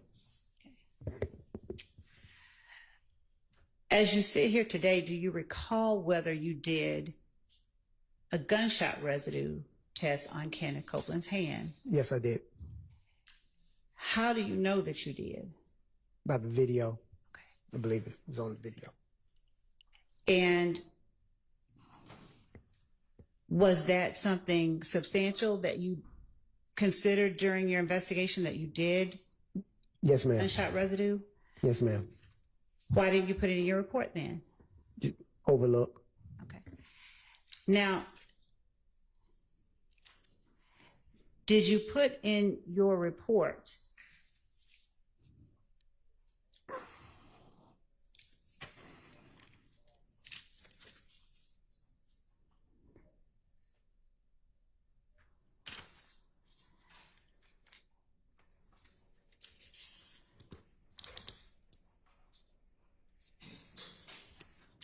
all of the information that you included or that you asked Kenneth Copeland about in your interviews with him? Yes, ma'am. Did you put every piece of information in the report that you talked to? And when I say every piece, I mean, did you put every detail of your interview with Kenneth Copeland into your report? No, ma'am. That's why the video is included and say refer to details Okay. from the video. Did you put in your report that after you took gunshot residue from Kenneth Copeland's hands, that you resumed your interview with him? No, ma'am. Did you resume your interview with him at about 4:00 a.m.? Yes, ma'am. All right. Now, you were asked on recross by Mr. Sharp, I believe, whether Kenneth Copeland said after he got up, he went to the green store. Do you remember that? Yes, ma'am. Did you put in your report exactly what Kenneth Copeland told you he did in chronological order after he got up? No, ma'am. Is it recorded on the video? Yes, ma'am. Did Kenneth Copeland tell you that after he got up, he left his girl's house and that his brother gave him his car? Yes, ma'am. Did he tell you that after he got up, he went and got a Band-Aid for his mouth? Your Honor, objection. This is outside the scope of cross. Your Honor, I'm asking information that Mr. Sharp pulled up regarding what Kenneth Copeland did after he got up. Mr. Sharp specifically asked him, did he tell you he went to the green store after he got up?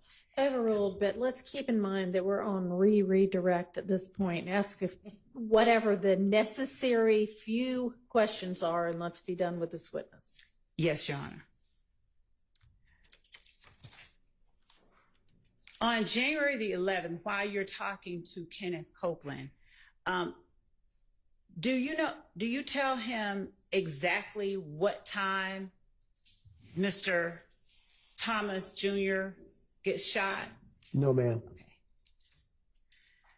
So do you have any way of getting from Mr. Copeland exactly how long it was before or after Mr. Thomas got shot that he actually got up from his girlfriend's house? No, ma'am.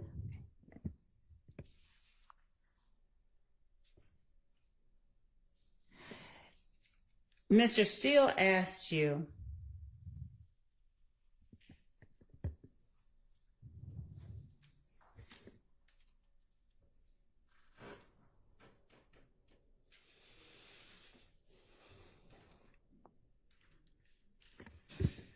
at the time that you made the arrests in October of 2015, did you have the Hertz rental records that the DA's office were able to get?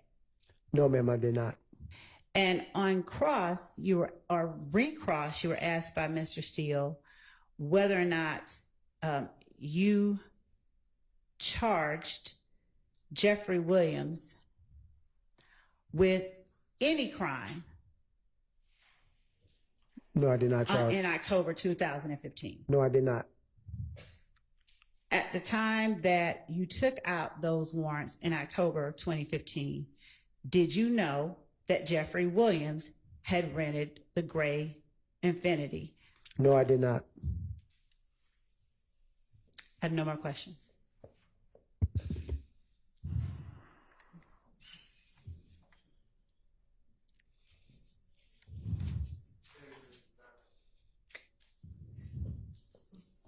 You were asked about if your report included verbatim what Kenneth Copeland said to you in the interviews. Remember that? Yes, Okay, you didn't need to put what he said verbatim because it's on a video, right? correct. You were asked about the gunshot residue.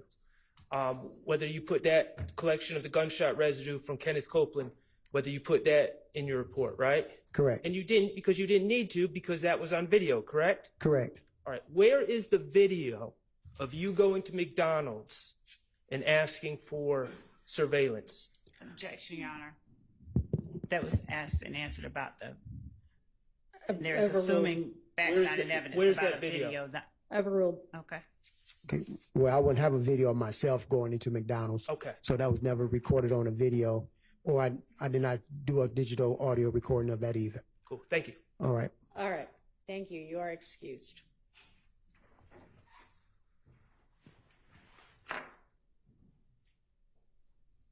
Do you have another witness available? No, Your Honor. Okay, well, this is ideally and far too early to be finishing the day. I will say I have an email that says that a fire alarm is going to go off at 5 p.m. That's a test. So I guess we'll at least avoid that. Sometimes they go on for a long time and they're really loud. So ladies and gentlemen, I will see you all at 9 a.m. Remember, only the evidence that comes through the witnesses on the stand in this case is what you are supposed to be deciding this case based on. So don't talk to anybody about this case. Don't allow anybody else to talk to you about the case. Don't research in any way, internet or otherwise. Don't watch, listen to, absorb in any way any kind of media accounts about this case or anybody involved in it. And I will see y'all in the morning. Thank you.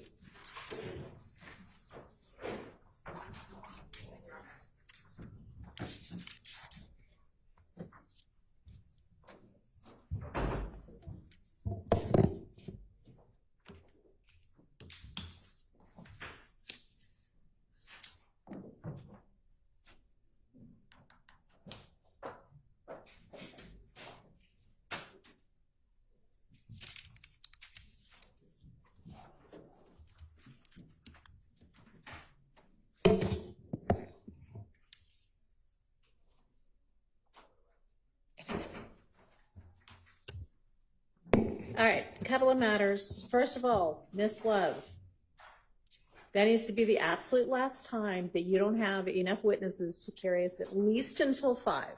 And if it happens again and there is something less than an earthquake, an 8-car pileup, somebody died, 3 people died, and so none of the witnesses were available, Yes. I may just say you can't have that witness, because at this point in this incredibly long trial, to have to end at 4:25 is not a good use of anybody's time. Do you understand? I do. All right. I have, and have yes, some of y'all also got, and y'all who didn't, I forwarded a very lengthy email from Miss Merchant regarding Mr. Arnold, who is her client, and the information that she received very recently that he might be called as a witness this week. And it appears, and I know you know this, Ms. Love, because you got the email too, but that she told the state a long time ago that she was not going to be available certain dates. And she also asked, because I have reviewed in camera portions of her correspondence with you at this point, that you give her at least 7 days notice if you were going to call, or when you were going to call Mr. Arnold. So she's on vacation. She has a leave of absence. I don't know what your plan is, but have you worked that out? Your Honor, what I asked, and I'm not sure if it was conveyed, was whether there was anyone else that she was willing to let come in and in her stead. But I can tell you that the reason that we moved up the time frame for her client has to do with our Challenges with other witnesses? Yes, and so given that, I understand that Ms. Merchant wants 7 days in advance. Well, that's not as much the issue as the fact that if she can't be here and he's still going to be on the stand, then you need to not start him. Right, I understand that.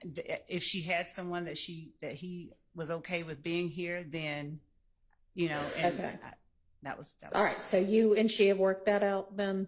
No, I haven't had a chance to talk to her. I had someone talking to her on my behalf. I'll respond to her and say that, because if she didn't, I haven't responded, even though it got sent directly to me, because I don't normally do that. But if you would please let her know that, as far as I'm concerned, she's not expected to cut her leave off. No, I understand. You need to work around that. And we were, yes, I was, yes. All right. That's fine.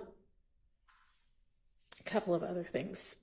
So I haven't been able to review in full the briefs that Ms. Abbasi and the state provided on the overt acts, but with regard to one of them, and I don't even know if you have either, because she, I think, sent it this morning, but there was indication in her letter brief that the issue at the jail may have been a self-defense issue. And so I would like to see the video. Okay. And find out whether there was any evidence at all of a shank being on Bussy, or whatever his name is. I think that he took one. I think there was one after, but I will show you the video. I think that that's easy enough to do. We can send that to the court. Okay. And then finally, when I started looking through all of the in-camera looking in camera through all of the correspondence between the state and various attorneys for one-time co-defendants, you know, it's at this point about this thick, which is a lot. And I am wondering, and I know that I'm kind of the one that said, do you want me to do it in camera? But do you have an objection to just providing all of it to the defense? Because frankly, I'd rather they do the work than me.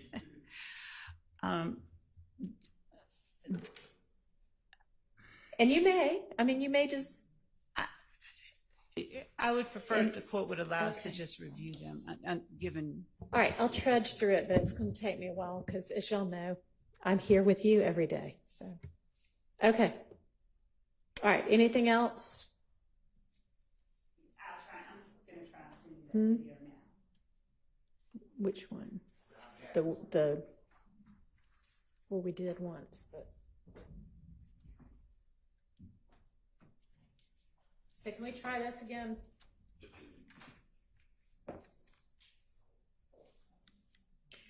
For some reason, I do not know why, this keeps resetting itself to 40% volume today.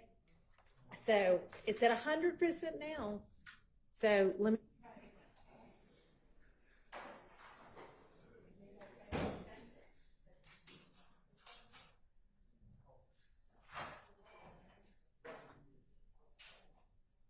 All right, so maybe that was the problem.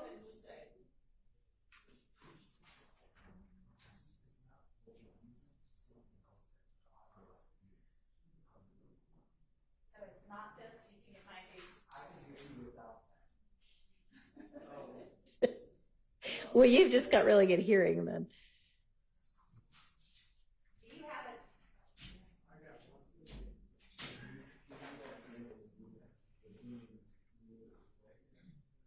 This is off. Leave this out.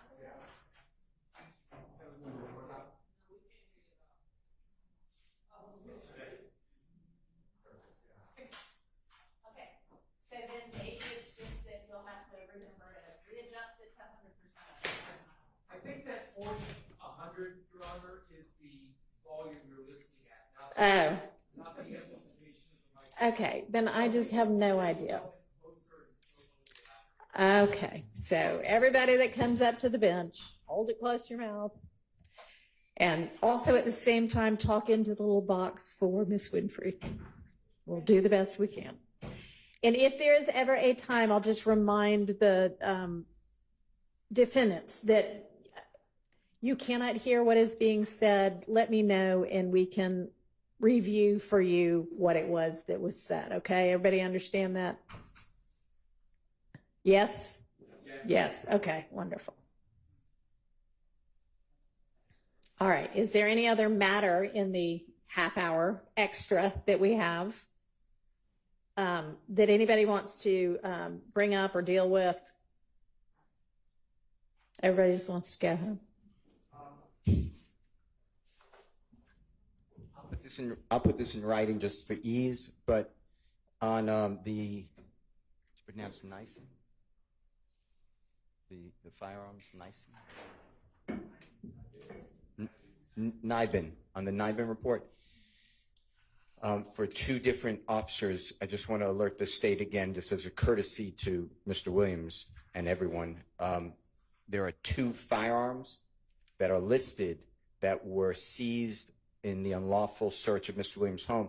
I'll put it in writing again, but I just, I'm not trying to delay things, so I just want to make the state aware, and I will put it in writing, but you have it on for two witnesses. Make sure those witnesses don't mention anything about those firearms. Yes, make it clear, because he's bringing it to your attention. I'm bringing it to your attention. These are professionals anyway, so once you tell them that, that should not happen. Okay. All right.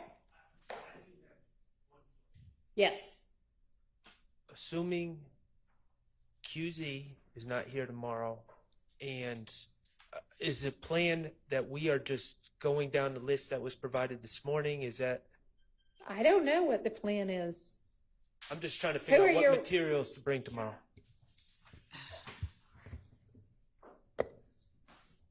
Your Honor, as I said, we have rearranged and are rearranging, and as a result of the change in circumstances, and as we have to rearrange that, we are not putting up who we intended to put up, and so we are rearranging in real time, and we have people doing that and working on that, and so that's where we are. And I don't know. All right. We found out some You're information. so mysterious all the time, Miss Love. Is it your plan, if Mr. Zachary is available, to call him? And if not, could you share with everybody else who you plan to call instead? Yes, it's our plan to call him if he is available. All right. And yes, when I speak with our team to see who is now next up and available tomorrow, I will share that with them. When will that be? Well, It's 4:35 right now. 6 o'clock? 6 o'clock, I think we'd be able to tell because they've been out. Okay. Is that a real 6 o'clock? Because we were supposed to get the list yesterday by 8 o'clock, and it didn't come until 5 something this morning. So, I don't know. I mean, we just need to know what to yeah. bring tomorrow. Your Honor, it's, Well, I mean, it'll at least be somebody off of this list that y'all came up with at 5:57 this morning, right? yes, and the Okay. other, So y'all will know that much. She'll endeavor to do the best she can to get you the other information at 6 once you miss Love. yes. It's a big list, Your Honor. I sure will. I mean, y'all, we covered some of them today. It's not that big of a list. Y'all are all professionals, and you've been prepping this trial for who knows how long now.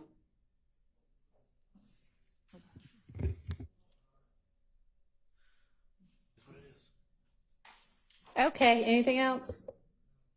All right. All right. I feel like can we do 9 o'clock? Or I feel like every time I say, let's come back for lunch at the same time as the jury, or let's start at the same time as the jury, that we've got 5 things that need to get dealt with. So we'll give it a test. 9 o'clock tomorrow. All right. We're adjourned.